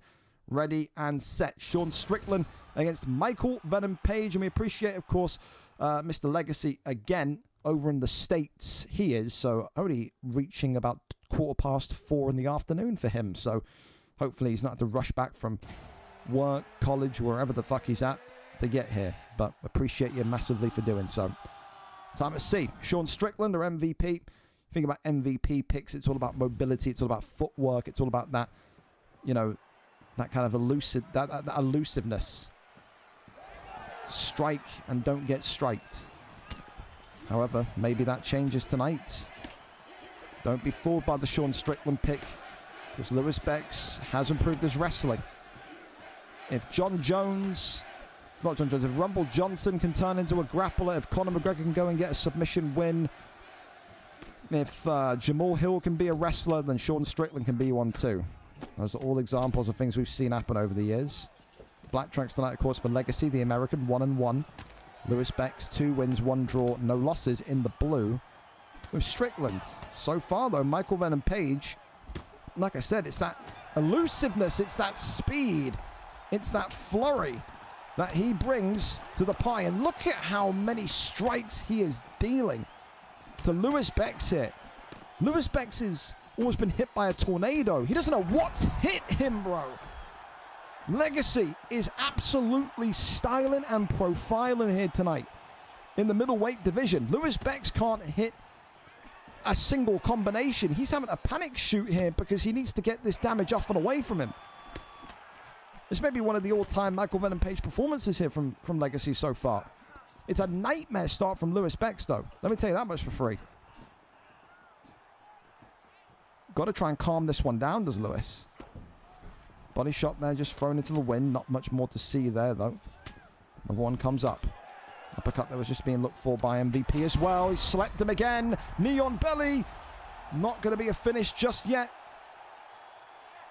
But this has been the worst start that Lewis Bex has had in UFC 6 so far. This is the type of fight now where it would impress me even more if Lewis comes back and wins.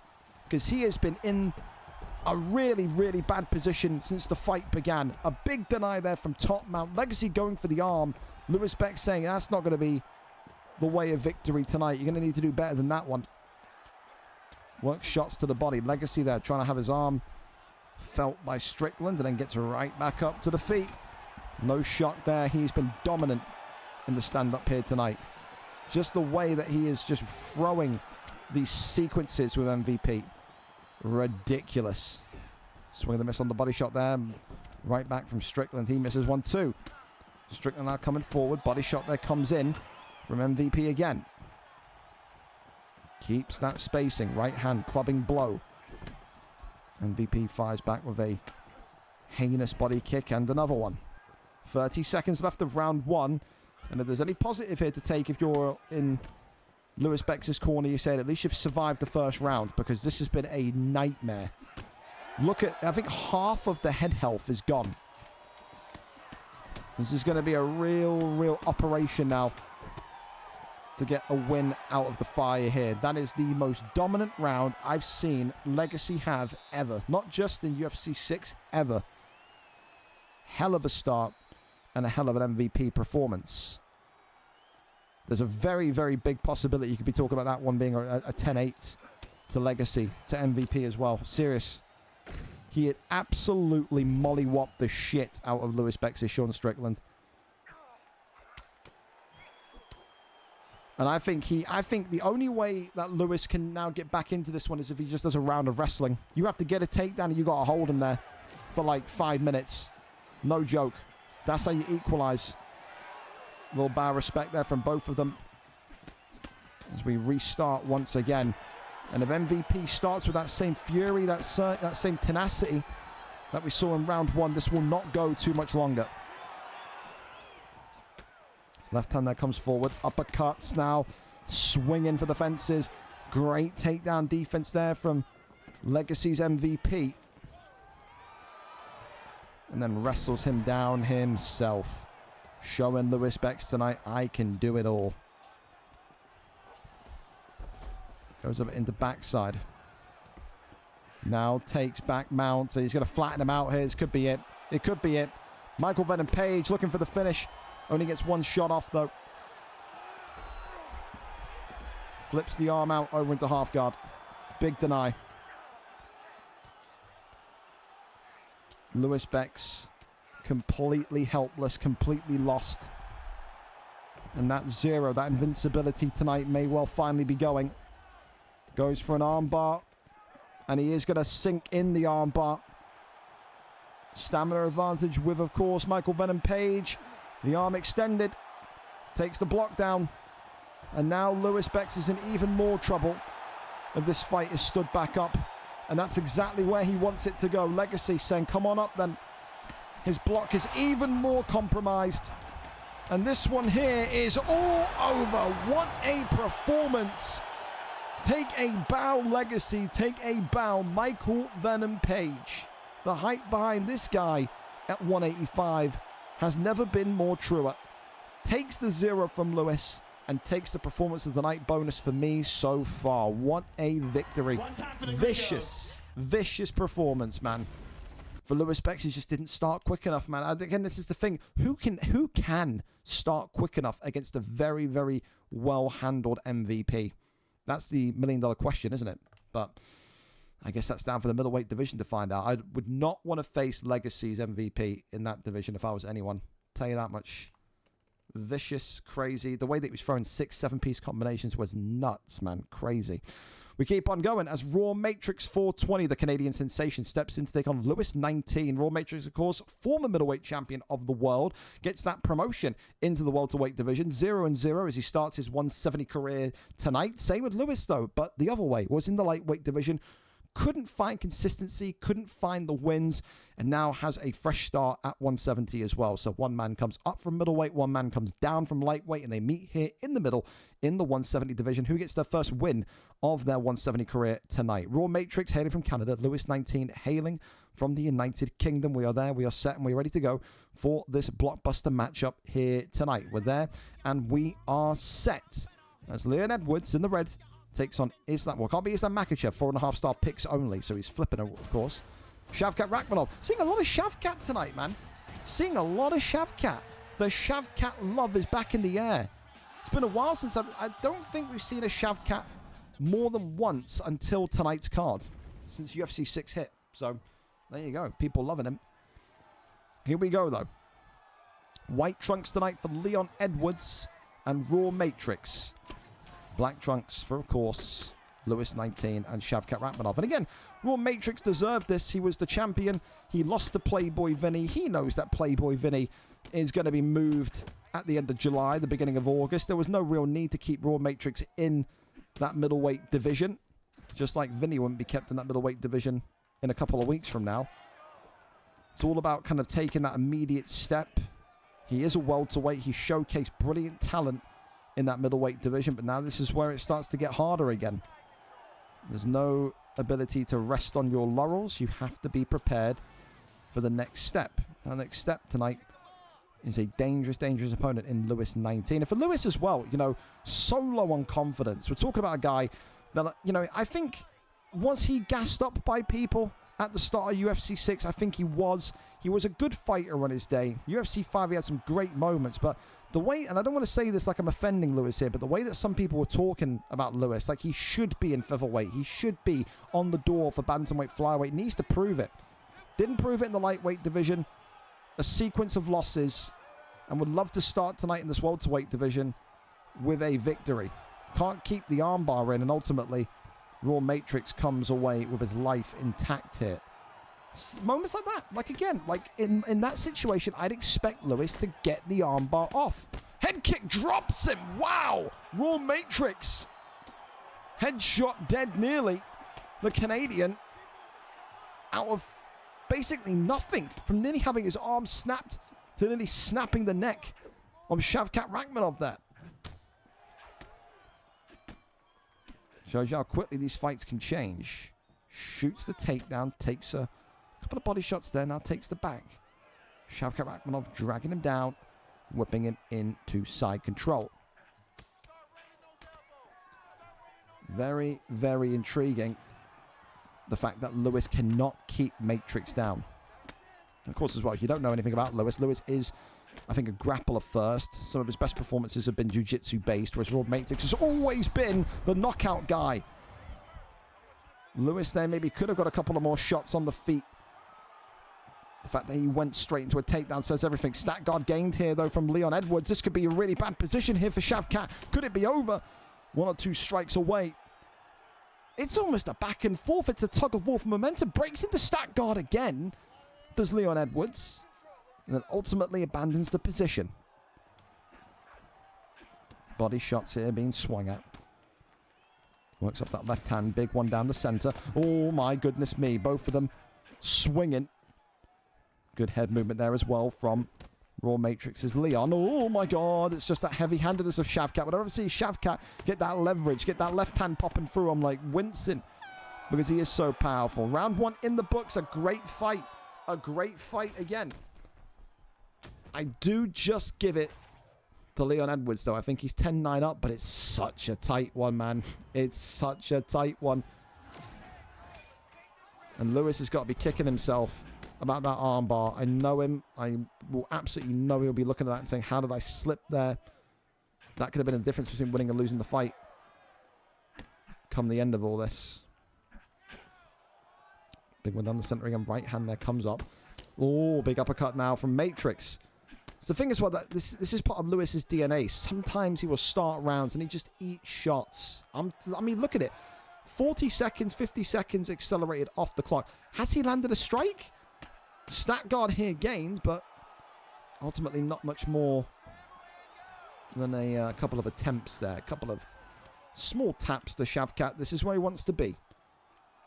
Keep the fight grounded. Keep the fight stationary down here. Goes over into side control. Crawls over into top mount. Gives up the back. Rear naked choke. This could be where the momentum flips again. This is going to be huge if he can. If he can keep him here. Matrix now on the back end of course, stamina control. And these two are absolutely hand fighting. Is he going to get out of there? Yes, he does. That is absolutely wonderful. Great anti-wrestling again from the Canadian. Tries to posture up. Goes to the right side. Triangle choke now. Lewis 19. Trying for yet another attempted sub. Sweeps that time and he's got him locked in here. This could now be the first sub. And yes, denies him not once but twice. And Matrix here loses a heap. Look at that. 80% gone. He's got that little red lung symbol popped up on his body as well. Stamina now is going to recharge at a slower rate. It has just been a back and forth. It's just been a momentum flipper, this fight.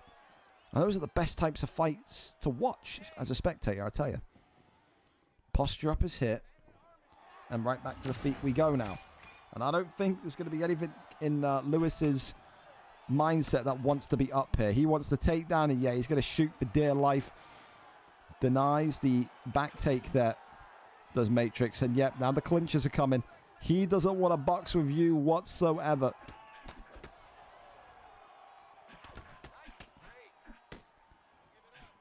Left hand. Oh, I tell you what, man. How has that not even stunned him? Very, very... Oh, the head kick! The Leon Edwards special, but avoids the follow-up uppercut. There's the takedown again. Raw Matrix here doing a wonderful job of his defense.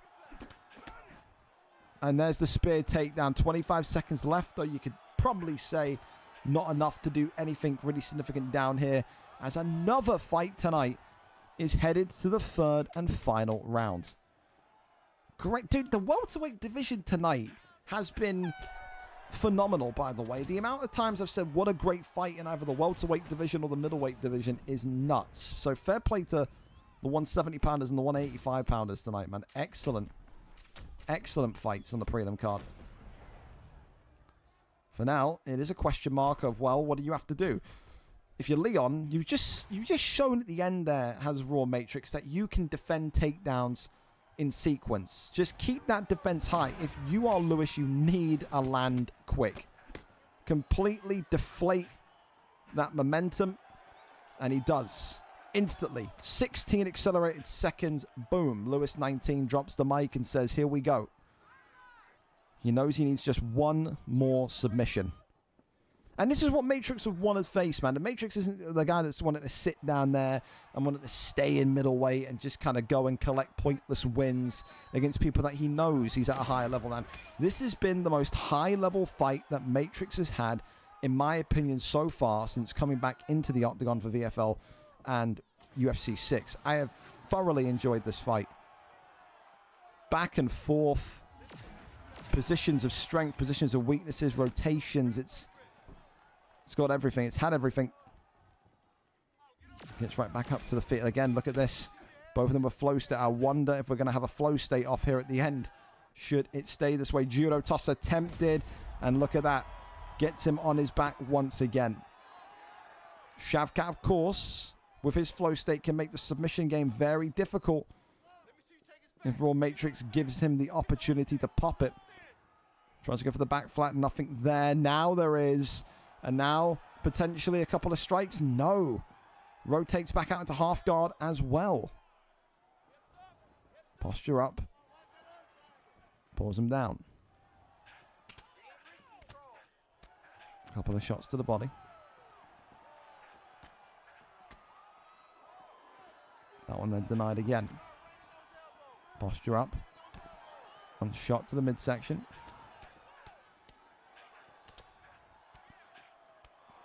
Now into full guard. Tries to kick off and away. Goes for an attempted ghillie. Not going to happen. Posture up again. Pulls back down. It could well go to a decision. Again, this is the thing that's so risky to leave fights go into a decision with what we've seen over the last couple of days. Oh my God, double dropped him. Oh, Lewis is in trouble again. Raw Matrix. Could he still go and find the finish? Oh my goodness me, the uppercut from both of them. Both of them trying to go for those counter shots. It is very, very tense. He tries to go for the takedown and another one there. Can he get the back? He's looking for it. Swings him back round. Goes for a guillotine. Pulls him down. Could it be? That one. Is it going to be? Shavkat Rakhmonov not able to secure it. I'm amazed he's taking shots down here. You'd think he wants to stand back up. Raw Matrix may have let his emotions get the better of him there. Can he survive 10 seconds? And if so, who has won this third round? That's a tricky one to call, boys, but what a fight. We skipped past the decision. And it is... Wow, I'm okay. Leon Edwards takes it. All right. Dude, that must have been close, man. That must have been a split. You can see 29-28. Wow, yeah, split decision. It was a split decision. So Raw Matrix starts with a bang in the welterweight division. One of his highest IQ fights so far. You got to give him props tonight. Looked excellent for Lewis. He will be devastated. Felt like he would have done enough. But again, like we said, since Tuesday night, man, you cannot afford to take fights the distance with the reffing at this minute in time. Do I think it was a robbery? No. I think it was a very close fight. But I do think it's one that maybe Lewis will feel he could have had the better of. It all comes back down to that armbar in round 1, doesn't it? If he didn't let that armbar slip in round 1, would he have won the fight? I think he could have. We keep going. And we head over to our second to last fight of our prelim card tonight, and it is Theo B against Tim Coldwinter. Theo B, of course, riding the high. Got a big knockout last time out. Looking to go 2-1 tonight on a 2-fight win streak, whereas Tim Coldwinter, the former champion, knows he is 1 win away from being right back in the opportunity, in the hot seat to say, I want another title shot. 3-fight win streak may well command the ability to do that. For Theo B, can you take out the former champion? Can you take out the Ruski, who's got a bit of everything? He's got wrestling, he's got grappling, but does he have the ability tonight to last against Theo B, excuse me. We are there, we are set, and we are ready to go for this one tonight, as Theo B is our cameraman. Here we go then. Appreciate these two being ready to go early as well. Top from both of you. 4.5-star picks, of course, are legal as well. Close fight indeed, Slenders, was great. Thank you as well to Tio Philagem. Philagame for the follow. I've completely butchered it, but there you go. Here we are. Ready and set, though, for our second to last prelim fight of the evening. Charles do Bronx Oliveira in the yellow trunks, Dustin Poirier in the Hawaiian floral trunks. Theo B coming in with Charles do Bronx, whereas Tim Coldwinter coming in with Dustin Poirier. Both of these two, you would say, are strikers first, but we have seen Tim Coldwinter wrestle, shoot, and work those ground positions to secure the lightweight belt back at VFL 240. So you would think he's probably got more of a ground game resume than Theo B. Theo B, though, is fast, he's dangerous, and he's handsy. He knows exactly when to throw a combination, when to evade, when to step forward. Again, we always say, you know, back in UFC 5, he was so filled with confidence. He once upon a time called himself the best boxer, self-proclaimed best boxer in the featherweight division. Wants to get back to there. Tonight, a huge opportunity, though, to take a step towards the lightweight title, should he get this one done against a former champion. Of course, for Tim, he has that front step confidence, and of course, when you double that up with the Dustin Poirier pick, difficult to look past him in this fight. It's a perfect fight as well for me, because you want to see how Theo does against someone like Tim, who is known to pressure. That's why it's a little bit more surprising for me that he took the Charles Oliveira pick. You thought you were going to see maybe fire v fire in terms of boxer v boxer, but maybe he plans to use do Bronx's submission set, his jiu-jitsu set, if this starts to get a little bit too handsy in those close quarter pockets. As do Bronx here continues to shuffle outwards, left and right hands still flying in. You gotta think here for do Bronx. It's the space that he's conceding at the minute. This has been the most, I think, I'm going to say it, timid that I've seen Theo B since he kind of re-entered for UFC 6. He's always the guy walking you down. He's kind of stuck in the mud at the minute. He's walking backwards. He's putting his back to the cage a lot, and he is just walking back defending. He's not really getting a lot of connectivity here whatsoever. And that will be a concern for him. He's a knowledgeable guy in terms of damage and comprehensive striking. He has to be a little bit more forthcoming in round 2, because it's been all Tim Coldwinter so far in round number 1. Swing and a miss there on the head kick. Oh, I'll tell you what. Counter uppercut, but there's no stun. There's no flash event. There's nothing. He'll feel a little bit aggrieved by that one, no doubt. Left and right hands again. Tim Coldwinter, happy as can be. This has been an ideal round for Tim. He's kind of set the tone of the fight. He's walked his opponent down. He's not had any sort of trouble against Theo's Charles do Bronx as of yet. It's got to be a Poirier round. Has to be a Poirier round. We need to see a little bit more from Theo B. This is not the Theo B that wowed us off our chairs in the last couple of fights. Round number 2 up and underway. For Tim Cold-Winter, pretty much the corner's got to be saying to him, more of the same, Tim. Don't go too aggressive. Don't go, too withdrawn. Stay in his face, stick and move. Works up the double jab there. See, just continues to kind of target. Oh, that's a big mistake from Tim. That's the first big mistake from Tim and the first big trap set by VOB. Okay. Maybe the aim tonight is to counter-strike and lull him into a false sense of security. And if it is, the plan just worked there. 1-2 head kick attempted. Right hand that swings across. Still being looked at here. Works off the jab. Uppercut. 1-2 down the center. Left hand, right hand. Tell you this much. I would love to see a couple more body shots being thrown from Theo. Take away that stamina from Poirier. Then that volume becomes even more difficult to hit. Good uppercut there, though, on the counter shot. Right hand comes forward. Definitely an improved performance so far from Theo in round 2. He's come out of his shell a little bit in this round. He certainly has. Works off the jab. Left hand comes forward again. Poirier still hesitant there on the back foot, but working the jab. Swings up with the right hand. Left and rights again. Tim Cold-Winter, though, with flow state now. Is he going to pop it before the end of round 2 is the big question. Swing and a miss there.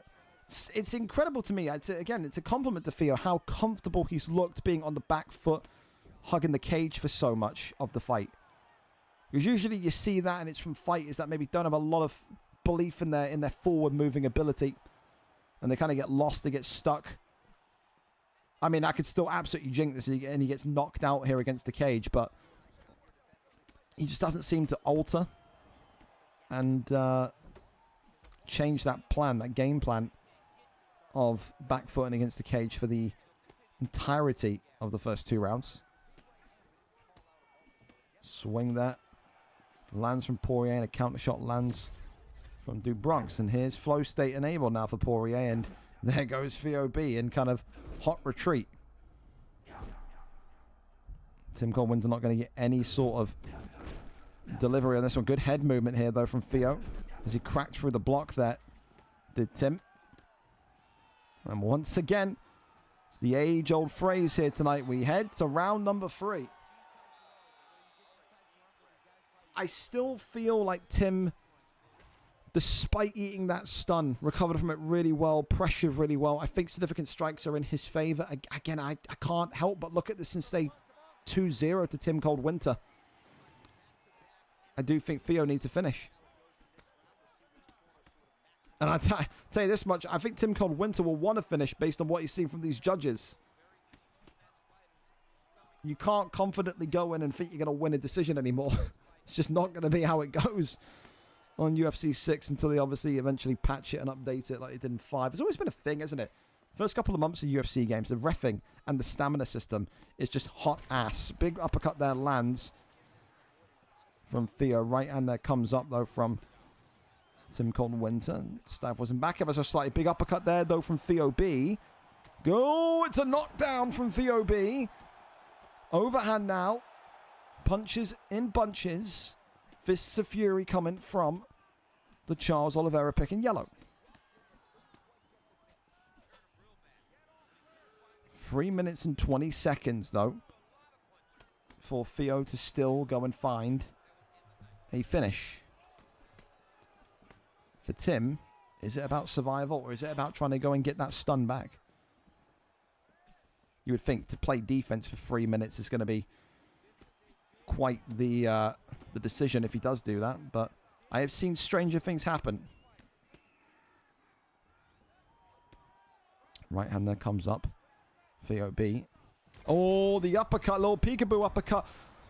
And look at this now, swinging, another knockdown. VOB feeling it. Tim Cold-Winter avoiding it. And now, oh, Tim clipped again. Head movement from Tim Cold-Winter. Jesus Christ. That is excellent. But Theo B drops him down. And maybe the game plan is starting to work a charm here. Is Theo B confident enough to see this one go to a decision? Does he feel like he's won either of the first 2 rounds? Swing and a miss there on the head kick. Right hand now from Poirier. Left and right handers again flying forward. Oh, flying knee drops him. No jump there from Theo. It could be a 10-8 this round. Oh, never mind. It's all over. Theo B. He had the game plan. Retreat, walk backwards, and remain patient. He absorbed all of that pressure, all of that power from Poirier and Tim Cold-Winter in round 1. Now, I thought, is he okay tonight? He's not looking his usual progressive self, but it all gets wrapped up nicely in round 3 for Theo B, who pushed to be in this division. He is proving everyone who doubted him wrong. 2 wins in a row now, 2 high-profile wins, including one against a former champion. Is Theo B at the position where he can now start to say, I want to be considered for that next title shot? For Tim Cold-Winter tonight, it is defeat in the 3rd round. And for Theo B, his ascent up these divisional rankings continues in epic fashion. Congratulations tonight. A very, I would say, different but effective performance from his Charles do Bronx Oliveira. Congratulations to him. All right, we can go over to our final prelim fight of the evening, if, of course, they are ready and set, and quickly check my DMs as well, because I got a whole bunch from people. I got people asking me, I mean, not allowing Mitch to manage anything. So that's not happening. Servers are cooked. People can't even load onto clubs tonight. Just a warning in case it carries on tomorrow. What again? Don't care about FIFA at the minute. I am playing UFC. Was round 1 Coxie? Was round 1 Coxie, round 2 and 3 me. So 29-28 for Mars. Wow. Yeah. Yeah. It was a close fight. It was a very close fight. 130 MSD submit. Again, Lewis, it's an American fight. There was no lag in game. I think Bowman Ping there is just a cope. It's just, yeah. Him landing 3 significant strikes and getting absolutely shut down. Shut does good for me for shooing for performance of the night. I think, again, for Legacy, yeah, I mean, it was the best MVP performance I've seen. Lewis is furious, so I'm not even considering it because of the ping, but I don't think you can blame the ping for that one. I just don't think you can. So, yeah, we're waiting and seeing on Raw Corn and Legit Slayer. As I think Legit Slayer sent me his link in DMs earlier on, so we'll see if they're ready to go as well. She's catching up on DMs. We've got a mobile link here, so we'll see if they're lobbied. And they are set, to which they are. Fantastic, fellas. Thank you so much for being early as well and being ready to go early. I appreciate that massively from you, Issam and co. So listen, a big one. Raw Corn, also formerly known as OV Leviathan, back in the octagon for us here tonight in UFC 6. 0-0 for him. 0-0 for Legit Slayer, who is a serious contender for the belt. There's a lot of positive words that have been said about Issam. For me, no offense to him, I never really saw the hype. Why? Because Issam was another one of those kind of bantamweight, flyweight guys that would do one fight, do 2 fights, and then disappear off the face of the earth. I need to see the hype that everyone's talking about on a consistent basis. I know about Leviathan, or about Korn, as I have to get used to calling him.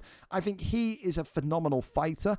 And I think tonight, when you talk about 2 fighters that are 0-0 with a lot of belief from various other fighters behind them, someone tonight is going to start off with maybe their ego being dented. One of these 2 tonight go 0-1 in this bantamweight division. Let's see what way this one goes.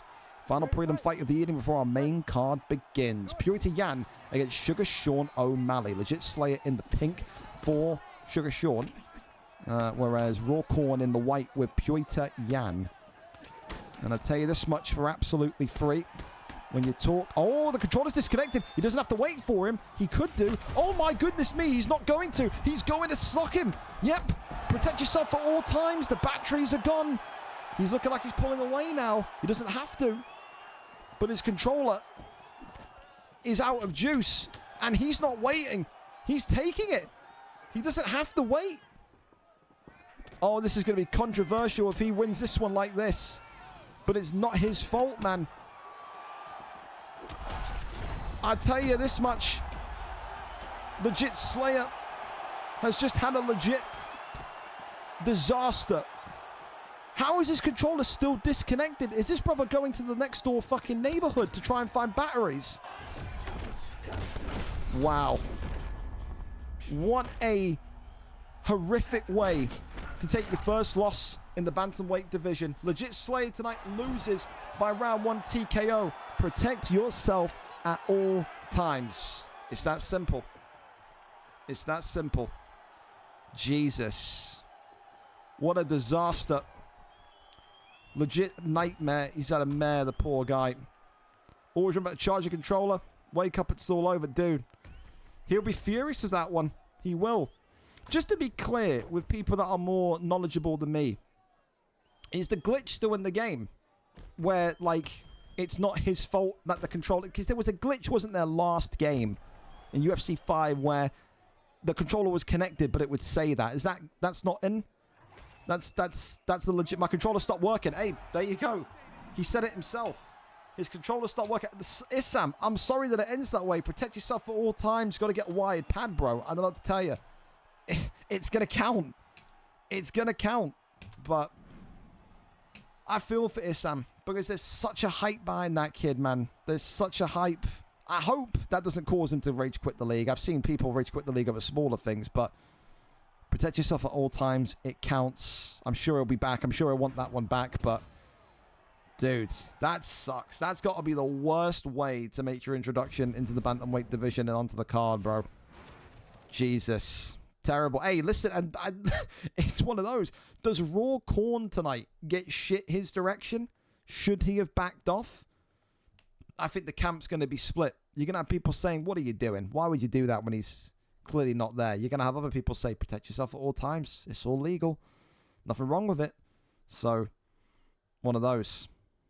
One of those. Give Corn the title shot. Relax. You're crazy. They would have done the same. Hanson, I agree with you, dude. I think they would have done the same. Does that count? I tried to give him time. It's legal. He openly said his controller stopped working. That is a him hardware problem. I can't be more fair. We have had that happen before, and we have given it before. It is completely down to the opponent if he wants to back away and let him fix or not. You don't have to do that. You don't have to do that. Raw Corn, sportsmanship-wise, did everything wrong. But legality-wise, did nothing wrong. So, yeah. Yeah. It's one of them. Performance of the night, you're crazy. All right, listen, we can go and put the ping in for the prediction card. Main card is about to begin. Last call. So get your prediction cards in. If you haven't got them in already, just bad luck. It's just the definition about that. That's not just bad luck. That is horrific luck. That is terrible luck. That is awful luck. I feel for you, man. I do. But no doubt you two will meet again. No doubt there will be a rematch down the way. But that's shit, dude. I would be fucking so angry at my controller, at Corn. I'd have to go take a walk around the block or something, man. I would. For now, fellas, listen, we are going to be approaching the main cards. I'm going to quickly put the ping up in the Discord, and then we're going to go to the main card trailer. So grab a snack, grab a beverage, all the usual good stuff as we head to the main card, the final portion of our final UFC card of this week. Dirty Dave versus WhimperingIann. What a main event, boys. What a main event for the Bantamweight Championship of the world. And fair props as well to the guys as well that were on the Fight Pass prelims and prelim card tonight. Excellent fights, especially in that welterweight and middleweight division in particular. Main card is now live. Attach the poster. Let's attach the poster. Where's the poster? Main card poster. Fantastic. All right. Fellas, don't go anywhere. We'll be right back after the trailer.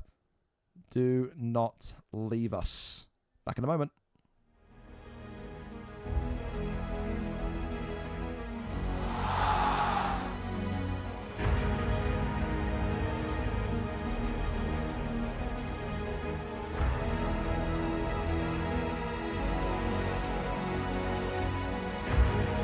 It is over.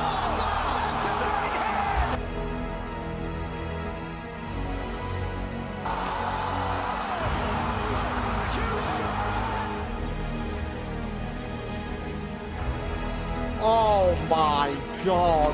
Leg beat up, man. That's before you have. Big left from Poirier, now a right hand. It's hurt. Oh my God. And SLG Jokers has put the former middleweight champion to sleep. Light heavyweight champion. Goodness! It's time.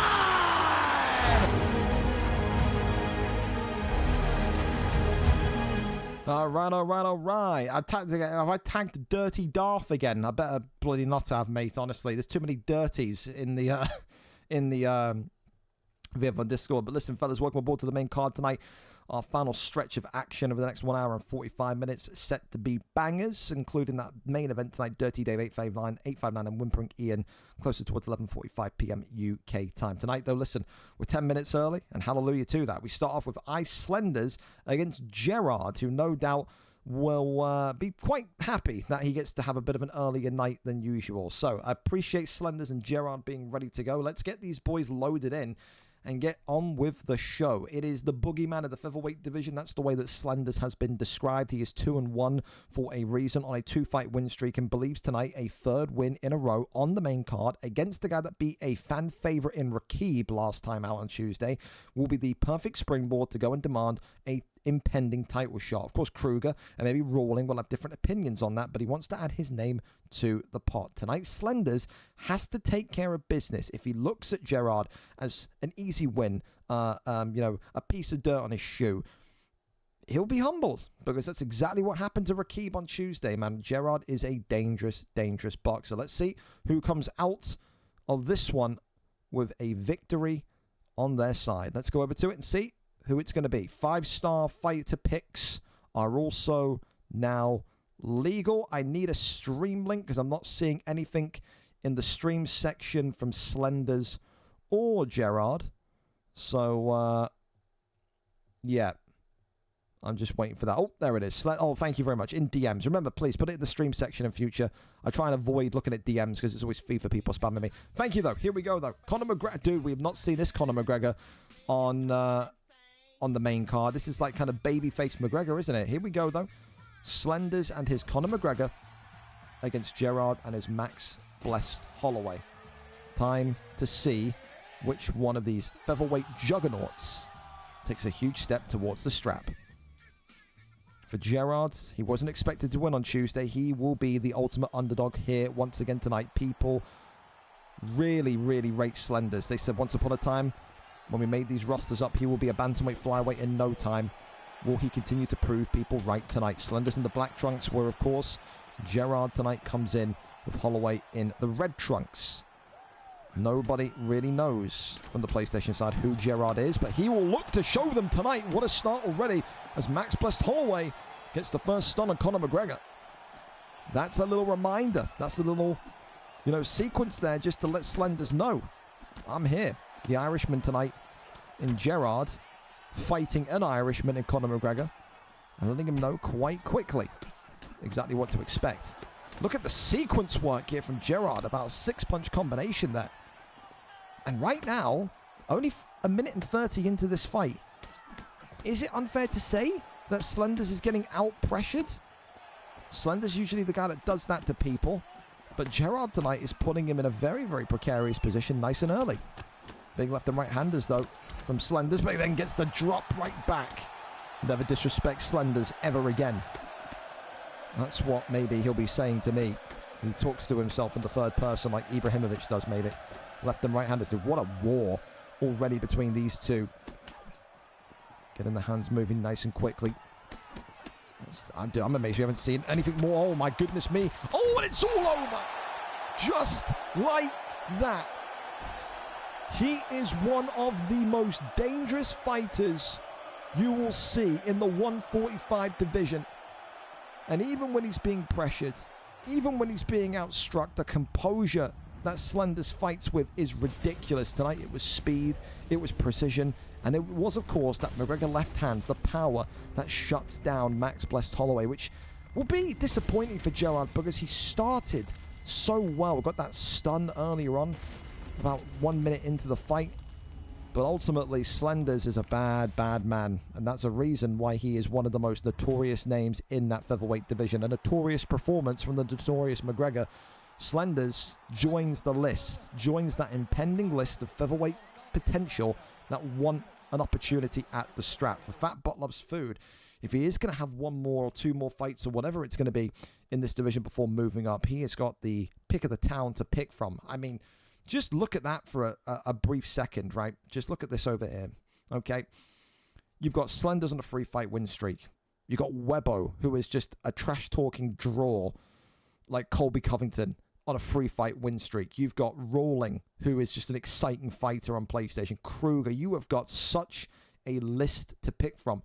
Realistically, you've got to let Fat Bot Loves Food make the selection. Who does he want to defend against? Kruger, Rolling, Webbo, Slenders, even Benjami, 2-0. If he goes to 3-0, he's in that list too. Crazy. Crazy fight, crazy performance, and a wonderful victory to start off the main card tonight from everyone's favourite featherweight. Commiserations to Gerard, congratulations to Slenders. Thank you as well to Doyle Rue for the follow as well. Top man. I manifest this. I know he throws fast combos. Title shot. There you go. He wants it. He knows what he wants. I just blinked. Telling you, man, Nintendo. He's crazy. He's crazy. You can see when you see fighters like that with that speed, that pursuit, that accuracy.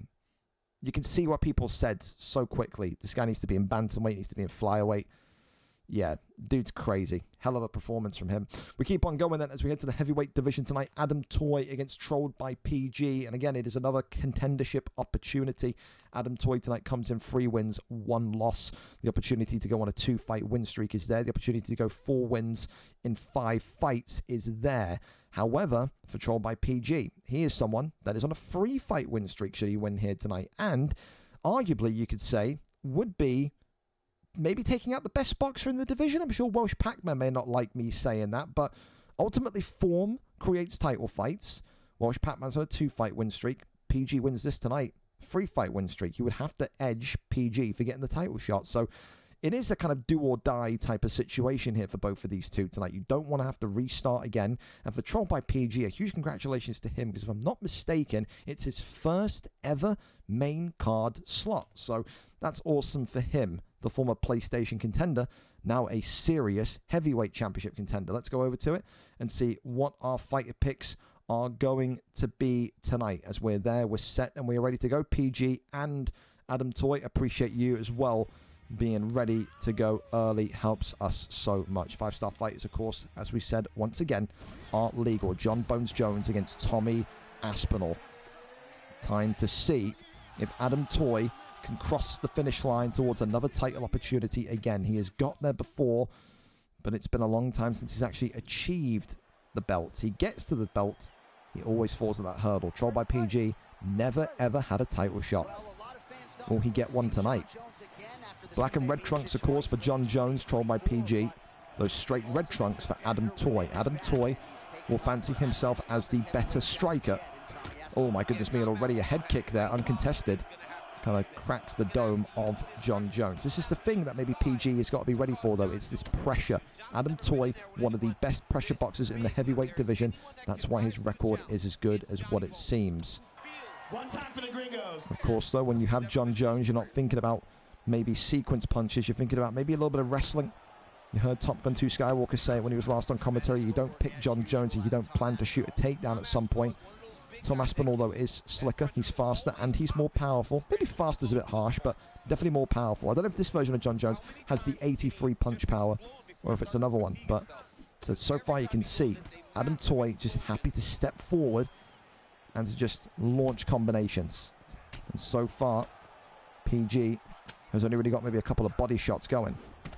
Another one there comes in beautifully well. Catches the body shot, goes upstairs to the head. Does Tom Aspinall. 1-2 body shot as well.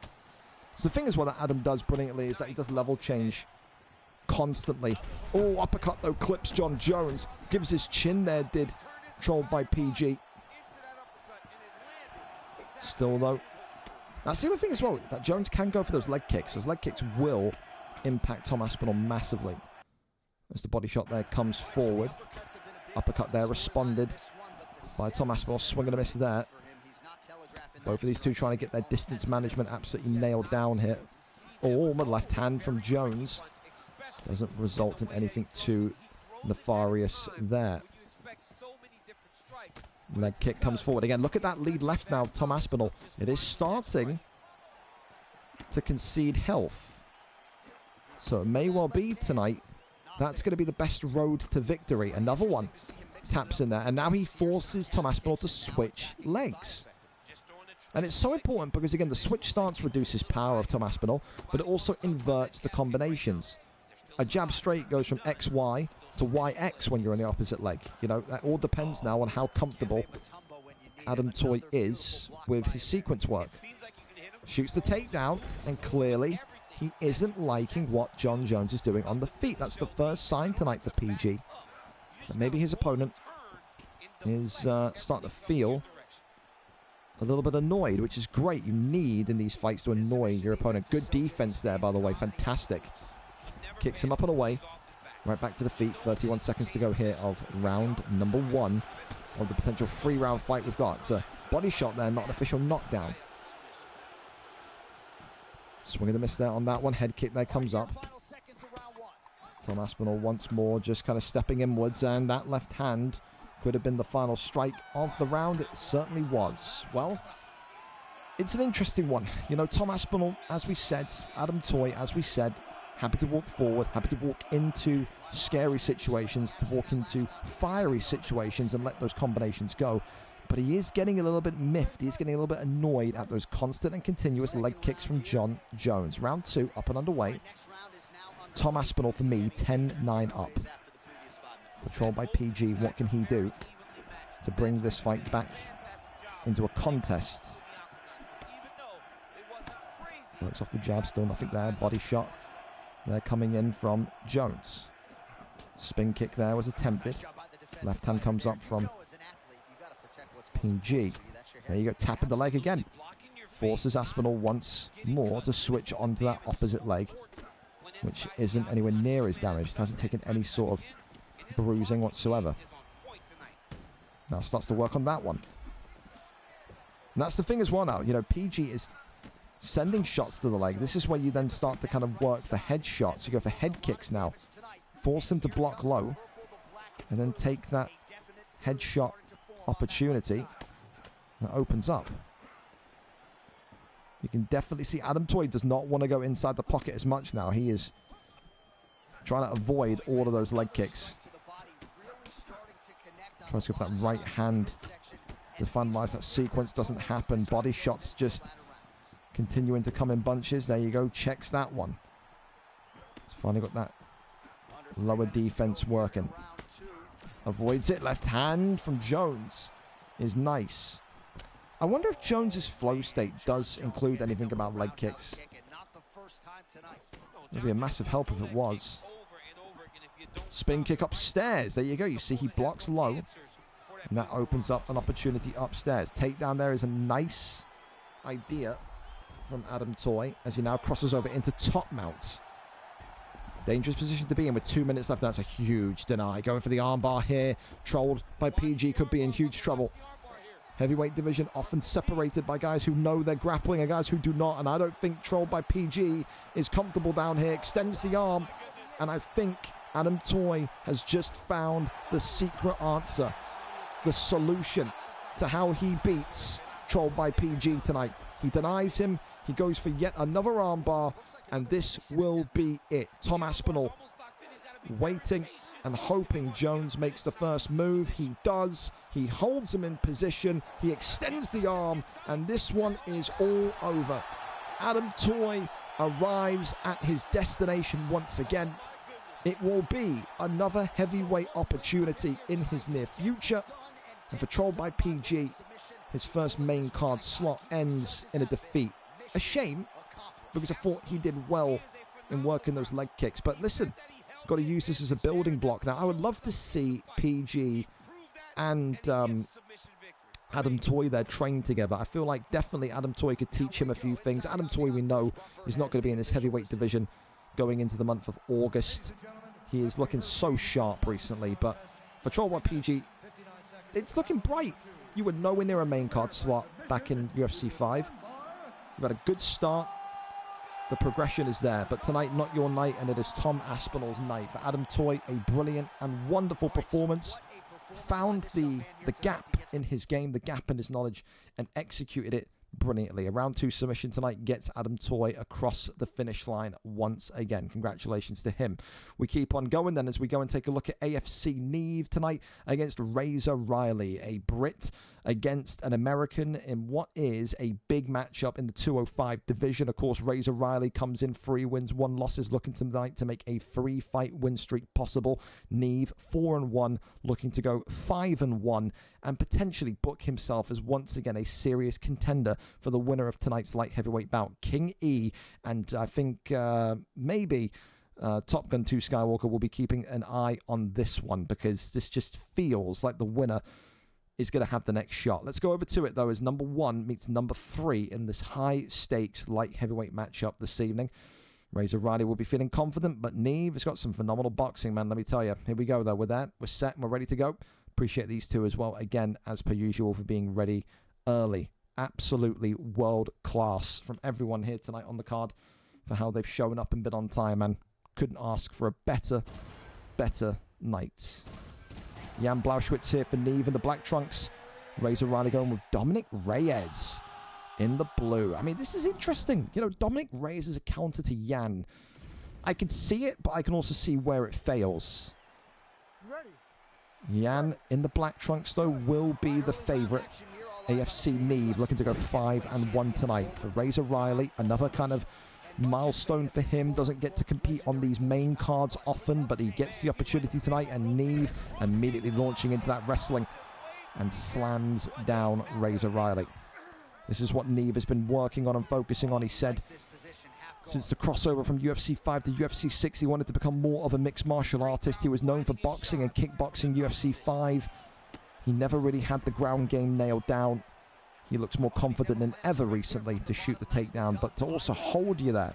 It's all well and good shoot the takedown. You've seen people like Bailey 18 who would shoot 15 takedowns in a round but never be able to kind of get one denied. He feels like he's at the peak of his powers when it comes to the wrestling right now. And that's great. However, can't keep Razor Riley down. For Riley, maybe we'll have to be very wary of the takedown. Have his defense at a sky-high level. The American, though, on the other side of things, Dominic Reyes, has had a very checkered past in this division. He's had moments of brilliance. He's had moments of madness. He's had times when he's been competing for the belt. He's had times when he's been on losing streaks. He has been through every single iteration you could imagine, positive or negative. And that experience helps you in these fights because it removes all pressure off the shoulders. For Neve, maybe there is an expectation. Maybe there is a kind of anxiety that exists because he knows that people are looking at him as, you know, he's not a light heavyweight moving into middleweight, because that's the kind of reputation he's getting right now with this newfound wrestling. Of course, though, Razor Riley will not be fazed by that. He will be fazed about the outcome that he can control. And what a statement it would be if he can outbox AFC Neve here tonight with Dominic Reyes. You see as well, head health is definitely in the favor of Razor Riley. He's taken a good batch off of AFC Neve here. And we always say that, you know, when those guys in heavyweight, light heavyweight start to kind of focus on the wrestling, they're striking often rather than not. It gets a little bit worse, doesn't it? Gets a little bit reduced in quality. Maybe that's something that Neve has found himself. Still happy though to go with those 1-2s when Jan goes for that leg kick. The leg as well for Dominic Reyes, by the way. Look at that, the top right of your HUD. That lead right of Dominic Reyes. Missing around about 20% of that health already. Switches legs. Does Riley. Back onto his lead left. Sways on round. Uppercuts there. Landing from the American. Still keeping himself nice and fluid here, Razor Riley. Love that pressure. It's textbook AFC Neve. The pressure now rocks Dominic Reyes. He has not been separated from Dominic Reyes once here. He loves to be in that pocket, does Neve. And I think he'll be happy with that round 1. He gets that stun. And he knows he's maybe got Razor Riley panicking a little bit. Listen, if I'm Razor Riley, I'm accepting. I've just had a scary moment. I think for Razor Riley, he needs to understand when to engage and disengage. He's getting sucked in at points. Doesn't need to go blow for blow with Yann, especially when he has got the head health of Yann down by a bit of a significant margin. You know, at some points, the best option is to just retreat or even just to shoot a takedown to completely swirl the momentum, because that's what Neve wants. Neve is pressuring you because he wants a close quarters matchup. He believes he's the better boxer. Uppercut there lands. Neve here for the first time in trouble. And look at this. The American may be telling him tonight, you're going to need to do a little bit more than what you have done already to catch me. Big uppercut once more. Neve now shooting the takedown. Maybe some panic stations here. 3:45 left of round 2. Neve, of course, has been stunned not once but twice. Oh my goodness, it could be a third time if he's not careful. Neve is looking like he kind of needs a takedown. Being outstruck by Dominic Reyes, shoots and gets it. That'll be, yeah, I can imagine Razor Riley in his room right now, just kind of rolling his eyes and going, Jesus, man, if I just denied that one, he'd be in a great position. Neve now has to keep him here. He's suffered on the feet. He's been outboxed on the feet. He's a big enough man to accept that, but he has to keep Riley down. Riley, though, stands right back up. And now right back to the stand-up we go. The clinch work happening. He does not want to be up there with Razor Riley. That's got to feel good from Razor Riley, the American, seeing that the Brit does not want to stand with him. Oh, big left hand there. I'll tell you, that was dangerous as the pickup and the slam works. All right. Take 2 of the wrestling here from AFC Neve. Couple of body shots. No need to rush. Only takes 1 trip to top mount with Blauschwitz, and you start to be in very big trouble.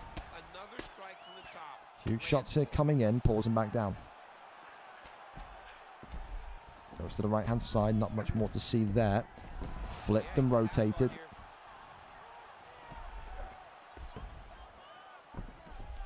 Ultimately over into side control. Denied. Tries to maybe get the cage flip here. Into side control again. Tries to go for the Kimura. Nothing. Crawls over into top mounts. Going to be resisted there as well. This is more like it for Neve, but there's only 30 seconds left of round 2. If you're Riley, you've got to just defend this. It's a bad position, but it's not a terrible position. Oh, that he shouldn't have moved. He should not be transitioning. He's got to wait for Neve to make the first move. Big shots again from Blauschwitz. Can he survive it? He nearly didn't, but it's a close fight, boys. It's a close fight. Said if we get to see the fight stats, we'll get more understanding. Yeah, 12-6. So yeah, I think it's that flurry. You think about the 12 significant strikes. I think probably 8 of them, maybe 6 of them, came in those last 2 top mount posture ups. So that just shows you how quickly one sequence of a fight can affect everything. For now, it's the same mission statement as before. If you Razor Riley in the blue, you keep this one standing. Big shot there, though, from Neve. And now Neve's swinging for the fences. Razor Riley, though, fighting back for everything he's got. He's got to just calm himself down here. Razor Riley getting picked up and slammed down again, though. Neve is happy to let this one go to the long haul, but when he gets into top mount as easy as he does, it may not be the long haul. Big shots raining in, and Neve tonight, is he going to get it? Not quite yet. It is starting to look very, very panicky, though, for Razor Riley. He just cannot consistently avoid that top mount position. Got to give fair credit to Neve as well, because the way that Neve has controlled him towards the end of 2, beginning of 3, it's been excellent. No longer a fighter is Neve that will rush the finish. He will work these positions of dominance. Denies the sprawl there. Excellent. Keeps him here locked up in sprawl position. Again, indicates to me that Neve thinks he is winning this fight if he's happy to sit and sprawl. Back to the feet we go. Overhand there just being clocked on from Razor Riley. Works the jab. 1-2s. Now works off that third strike. Shoots the takedown again. But big deny here this time from Razor Riley. Plenty of time. Half the head health of Yann still gone. Oh my God, Neve there with that little slip hook. The shoulder shimmy, I like to call it. Uppercut there was just being looked for by Riley. Works off the jab, left hand there, comes forward. You just see he's looking and praying to kind of pop through that block of Yann. I can see why Neve as well is looking for a takedown. He's very, very tentative to that head health situation. Minute and 15. Uppercut there, clips him. Hang on a minute. Neve could be in trouble. He backs away. Neve has got to be feeling like he has won the first 2 rounds if he's doing this. Yeah. Neve, with that takedown, is saying to us watching this fight, I know I've won round 1. I know I've won round 2. I'm happy to see this one out. Is he going to regret that? Is he going to let this one go to the judges and be robbed like so many people have been? One thing that can be said for certain is that it's been an excellent light heavyweight matchup and worthy of being a contendership matchup. And I'm sure the respect there will be paid from both of them to one another. This one goes the distance tonight, but who's won it on decision? That is the $1 million question. I think I'm going to say I agree with Neve. I think 29-28. I think you have to give Razor Riley round 3. I think he did wonderful. I think he did wonderful, and I think Neve didn't do enough. But I think he did enough in rounds 1 and 2. So yeah, 29-28, 1 and 2, Yann, 3, Reyes. That's what I'm going for. Contact with him, you understand the difference in training opposed to being there with him. He put the grind on this guy, and he got a convincing victory. The official decision is now in. It resides with Bruce Buffer. Ladies and gentlemen, after 3 rounds, we go to the judges' scorecards for a decision. The judges score the contest 29-28, 30-27, and 30-27. Declaring the winner by unanimous decision, Yann Blachowicz. It's the right call. I don't know about 30-27. I think 30-27 is harsh, but 29-28, like the first judge, kind of, yeah, would make more sense. So I don't think it was a necessarily bad performance from Razor Riley. I just think Neve just...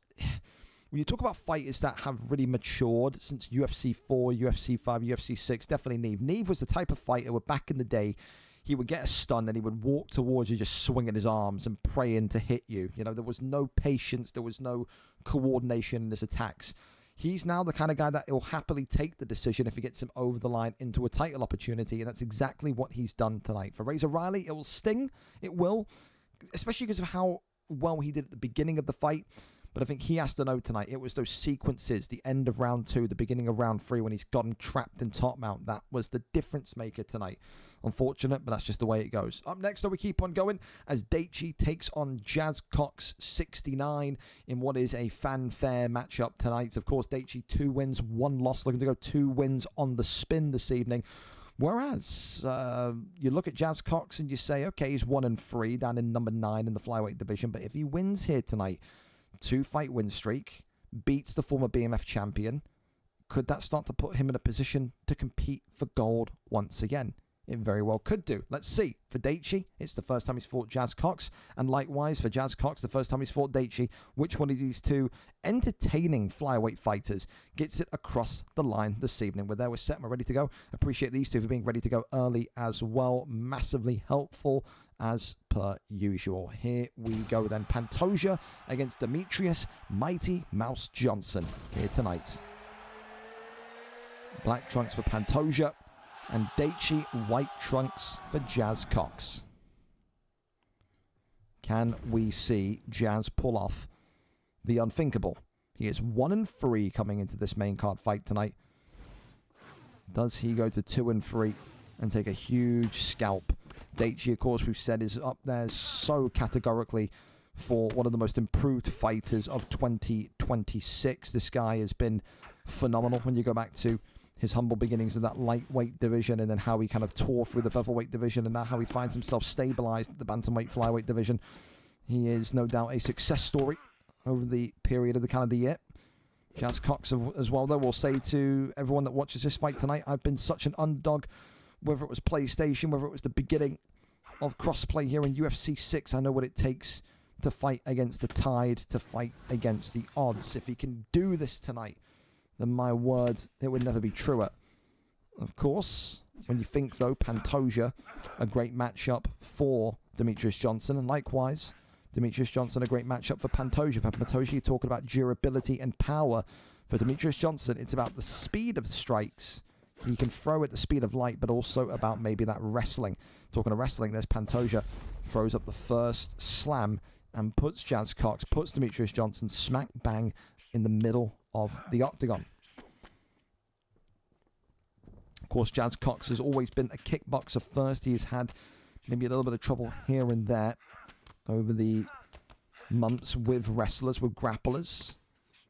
But of course, he continues to try and build his repertoire in his gym. Think about the likes of, you know, Robbie and CRZ Mars, and you look at how well they've improved since being under his guidance in the wrestling. Maybe the master, maybe Sensei Jazz needs to take some lessons from them. Goes over, though, into side control. Good little bit of a reversal and flip. Now puts him in half guard position. A couple of singular jabs there to build the G8. It is a fight tonight where, ironically, I did look at these two, despite their high finish rates. You know, you talk about Daichi having a great streak of knockouts towards the end of UFC 5. Talk about Jazz Cox never really going the distance either, whether he be winning or losing. There'd always be a knockout or a finish, should I say. I've actually got this fight tonight going to a decision. I think these two counteract each other so well. Then you throw into the, you know, the mixing pot, the Pantoja and Demetrious Johnson pick. I think there's every reality where you could see the speed of Demetrious cause problems for Pantoja, but that durability holds up and then the power activates for Pantoja. So it is very much a fight that has those storylines, I think, embedded within them. Head kick there comes up as Pantoja continues to try and hunt for the damage on Demetrious Johnson nice and early. As of now, though, we're going to cross into round number 2, and it's very difficult for me. I don't know about you guys watching. Again, some of you got a lot more of a keen eye than me. I don't know who you give that round to. I would need to see the stats. It felt very equal. It felt very chess matchy. It didn't really feel like someone was kicking the living Christ out of someone else. But we will not find out until the end, as round number 2 is up and underway. Another shot there, Woohee, and slams him down. I wonder if... I think Demetrious Johnson there looked like he was taunting for a second. I don't know if he was trying to bow and give respect or whatever, but if he was, I don't think Daichi gives too much of a care here. Takes the back against the cage, drags him back down. Now we are in back sitting position. Sometimes in these kind of big fights, when you are a knockout artist like Daichi, sometimes you have to sit there and say, all right, we've got to change the style. A win here puts him to 3-1. Start talking about 3-1, 2-fight win streak. Start talking about potential contendership opportunities. So sometimes you've got to sacrifice what looks good for what works. Good rotation there, though, by Jazz Cox, who now has full guard position. I'll tell you this much, Herb Dean's not going to be too far away from standing these two up. Tries to fake, pulled him back in. And gets flipped right back. I'm amazed that Herb Dean didn't stand them up there. I've seen Herb stand people up from that position for a lot shorter, it feels like, before. A couple of slight jabs there, goes back down low to the body. Crawls over, not going to happen. Top mount is looking like it's the jackpot lottery of positions tonight. Both of these two defending so well. Brings down more jabs here. It's one of those fights where it's not going to be too pretty on the eye, especially if you're a FIFA guy coming in to watch this tonight as your FIFA night ends. It is more about strategy than trying to kill each other. So these two competing in that flyweight division, which is regarded next to bantamweight. That's the two divisions that effectively contain the guys that are in the top 50, the top 100, top 200. Very high-level players. Flurries over, though, into half guard. It's a different... This is the thing, that I've seen some craziness from the judges. And this has been, no offense, a very inactive fight from, like, maybe the 3rd minute in round 1 onwards. I don't know if... It wouldn't shock me if you look at the scorecards at the end of this round and it's a 10-10 round. It just doesn't feel like there's been enough to award either of these fighters the second round. 23 seconds, maybe that will change us. Imagine a knockdown here. That'd get you off your seat, wouldn't it? Oi! Just continues to swing round, and again, my prediction of a decision tonight, regardless of what way it goes, is looking more and more likely as we head into the 3rd and final round. Yeah, 2 significant strikes to 1. That is a 10-10. There's no way you can award anyone that round. 3 combined significant strikes in round number 2. That's enough to put your grandfather to sleep. It is. Well, let's see what happens. I'll tell you what, a draw would be hilarious, because then what the fuck does that do for the division? You know? Head kick there comes up, as it seems that both of these two now knowing they're going to need to put some more wood in the fireplace, so to speak. Going to get us warmed up here. There's that left hand there from Pantoja, swings forward. Now the leg kick's coming in from Demetrius Johnson. Right hand body shot is nice. Swing and a miss on that uppercut, though, goes towards the right hand side. Goes back down low, left hand connects. Oi! Demetrius Johnson just getting his strike patterns that little bit wrong. Nearly opened up a gap there for Daichi to execute.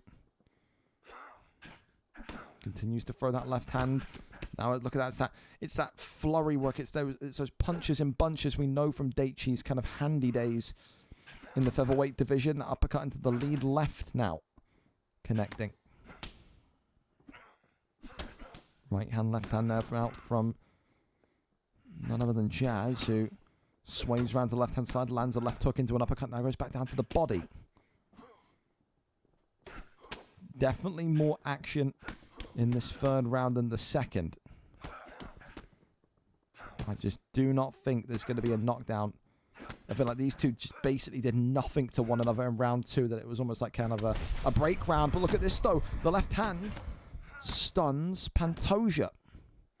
Okay, we be talking about that stun as the potential stun that wins the fight for Demetrius Johnson. Shoots the takedown, back down we go.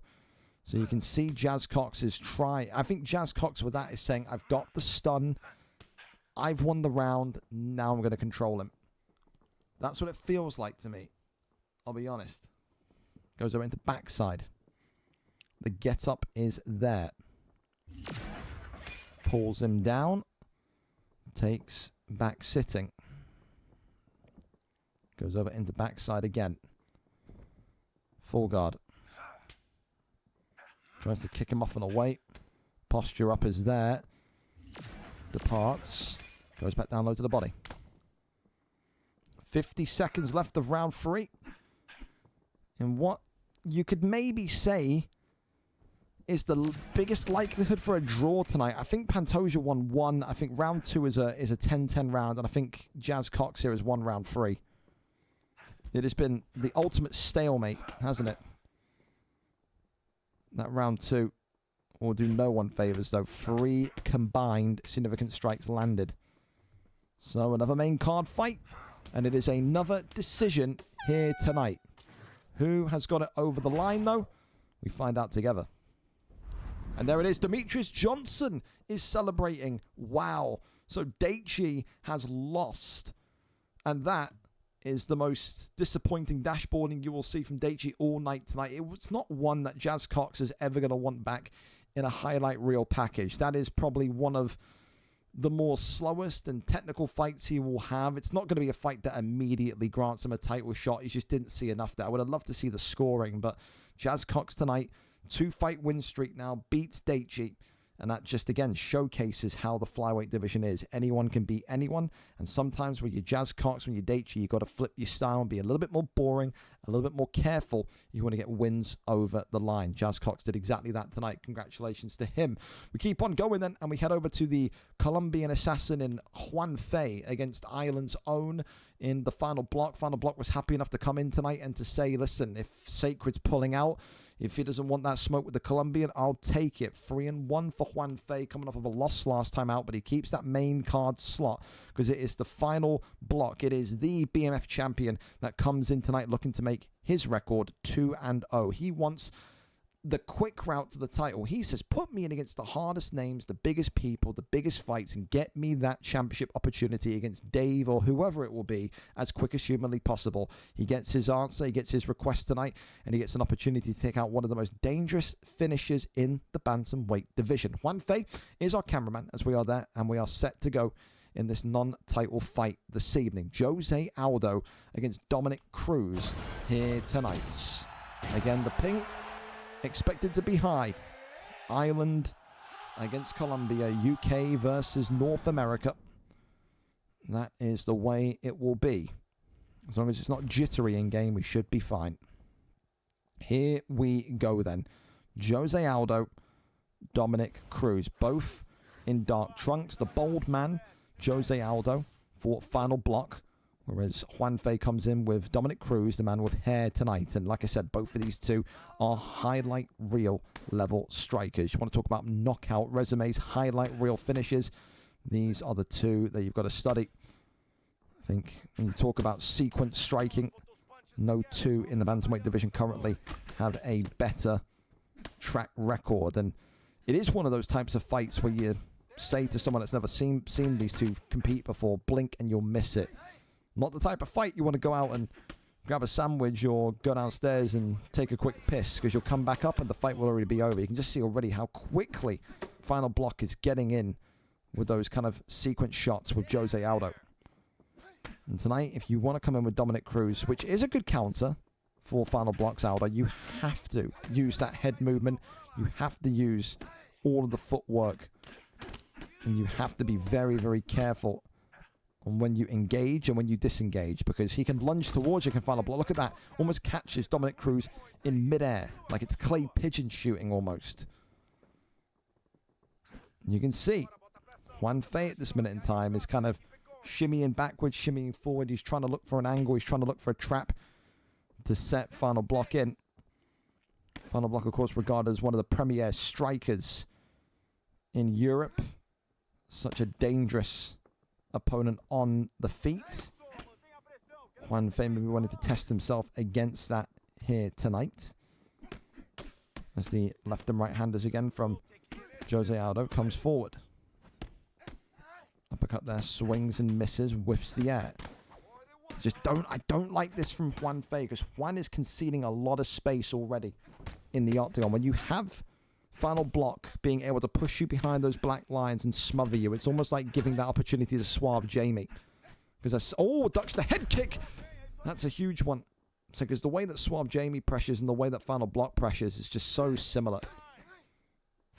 So Team Ireland at an MMA World Cup would be fucking ridiculous.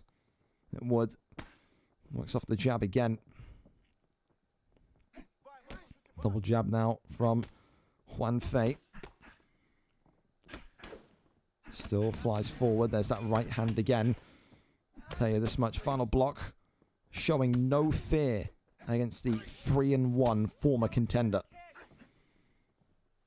And Juan had his, I think, most historic period in that featherweight division. Something like 11-3 at the end of UFC 5. Final block, of course, has been in and out of this bantamweight flyweight division. Known as one of the best. Gets great movement there again, does Aldo. To kind of avoid that flying Superman punch and effectively nearly turn the lights off on Cruz. As this one heads into round number 2. And you can see there, Juan Fe's enjoying a little bow of respect there in the end from Juan Fe. He knows he's up against greatness tonight. Close round, though. 20 significant strikes confirmed compared to 17. It's maybe not the domination that final block would have expected. But it is just some of the shot selection, some of the little intricate movements to the left, to the right, that final block manages to get off. They open up so many doors for him. Round 2, up and underway. 10-9 to Jose Aldo and the final block so far. Of course, when we talk about decisive moments, decisive points of fights, I just worry if that first stun comes and it's in Jose Aldo's favor, because that will be all the momentum that block needs.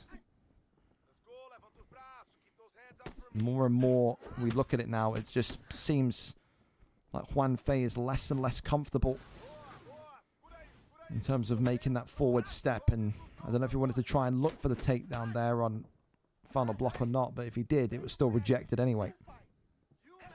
Body shot, left hand swinging upwards. Beautiful three-piece combination continues on. A lot of tactical fights here tonight, man, especially on the main card. Neither of these two wanting to make a grave error, which puts them on a hospital bed. Ducks underneath. Does block again. I feel like block's got to maybe duck it and then go for those body shots. Try and take that wind out of Cruz's sails. Gets the trip. Jumps in. Up kick saves Cruz. Now look at that. The ankle pick denied. Right back by final block. Good takedown defense from both. Good ground resistance from both, you can maybe say. Uppercut left hand. Left hand that just flew on past. But look at that, no strikes. Maybe towards the back of the head, but if it's Herb Dean, he won't give a fuck, will he? Single leg there, attempted, but rejected. Excellent takedown defense from both again, I will say. Swings that one towards the dome. Jose Aldo continues to hold and block up nicely. Ducks underneath. Again, it's that preemptive knowledge of when exactly to duck. He is such a great reader of patterns. His final block. Head kick there lands up nicely.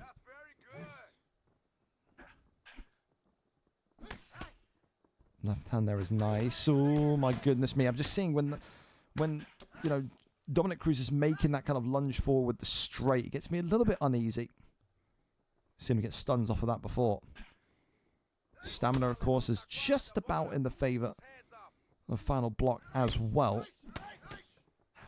Another body shot comes in. Maybe that's why. Just continuously adding more and more layers of damage onto the midsection. Uppercut there lands nicely. But it does look like, surprise, surprise, once again, we're heading to round number 3 tonight. Brilliant fight and a classy fight between the Irishman and the Colombian, I'll tell you that much.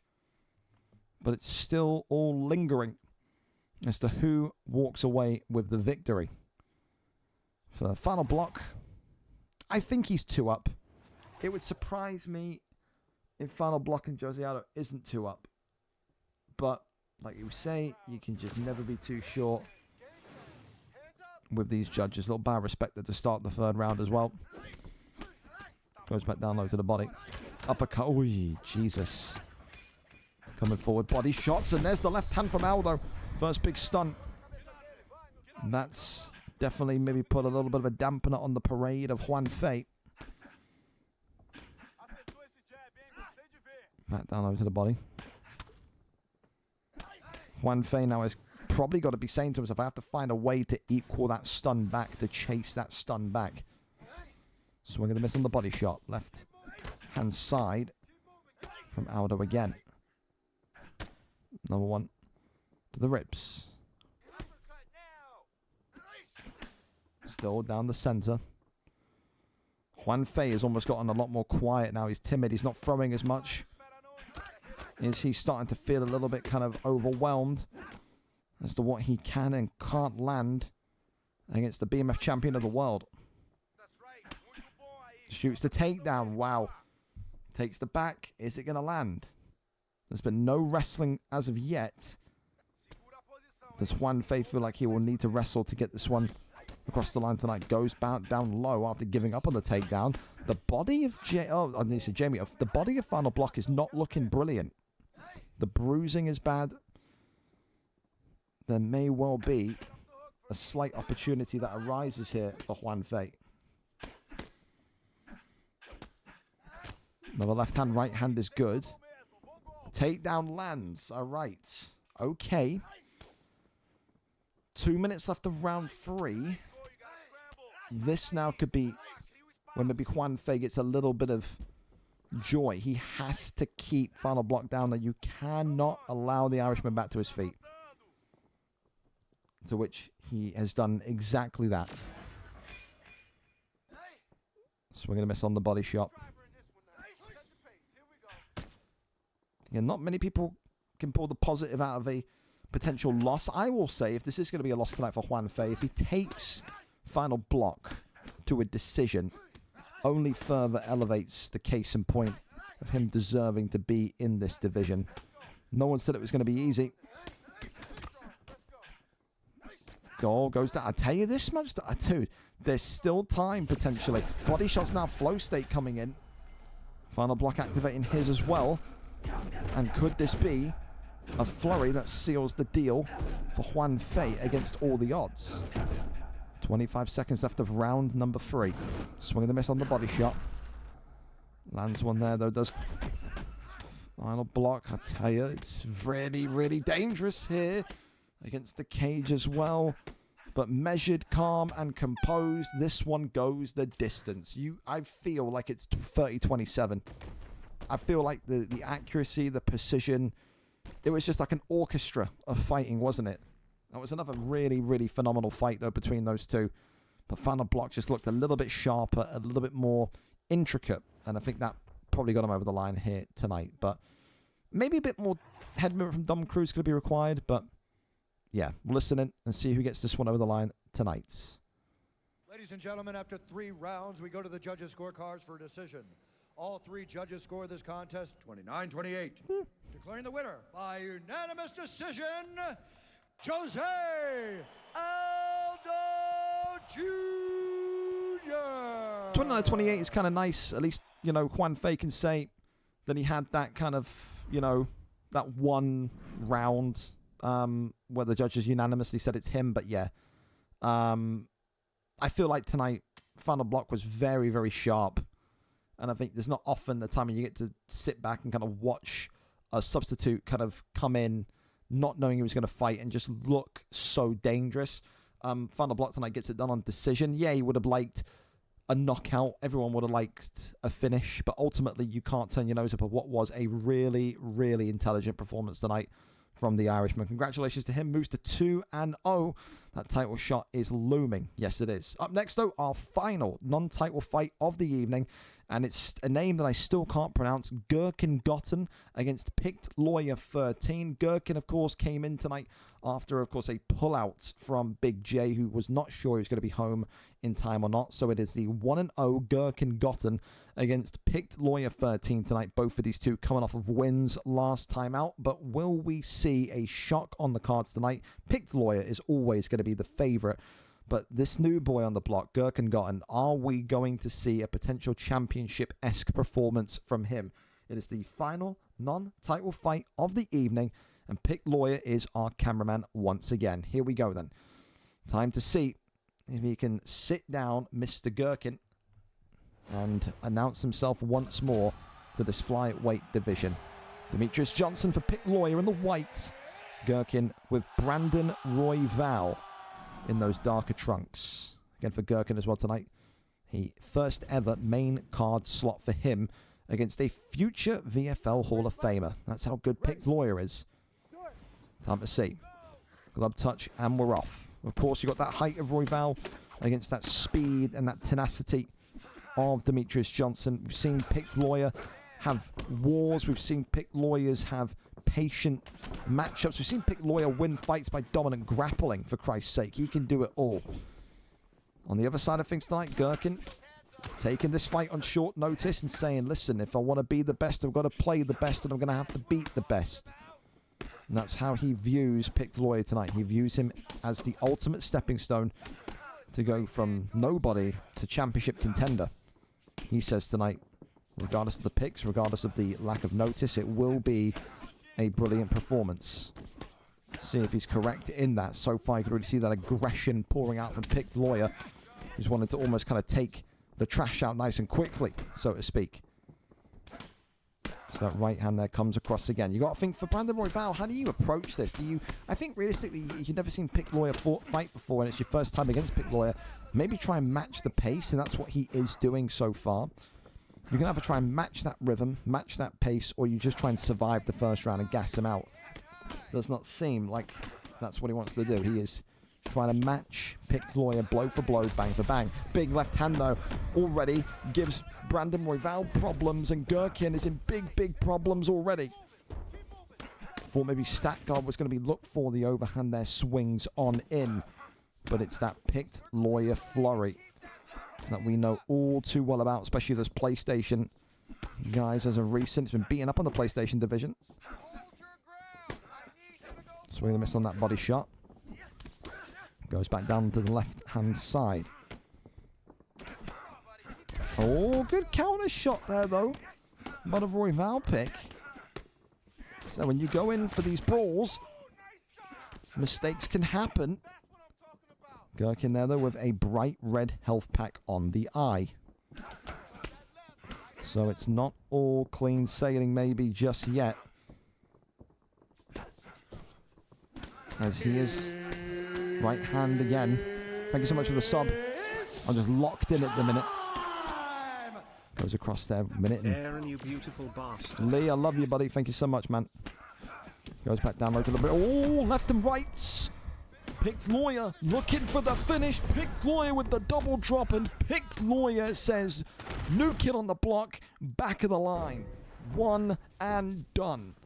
He has got one of the most nastiest Demetrius Johnsons in the league, and tonight, there's no other way to describe it. He bum rushed. Gherkin got him. You got to respect Gherkin. He didn't have to take this fight. He said, put me in there. It's a great opportunity. Let me see if I can whiff something out the back pocket, fluke something. But ultimately, there is no fluking. One of the greatest of all time in Picked Lawyer here tonight. That guy is dangerous. That guy's back to his very best. And I think he will be feeling like he is not too far away now from a flyweight title opportunity. Commiserations to Gherkin. Again, you got to respect the fact that he came and took the fight when Big J couldn't make it. But tonight, it was only going to go one way, and that was Picked Lawyer's way. Congratulations to him. A top performance indeed. Well, we can go over then to our first title fight of the night. If, of course, Zero Jin and Raids are ready. There's no rush on this one. If they need time, then that's absolutely fine because we are early. But yeah, title fights are pretty much on the way for our final four of this evening. I'll tag them both and see if they're both ready. But yeah, ready early if you two are set. As we'll go and ping the Discord one more time for our title fight notice. We'll also do the main event actually as well. Fuck it. Title fights are now live, as we can strap in and see who's going to walk away with the gold this evening. Absolutely. So, yeah, we'll wait for our links, but yeah, Zurojin against Raids. The heavyweight title has been a really interesting one because it just almost feels like Zurojin doesn't even want the belt. You know, he felt very offended that Boz was moved up into the light heavyweight division. I had to kind of calm him down, you know, kind of Tony Ferguson, hey brother, I'm talking. You know, it's like you can be upset that he's moved up, but he's moved up because there's no fight that makes sense for him in that division. You know, he lost to you. He's in the light heavyweight division. Your journey, your roadmap, Mr. Zurojin, regardless of a win or loss here, is looking more than likely to be the middleweight division come the turn of August anyway. So I think it's an interesting one because if Zurojin is so caught up on, you know, being annoyed at Boz for trolling him and being annoyed at Boz for egoing him, is he taking Raids seriously tonight? Is Raids going to walk into this fight this evening and almost look at this and say, well, I'm overlooking him? I've completely forgot, by the way, this is a pre-recorded fight because I know Raids couldn't make it. It shows you how prepared I am, because I haven't even watched. People always say to me, do you watch the pre-record? The fact that I forgot it was pre-recorded and Zurojin just reminded me is phenomenal. So, yeah, I still have no idea who won this fight whatsoever. So we have the VOD. Thank you very much. And we go over and see who won this one tonight as we're ready and set for our title fight. So, again, it is about maybe... is the focus there from Zurojin, who goes in with Stipe Miocic against John Jones.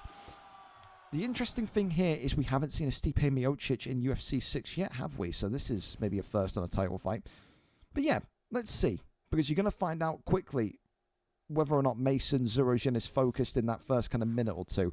Raids' wrestling in particular really impressed me and surprised me the last time out that we saw him. So it is one of those where I expect him with Jones tonight in the red and black trunks to kind of initiate that nice and early. I've said for a long time that Zurojin...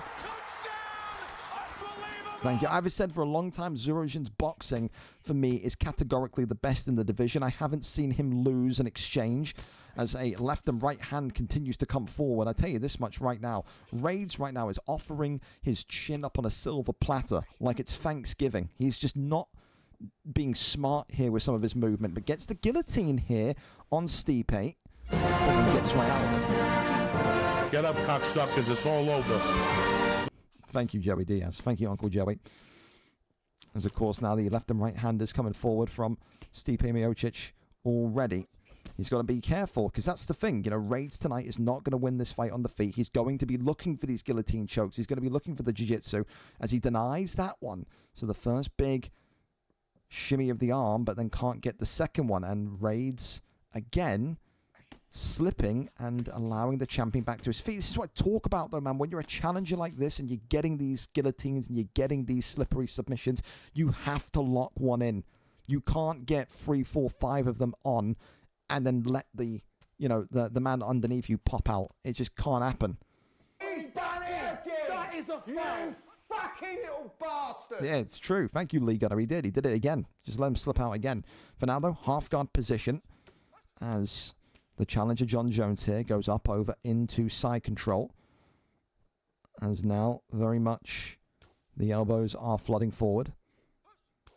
Patience is massive as well. Here's the main motherfucker here, Harry Kane. He's like the hot bitch on the train I make occasional eye contact with. I don't know who the fuck you are, but I love you. There you go. Maybe that's what Stipe Miocic is saying. Good little slip there from Raids. I think this is the thing that you can be a little bit more slow-paced if you are Raids. You don't need to kind of go gung-ho yet. 5-round fight. If you are going to wrestle, you are going to take away the wind out of Stipe Miocic, you can start to really push more in rounds 3, 4, and 5. Championship rounds have been so pivotally important, I think, over the last couple of weeks since UFC 6 turned. You're seeing more decisions, more round 4, round 5 finishes than ever in UFC 5. And that is because it is a long game. That's what you have to kind of look at if you are a fight style like this, like Jones, a wrestler first. There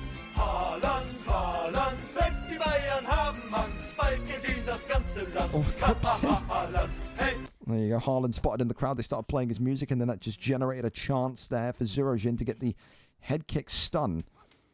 A good back and forth round. I'll say that much. But I need to see more from Raids here going forward. I need to see when you get in that guillotine in, when you get in that ground game, and you have to lock him up. You have to keep Zurojin grounded, or else it is not going to last much longer. One knockdown already. You can see the swelling on John Jones's eye from that left hand of Stipe Miocic is categorically increasing with every single hit. You are fighting in a way right now where you are relying on something clicking to where you can get 3 or 4 minutes of control, and then that takes away all the positive momentum. Right now, if I'm Zurojin, I'm feeling very comfortable. I've beat you on the feet. I've gotten up every single time that you've taken me to the ground. You need to demotivate him. You need to completely flatten him in terms of any sort of confidence. You can do that with a good exchange here in top mount. Not able to lock him up, though. His half guard here is where we remain. Tries to cross over into top mounts. Goes to that right-hand side. That one resisted and rejected. Goes for the armbar. You see, in that circumstance there, you have to be respectful of the champion and know he's going to go for an armbar. You have to go with something else. Well, he's gone for an armbar anyway. I thought it'd be a guillotine, not a guillotine, a triangle. But then again, that's a poor one, dude. That's so bad from Raids. That's so bad. Because Zurojin basically had no stamina. All he needed was one deny, and he was going to tap him. That is incredibly bad. Raids now is in a great position. Zurojin has got to calm down. He is instantly transitioning. Mason is going to find himself tapping here if he keeps instant transitioning. He's got to slow down. He's got to work the G8. Left-hand side denied again. This is more like it. This is the type of control, and this is the kind of smothering I was talking about in the last round. Absolutely is. Tries to get the flip over into sprawl we go. Catch him with a guillotine, perhaps. He's looking for it. Guillotine there, though, is resisted and rejected. Locks him in. Goes back over into backside. Drags him back in as well. Back flat. That's not good. That's really not good. Zurojin here got to protect himself. This could be it here. I can't lie. Big shots coming in. And Raids tonight gets it done. That is more like it. 3 minutes and 7 seconds into round 2. He wasn't... And fucking new, baby. There you go. And fucking new. He wasn't brilliant in the first round. He was slipping and he was letting these positions kind of get away from him. He needed a bit more control and focus in round 2, and he did it. Fucking new, baby. That's how you do it, bruh. I thought when that armbar got slipped out of, that was going to be a big focal point that maybe made his head explode, but he really remained calm. Got the ground game work brilliantly, and Zurojin tonight was effectively smothered. He needed to smother him, and he got the smothering job done. New champion, the belt heads back to the United States, and for Raids, it is a successful day at the office. Round 2, I've already forgotten what I've said, 3 minutes and 7 seconds, I think it was. He gets it done by, a brilliant... I think the thing that I like about that is we needed to see a tightening. You don't often see...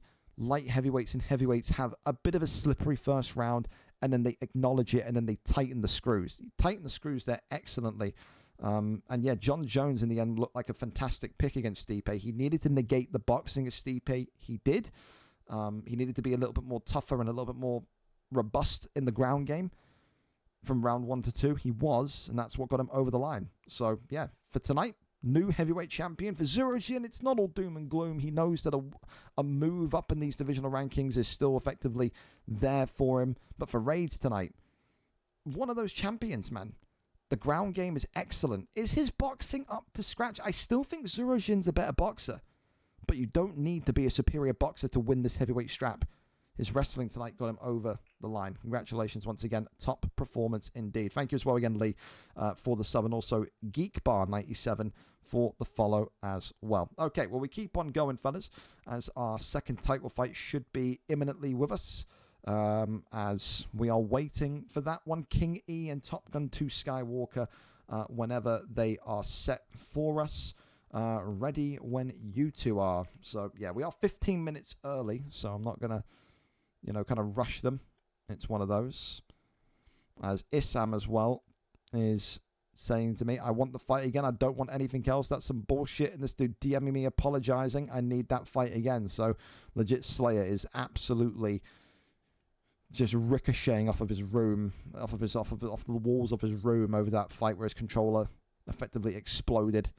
But, yeah, it's one of those, man. Make sure you charge your pad. Make sure you're not putting yourself in a position where you're getting mollywopped. It is one of those. It is a contentious one. It's like, well, like I said when doing comms, on a sportsmanship level,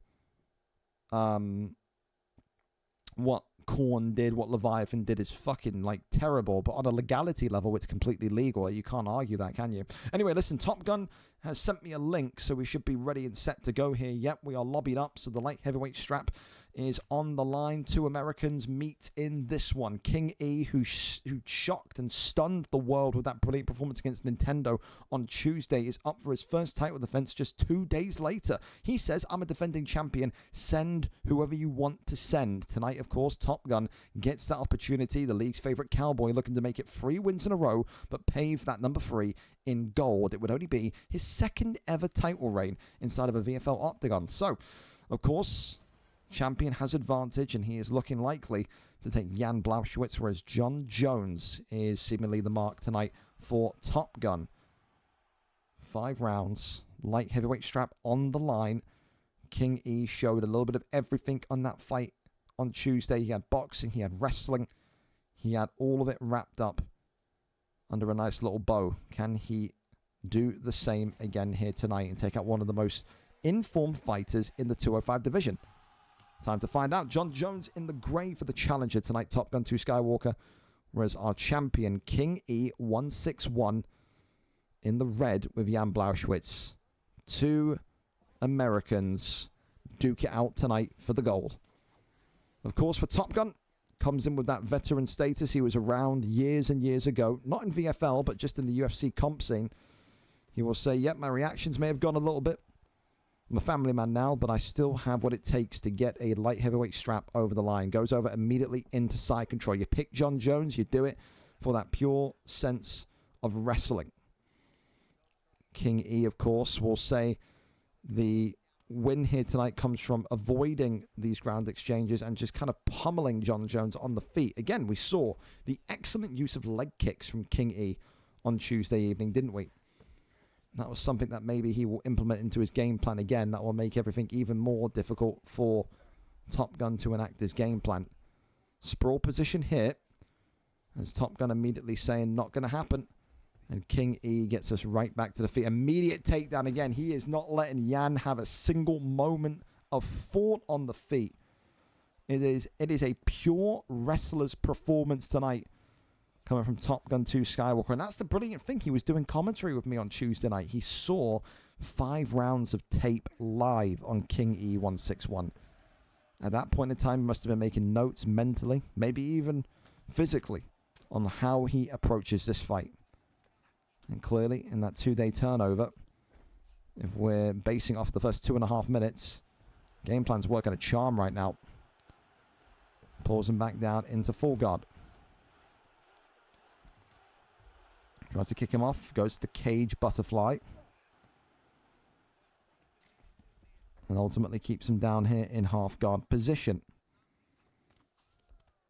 That one denied once more. Works the body shot. Over into side control. Crawls over into top mount. He's just got to be able to kind of advance from these positions. Does well there to get the posture up. Rains down some big shots here. John Jones clubbing away. He could be in trouble here, King E. Nearly. That block there was getting compromised more and more. A very, very difficult start for King E, our current champion. Works the body shots. Goes over into side saddle. Now starts to get these elbows moving, does Jones. Goes for the arm triangle, though. Looking for a submission here. This could be the cherry on the cake for round number 1. John Jones, though, he is starting to lose a little bit of that stamina. Goes to knee on belly instead. And then comes back down after 1. Denied. And another one. Goes for I think an arm triangle again, yeah. Buzzer beater submission, though, 7 seconds. Can he get this one over the line? I don't know if he did. I think he did. Yeah, I think he did get the submission off. He didn't tap him, but when we go back down to the ground, Top Gun 2 Skywalker is going to see that King E is missing a chunk of that submission bar. He got it in before the timer hit 0. So Jan right now, King E, has had a submission happening against him. 1 out of 2 significant strikes for Top Gun 2 Skywalker. There is no striking being looked at here tonight from John Jones. Round 2, up and underway. And you've got to think that first takedown is got to be coming imminently hit. Especially when he wants to know maybe how many more submissions he's going to need to maybe lock in. Front kick there comes off. You can see he's teasing whether he's going to go high or low. Maybe he's... Oh! King E there cracks him with the head kick, though. Goes forward with that left hand. On the feet, Yann's dangerous. It's not what maybe Top Gun wants to see happen. There's the takedown attempted. Resisted brilliantly. Great defense from the champ. Little knee there from inside the clinch. Body kick. Body cock. He's been body cocked. There you go. About a quarter of the bar left here there for King E. So, yeah, there was a large submission that Top Gun got off. And he's got back into top mount here. If he can get a deny, this could be over before you know it. Big elbow there comes down. Denied. Tries to go for the arm himself. Look at this. All right, King E going for a Kimura. And he does get the Kimura. Well, I mean, it's only a small amount. Like, barely anything. But it is an arm submission. And it does impact the block of John Jones. And now he's got something to pounce upon. Big shots here from backside. A lot of big shots there from backside. Here we go then. How does that head health fare with that compromised block here in round number 2? Really, really good response there so far, though, by King E. Sways around, body shot there comes in. Head kick. Left hand. I got to think, personally speaking, I think for Top Gun, you have to get back into that dominance of the ground game sooner rather than later. Because King E's waking up now in this fight. Definitely feels that way. Body shot again comes in. Bobbing and weaving left hand uppercut there. Drops him. Welcome to the fight, King E 161. It was a brilliant round 1. It is a lackluster round 2 from Top Gun 2 Skywalker. 30 seconds left of round 2. King E got to be feeling good about himself in this one. Absolutely, positively 1-1 going into the third. Have to give this a Yann round. Have to. Body shot there comes in. One right back. Head kick there comes off at the end of the round, but there you go. Ultimately, that small little Kimura from Yann eats a large chunk of the block bar. And now those heavy-handed Polish fists are going to be something you've got to look out for. I still back what I'm saying. I think Top Gun needs to shoot and find a way to get this to the ground ASAP. He can't spend a minute, 30 seconds, whatever, on the feet boxing. It is not viable at this point. Will we need championship rounds? Imagine King E winning the belt in round 5 on Tuesday. Does he win and defend it in round 5 on Thursday? Swings on round. Body shot there comes in. Goes for the uppercut. Shoots the takedown, though. It's great. That is the dream start for Top Gun. Now you've got to keep it hit. It's a big deny immediately off the rip. Thinking about maybe crucifix there for a minute, but gave up on it. It's a big deny again. Is he going to go straight into top mount? He attempted to. He's got to get that deny, then work GA, and then go to top mount. There you go. That's more like it. Brilliant. Goes into crucifix now. Now, can he lock King E up and throw away the key? The answer is no. Slips out, goes over into an arm triangle. No, a darce, excuse me. And could it be? No. He's gone into back flat. And going for the TKO instead. I thought he was going to try and rush the submission. Personally. Tries to scoot him over into full guard. Stack guard attempted. That one there resisted. Tries to go for an armbar. Oh my goodness, God almighty. He's got the armbar. Top Gun 2 Skywalker sold this, bro. He sold it. Oh, my goodness me. That's a rush from King E. King E sold it. Wow. Both of them made a huge mess of that armbar exchange. That is insane. That was such an opportunity for the champion King E to get the block even lower and potentially make the stand-up even more harrowing for Top Gun. Back to the feet we go, though. Or not. Takes the back. Collapses him back down. Could be going for an instant rear naked choke here. And anticipates that one, does King E. And then effectively forces Top Gun to go back into half guard position. Works a couple of shots to the body, that one there. Just being teased in terms of transition. Goes over into backside. And of course the posture up. That one being resisted. Now over into full guard. A good fight though. Said it was round 1 dominance by Top Gun. Round 2 dominance by King E. And now it's a back and forth. And the race for a triangle choke is on. And the triangle choke not going to happen. Slams him down. Huge.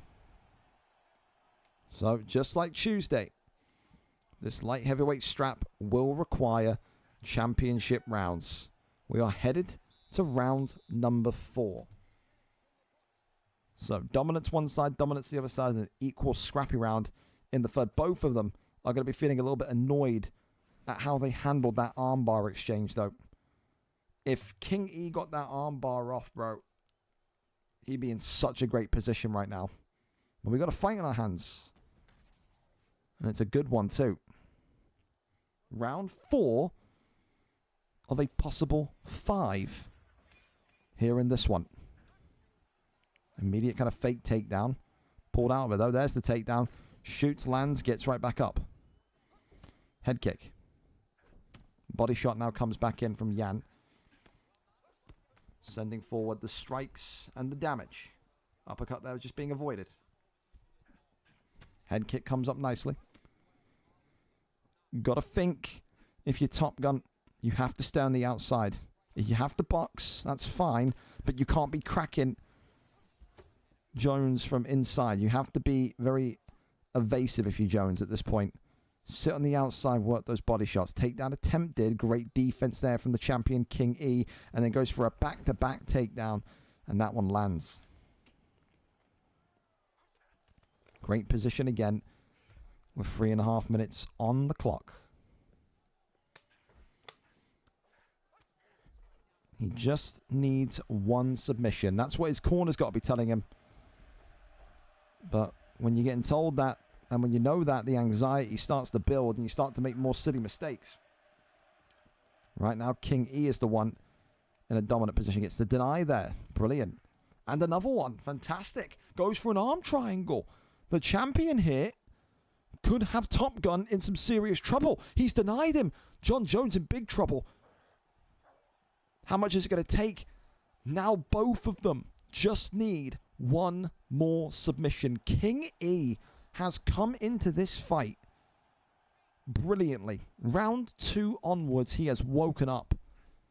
And the champion now is raining in on Jones. Big shots coming in the elbows. Nearly becoming an issue. And now the race is on. Into sprawl. Couple of shots here. All these are going to be great, by the way. To get that stamina even more down on Top Gun. Tries to go to the backside, not going to happen. Gets back up. Body shot there from Jones. 1:20 on the clock here in round 4. I'm still a little bit, out of who I'm giving round 3 to. But right now it goes round 1, Jones. Round 2, King E.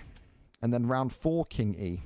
So let's be dangerous. Let's call it 2-2 going into 5. There's definitely a possibility of that. Head kick there comes off nicely. Took 5 rounds on Tuesday between King E and Nintendo. And it may well take 5 rounds tonight between King E and Top Gun 2 Skywalker. Great fight for this championship. And it comes down to the 5th and final round. Both of these two are very much aware that they just need one more submission each. For Top Gun, he may well be looking at the first round and then saying to himself, what the hell has happened? How have I had that brilliant performance in round 1 but then not been able to build off of it? Some fighters, some champions like King E, they come to life 2 rounds into the fight. That's exactly what has happened here tonight. Comes down to this final rounds. 2 Americans, 1 gold strap. 2-2 on the scorecards. 5th and final round, we're up and underway. Who commences with the first shot? Or do we see a boxing finish? Head kick there. Oi, you can see almost King E, almost kind of a little bit frazzled, scared that the takedown's coming. Shoots the takedown, that one there. Denied instantly. That's going to do a bit of damage to the stamina bar as well. Top Gun. Every whiff takedown, every denied takedown. Going to come back to bite him. Gets to land that time, though. If I'm Jones here, I'm taking my time. Gets a good deny there immediately, the champion. Pushes him up against the cage and gets right back up there. That's excellent from King E.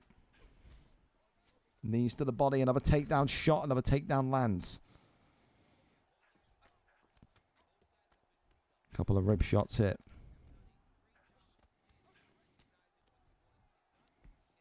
Still a case where one exchange into top mount for either one of these two, because of the significant strikes that it could result in, could be the difference maker. Could be the difference maker being sprawl here, honestly. Goes over into... Oh, back mount gained. Denies back flat, though. Not happening. And the second time, not happening. Goes into half guards. Sock shots to the body. Good deny. It is a case of both of these two almost wanting to outweight the other. Top mount those big. And the posture up's even bigger. One shot due to the compromised stamina of Top Gun. Goes for the art. This is big. This is a big, big moment now.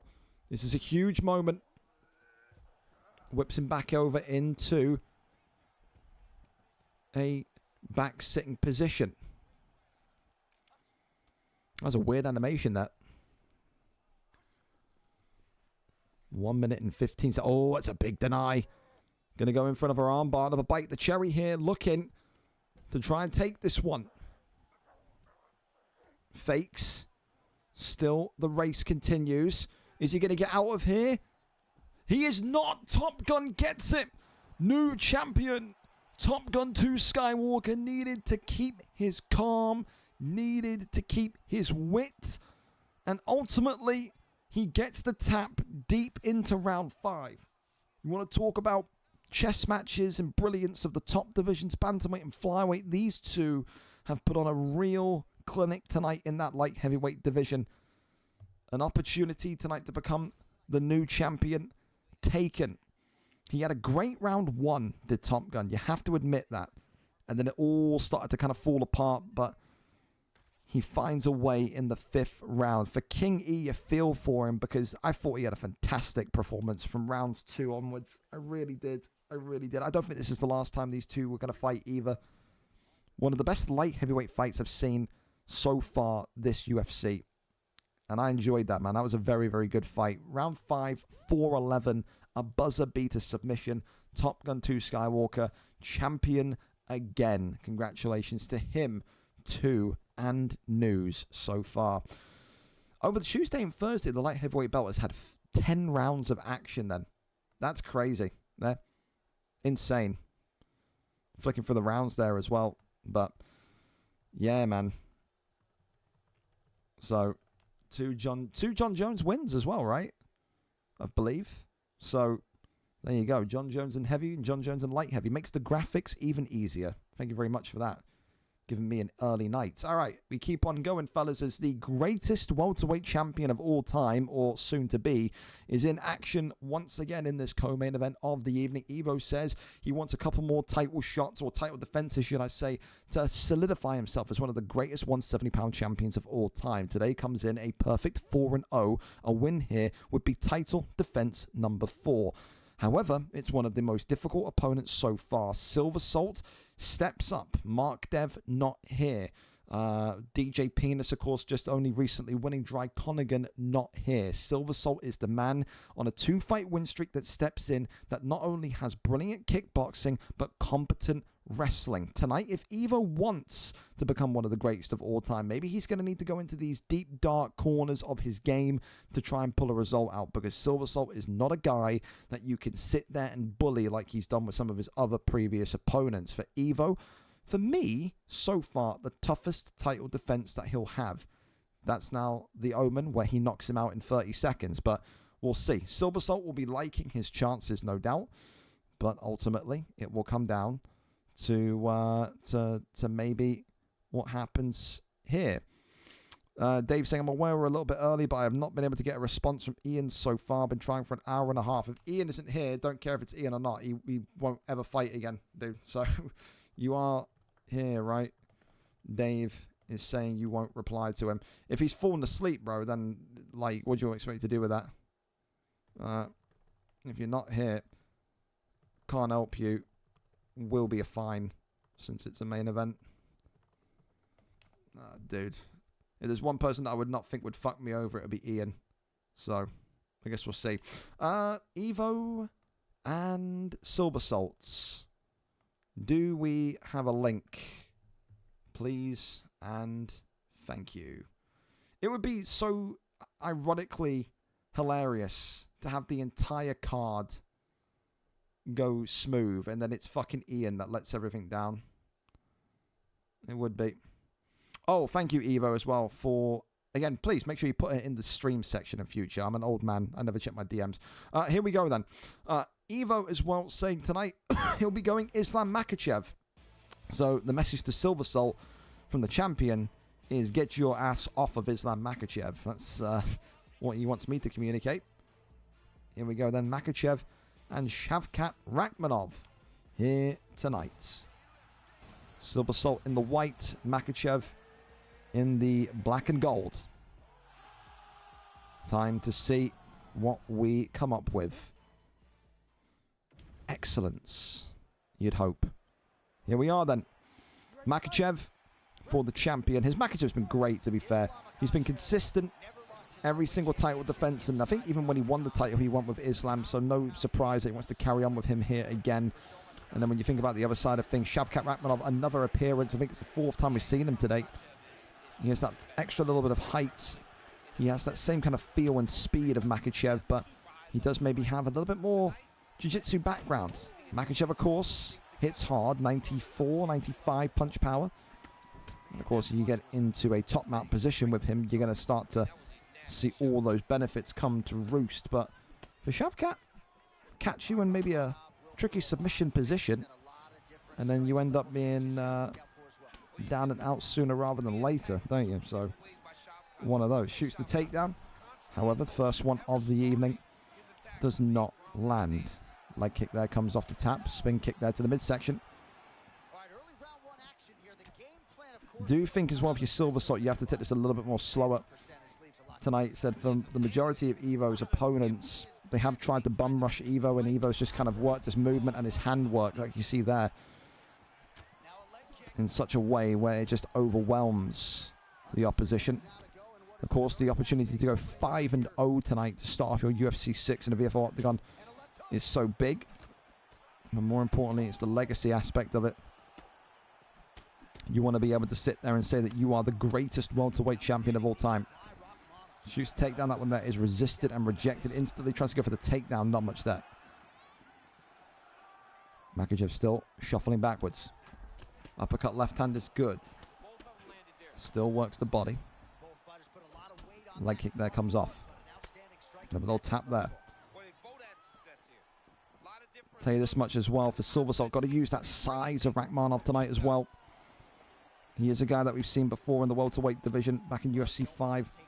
Used taller fighters and used them in such a brilliant way.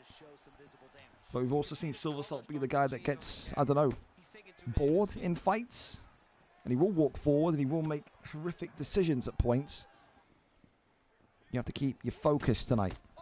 Type of performance where you would say maybe 5 rounds is required. Gets the takedown, lands it into side control. Over now into sprawl. And now over into backside. Posture up is there, rains down a couple of strikes. As again, goes back down. Full guard there. Resisted. It's good so far from Silversolt, especially when you think his main priority is, or his main asset is kickboxing. Clearly got himself nice and prepared with the grappling here tonight. Rains down the strikes. Big shots here. Evo, I tell you, Evo there was close to getting knocked out. Give that maybe 10 more seconds. That was a really tricky one. That's a Silversolt round. I said it, man. I said this would be one of the toughest fights he's had so far in UFC 6 in this division. I wasn't wrong. I wasn't lying. Round 1 to the challenger, Shavkat, 10-9.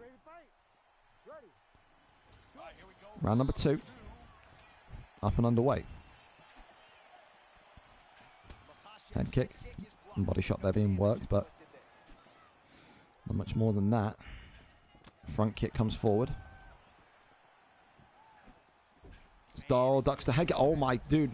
Evo may have smoked some weed in the background or something, man, because he is looking so, I wouldn't say sluggish, but just so kind of like, what are you doing? Easy errors all over the shop tonight. He's got to focus up quickly, man.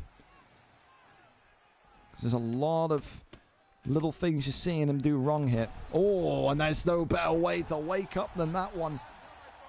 Knocks him down. Nearly got in trouble at the end with the back mount position. Or the posture up position, shall I say. Nearly got in trouble there with the ducked head kick. But reminding us all just how damn powerful Islam Makhachev is on the feet. If anything, I think Silversolt needs to kind of hope for a takedown. And there you go. The shot is in. I think, if anything, that actually helps Silversolt. I think he's more fearful of Evo's stand-up than Evo's wrestling. I do. Have a big deny. Crawls over. Not going to happen. Sweeps the arm.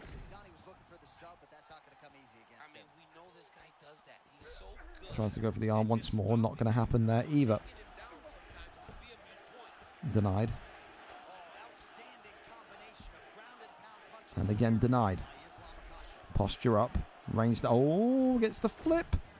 Okay. All right. Couple little jabs here once more. Tries to go for the fake arm triangle. Denied. Crawls over. No. Flipped back over. Now we've got a bit of a kind of tug of war for kind of main position in the wrestling. I love it, dude. I love it. I love it how always I'm still consistently surprised by how well Silversolt is versed in these grappling exchanges. Honestly. Goes for the posture up in backside position. Even not able to keep him down there, though. Peels back up to the stand-up position. Leg kick there is checked. Overhand comes in.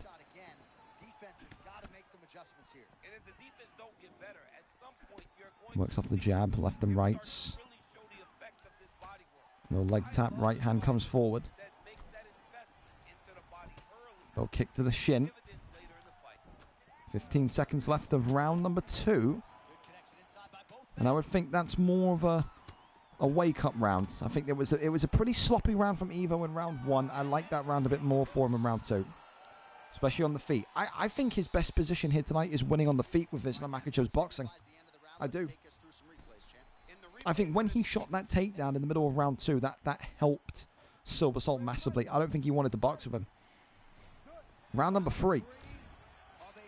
As the champion is looking for title defense number 4 here tonight. Spin kick there to the midsection. Front kick comes forward. Goes back down low. Left hand is upstairs. Looks up the double jab. Big shots. Spin kick upstairs. Evo. Whoi. Eating some heavy shots early on. Now it is seemingly Shavkat and Silversolt who's preferring this battle on the feet. How the fight keeps flipping and swinging 2 different ways, man, is great. Front kick again, as he was just fearing the takedown almost. Looks off that double jab. Little kick to the shin, right hand comes open. Good flurry there of strikes. Double jab, body shot. 1-2s, goes back down low, left hand is good. Body health, definitely, of course, in the favor of Shavkat. Head health as well in the favor of Shavkat. Dude, Shavkat's looking really good durability-wise. Like, really good. Especially the leg health as well. Look at both legs of Islam Makhachev. If I'm Silversolt, I'm putting a little bit of everything together, man. You know, level change between 3 levels almost. Big uppercut there, though, from Shavkat Rakhmonov. Evo in trouble. Spin kick upstairs. Left hand, oh. Makhachev was teasing it, man. Head kick there comes up. So it's not been a brilliant performance from Evo tonight. But he's still in there with a chance. And with Islam Makhachev and his attributes and assets, you would say there's always a chance. Oh, shoots the takedown, but then bails out of that one. Goes back down low to the body. Left hand is good. Uppercut was just being floated that way. Head kick upstairs. Okay, so flow state enabled. And almost kind of using that to create almost a timeout type sequence here, because Silversolt didn't even really engage when that was activated. So that's almost, oh my god, a little bit bewildering. Trying to go for that knee boat. Uppercut just being whiffed. Catches the kick. Head kick lands again, only onto the block though. We head to championship rounds. Said it before in the last thing, man. The amount of times we see rounds 4 and 5 now on these cards, they are so important. If you've been socking shots to the body, to the legs, this is where it starts to pay dividends. For me, I still think 2-1 Shavkat.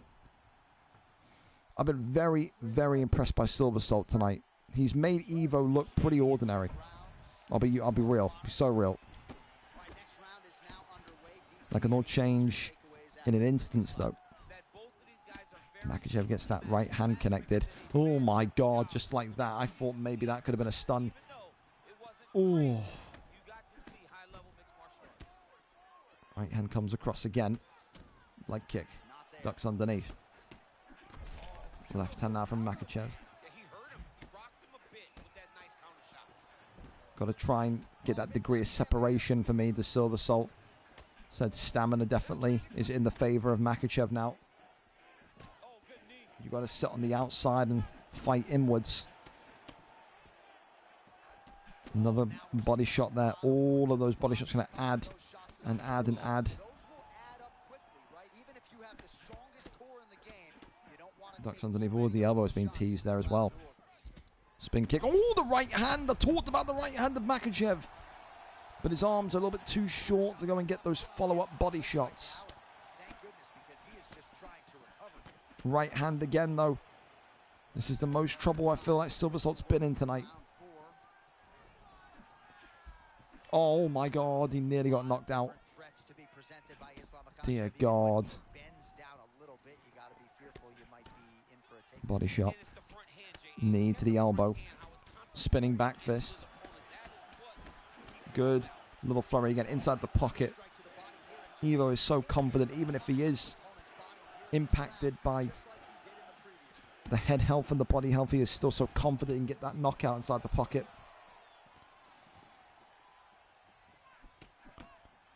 Left hand coming forward again, works off that jab.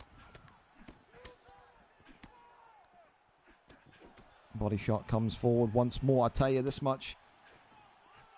If this goes to round 5, I start to get a little bit nervy for Evo because it just feels like he's relying on that stamina bar of Silver Salt just melting away. It's not going to melt away in time. The head health is still the main target for Evo, whereas the body and the head are a little bit kind of in trouble for Evo. Oh my god, again, that 3-piece. It's getting a little bit nasty. 36 seconds left. It's a big right-hander again. Look at this from Evo. He needed that. Silver Salt's got to try and survive it. 20 seconds after round 4. Can he survive it?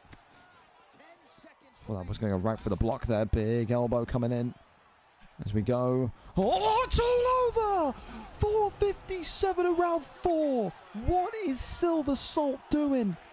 Oh, God, that's such a stupid decision. Oh, God, he's giving it to Evo. He's giving it to Evo. Oh, that is so stupid. Oh, wow.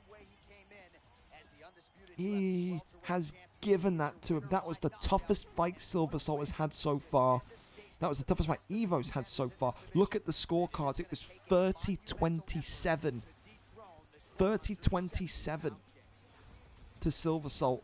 4:57. He's thrown that away. That is so, so stupid. And he knows it. He won't need me to repeat that over and over again. But for Evo, did he get away with one tonight? Maybe he did. Maybe he did. But ultimately, he's 5-0, bro. I don't know how he's got away with that. Taking the knockout of the night as well away from Falcon and his Maurizio Ruffi, because that was just, he needed that. He was down, bro, badly. He was down badly. I cannot believe someone of Silver Salt's knowledge has just thrown that. I can't believe it. But there you have it. There you have it. Ian's here, thank God. We are therefore ready and set for our main event this year. I'm so relieved, by the way, that Ian's here. I fucking love Ian like a son. Right? I didn't want to have to kick him. But if he missed the main event, I would have lost it. Okay, here we go then. Our main event of the evening. Pretty much right on time as well. Big ups to all of you. Main event is now live as we head over to our final fight of tonight's cards. And let me tell you, Come on, I just talk. You wanna know? You wanna know? I'm just asking. You wanna know? You wanna know? You wanna know? You wanna know? Stop. You wanna know? You wanna know? Stop. You wanna know? Please stop. 2 incredible fighters, 1 Hall of Famer, 1 future Hall of Famer, a guy that, of course, broke records on the PlayStation side of things. But let me tell you, tonight they step in for the chance of being great, for the chance of being the pound-for-pound #1, for being, I think, for the chance to be the face of the league. I think that's what you kind of look at every time you look at Dave and you look at Ian. Tonight, these 2 meet for the first time. Dave, of course, coming into this one as the champion, 3 wins, no losses, whereas Whimpering Ian, also invincible, 2 wins, no losses. Ian can be, he can be one of 2 things, man. He can be boisterous, he can be a live wire, he can be energetic, but he can also alternate his game, and he can look to wrestle, he can look to make it long and drawn out and almost quote-unquote boring. It's like a Rubik's Cube, let alone a jigsaw puzzle when you fight Dave, because it just feels like Dave always has an answer. He always figures out his opponents in such a quick way and such a methodical way. Does Ian tonight have the answers to get this one over the line? A reminder, by the way, quickly, give you this stat. This is a fun one for you. The last time Dirty Dave lost a fight on a numbered card, yeah? Because if you take into account his ending sequence of UFC 5, it's a long while away, all right? The last time Dave lost a fight on a numbered card, VFL 197 against Lello, the 24th of July, 2025. Look at the date on your calendar. If this fight was at midnight, we'd be talking exactly a year to the day since Dave last lost on a numbered card.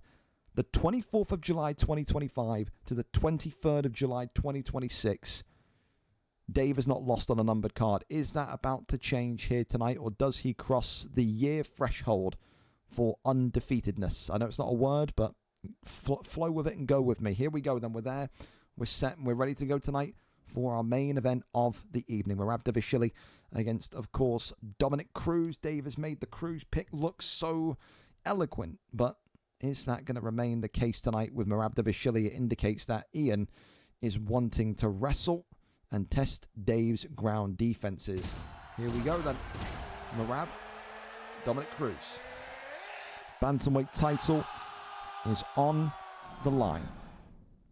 Time to find out who the greatest of all time is. Ian with 9 title defenses on PlayStation. Dave, of course, with everything that he's done in the league's history. And it is an immediate takedown from WhimperingIann's Merab to start things off. Tries to cross over immediately and then whips Dave into place here. Of course, as well, both of these two are going to have to cope with the ping tonight. Ian, of course, from the United Kingdom. Dave, of course, from the United States. Kentucky meets, I don't know where the fuck Ian's from, but we'll guess. Manchester. I don't know where the fuck he's from. Of course, as well, when you think about what he's wanting to do with Merab, you may well say that Ian tonight is preparing himself for a 5-round fight. I think he accepts and he acknowledges that Dave is a very tricky customer to finish. So therefore, you may have to kind of go the distance. Some will say that, Dave has got a couple of decision wins as the champion, and he's not maybe looked as impressive as what he once was, but it's been the domination and the way that he has achieved those victories that still gives him that kind of fear factor amongst the division. Gets back to his feet here. There's now the first bit of stand-up of the night being seen. So we're going to miss that on the leg kick from Merab. Dave effectively trying to find a way to kind of close that distance. Tries to go for the takedown there, does Ian. Shoots that second time and it lands. So again, Dave here taken down. Goes back over into full guard.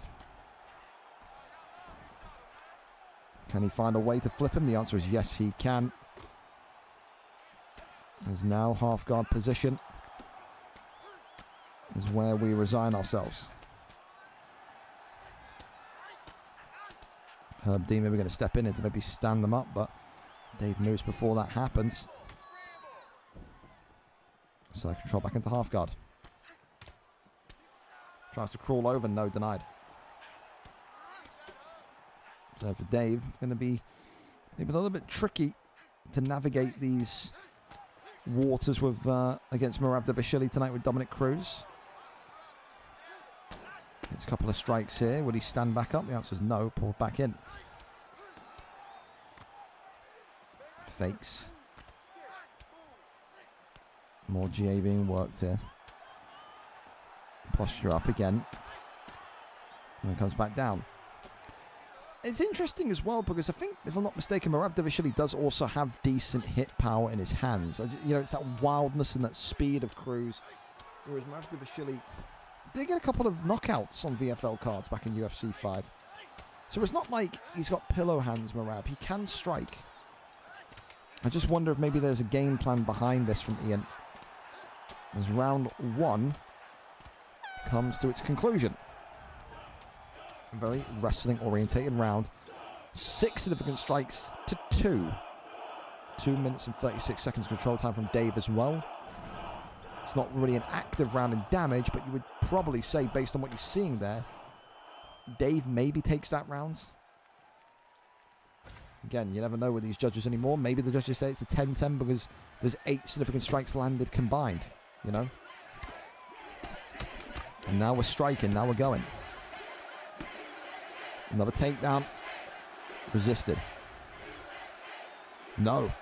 Landed. Cage butterfly position as well. Right back up though. Swings back round to the right hand side. Want to see if Ian tonight as well can frustrate Dave. You know, you often talk about Dave being this guy that's got all the answers, all the, you know, the notes, all the jigsaw puzzle pieces, but you never really seen him get frustrated before. Not in VFL at least anyway. Maybe against Nightfall, the last time I vividly remember it. Maybe tonight, that's the game plan of Ian. Get under Dave's skin with these takedowns and just try and make the fight annoying, the most annoying as possible.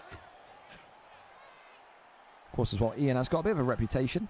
I think it was Keza that called Ian a bit of a cheeser. So he very much doesn't believe tonight that there's going to be too much entertainment between the two, but it's been a good fight so far.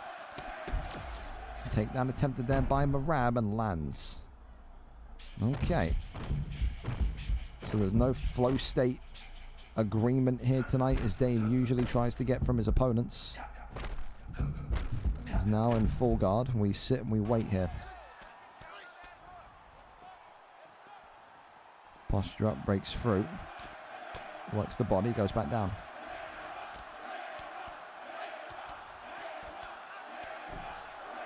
Tries to cross. Tries to kick up on a way, not going to happen.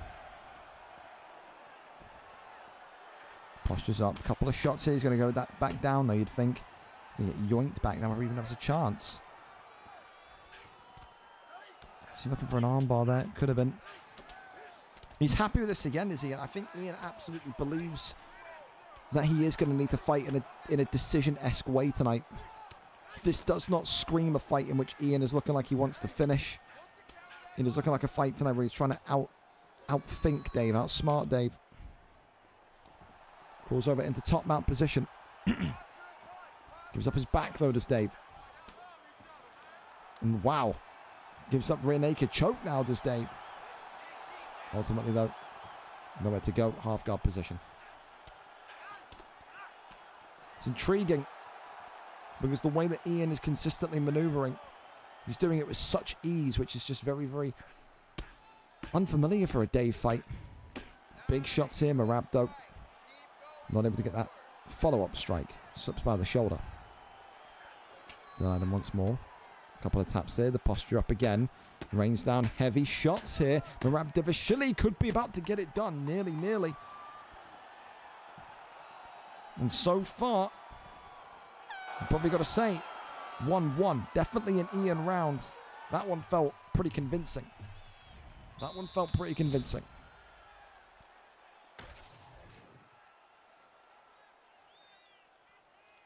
Flow state there being checked.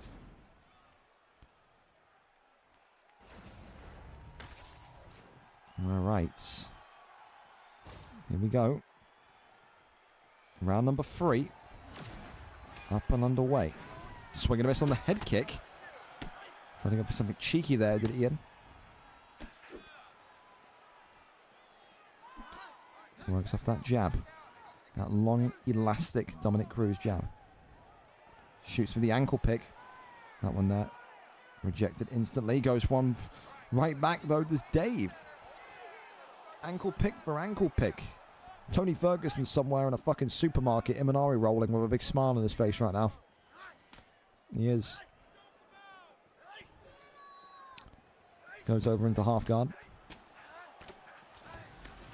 Continues just to rain down the strikes here. Little rabbit punches to build the G8. It is a consistent tug of war between these two for quote-unquote power positions. Herb Dean, though, for the first time this evening, will stand us up. Little leg tap there, comes forward. Superman punch, goes back down low to the body. Left hand, right hand now. Marab starting to get more and more comfortable with the boxing. Head kick there is nice. And Dave there was almost completely rattled.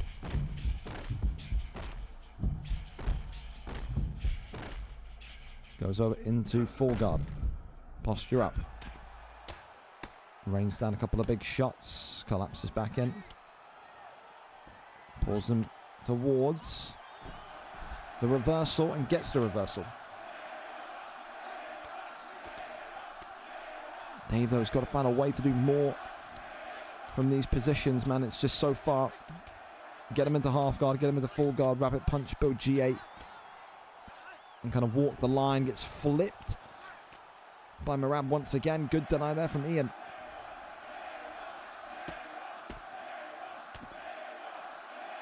Back in we go. Crawls over into top mounts. Cage butterfly has been obtained.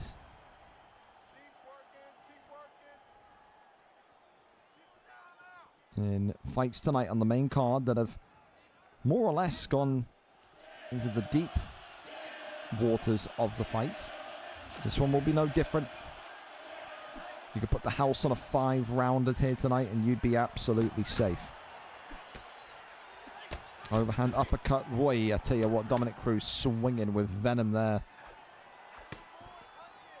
Merab, all body shots there, flying forward again from Dave. Body shot comes forward once more from Ian. Shoots the takedown, fake into the right hook.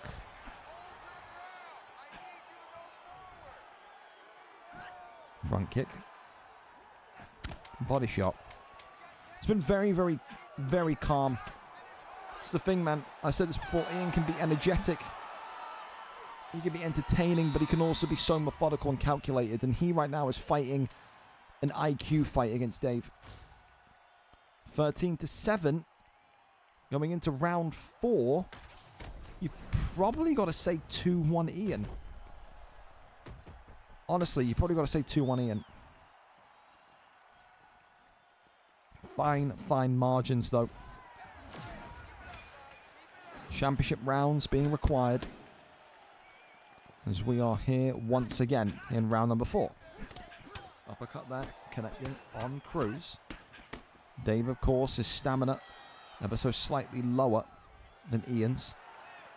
Dave's head health as well, also lower than Ian's. Back up to the feet they go. Wrestles him back down into backside.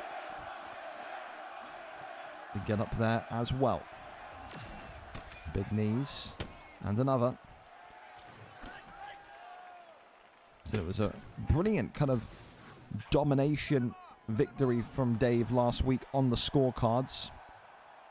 50-45 or something similar to that. Much more of a war here this evening in terms of the points being shared. Maybe not in terms of the action. I think you're watching this tonight. You're absolutely loving it if you're a grappler at heart. Dave, though, keeping him locked up here in Crucifix. Imagine if he can keep him strapped in here. He has kept him strapped in here, but ultimately gets out over into side saddle. How important would have one extra deny been there? I don't think. Backside still for Dave. Posture up. 1 or 2 strikes. Pokes on through.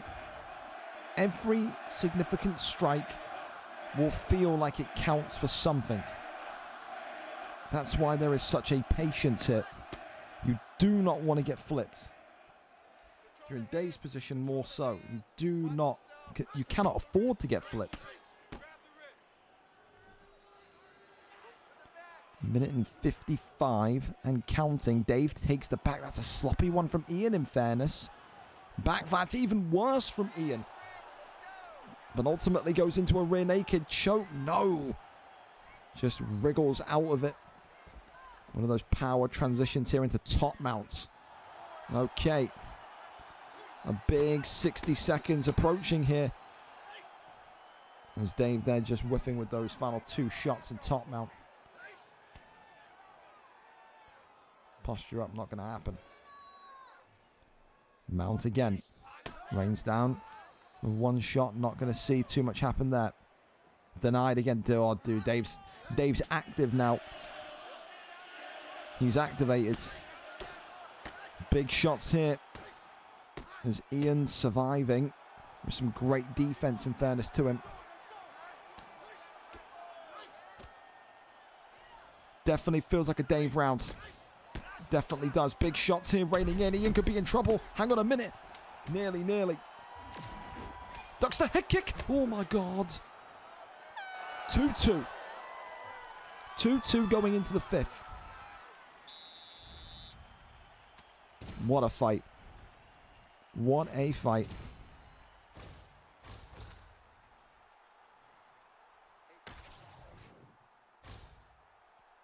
Dave doing his own analysis here. Could be 3-1, to be honest. Maybe it is 3-1. Nah, he got the 4th round. 2-2. Categorically 2-2. I knew I was right. I'm sticking to my guns.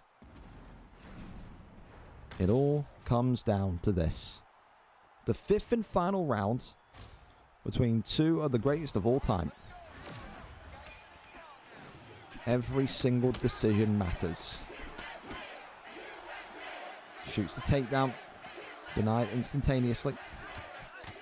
Big shots there inside the cage pocket. Another takedown whiffed there by Ian. And now Dave looking for one and gets half guard position. All right. Again, a reminder, just joining us here. Don't forget, Dave hasn't had a loss on a VFL numbered card since the 24th of July, 2025. If this fight crosses into midnight territory and Dave wins here, not only will he still be champion, but he would have crossed the threshold for 365 days unbeaten on numbered cards. And who says he's not one of the greatest of all time?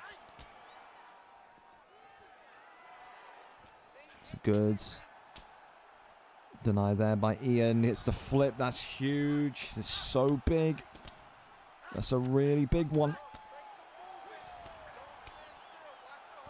Ian's got to be dialed all the way in. Over into sprawl. What's the body shot? Happy to sit here. Takes half guard. Has Ian done enough to kind of sit in half guard and wait this fight out? Goes into top mount. And gives up his back here, this Dave. Rolls through into rear naked. Dave's in trouble here.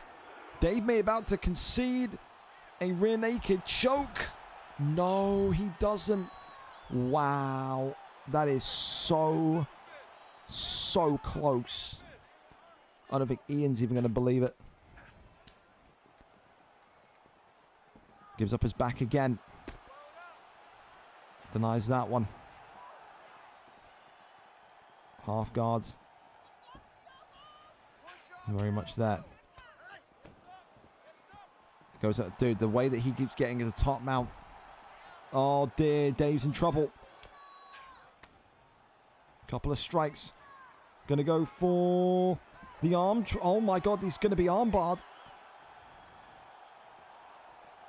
And Dave has been armbarred. That's advantage Ian. And that may be the submission that gets it over the line. It felt like an Ian round, and I think Ian there will maintain position, but he'll pump his fist a little bit because I think he knows he's going to get this one on decision now.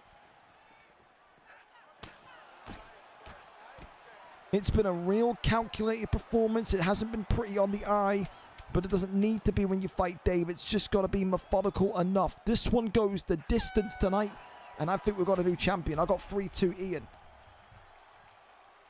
And for Dave, I wonder what he'll make of his own performance there tonight.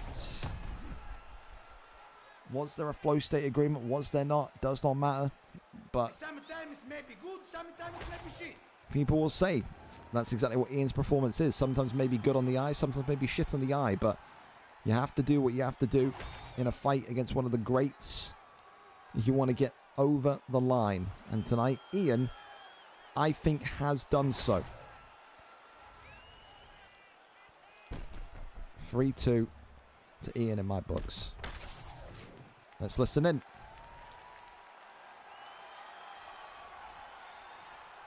Ladies and gentlemen, after 5 rounds, we go to the judges' scorecards for a decision.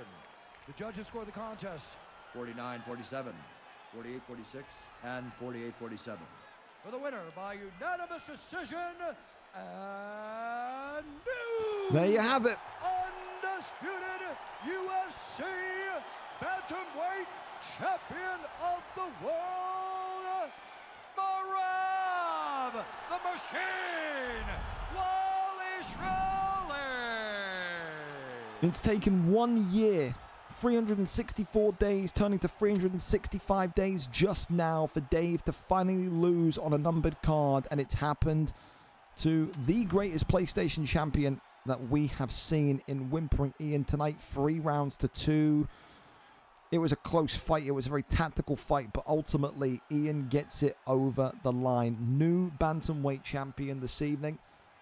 And listen, if Dave was seen as unbeatable before, the unbeatable has just been beaten. Who can beat WhimperingIann when he is fighting in that way? He doesn't promise to be entertaining. He doesn't promise to be flashy. He promises to be a winner. And tonight he lived up to that promise. He gets it done on decision with Merab Dvalishvili. For Dave, I'm sure he will want to get that one back sooner rather than later. Like I said, when you have such an undefeated streak and when you have such a great start to UFC 6, it always feels a little bit more rough. But what can you say? You have to kind of give props to WhimperingIann. Like I said, it's never going to be a fight that wins fight of the year, but it is such a small margin of victory nevertheless. But yeah, I mean, top fight. And I think if you probably asking Dave, what did you make of that fight? He probably loved it in his own weird fucking freak show way because he loves those kind of tactical battles, man. So it was a great fight for the kind of, I wouldn't say the keen eye. I think it's a great fight for the top end mechanical UFC type fight enjoyers, you know? So one of those. Who gets the title fight next, Devlin? I mean, realistically, you're probably looking at that now and saying Final Block. And I don't like that fight for Final Block whatsoever. I think WhimperingIann, if he's doing that to Dave, that's like the worst thing. But maybe I'm wrong. Maybe Final Block will look at it and say, well, Ian's from the UK. I'm from Ireland. There'd be no kind of ping excuse. Maybe Final Block fancies that as a serious fight. I don't know. But hey, all credit to Ian. It's Ian's night tonight. He gets it done on decision. A recap tonight then of the champions once the dust has settled. And new heavyweight champion of the world, Larades, and new light heavyweight champion of the world, Top Gun 2 Skywalker, and still welterweight champion of the world in Evo X, and new bantamweight champion of the world, WhimperingIann. Performance bonuses tonight, of course, Evo X with knockout of the night with that head kick in the buzzer beater seconds of round number 4, with Makachev submission of the night, Inked Beast, fight of the night, Harold against Odran, and performance of the night, where did we give it? There it was, Legacy with his MVP performance was absolutely exceptional. All in all, a really kind of well-paced card again, boys. Well-paced. What's the silver belt thing? That's the BMF belt. Yeah, a really well-paced card. I think a really fun card as well. Some great fight past prelim fights as well in the middleweight and welterweight division. So the standard for those two divisions continues to blow my mind and impress me.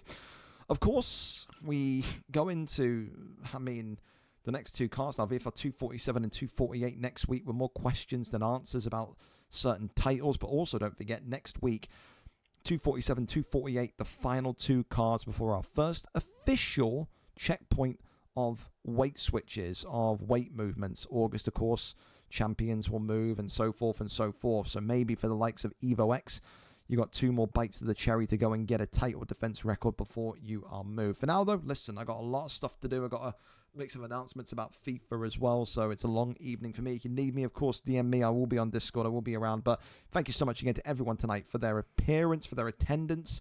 I want to thank again everyone for the follows, for the subs as well. Just an all-round great week of UFC fights, boys. Take care, take it easy, and I will see you same time next week. Good night. We're out.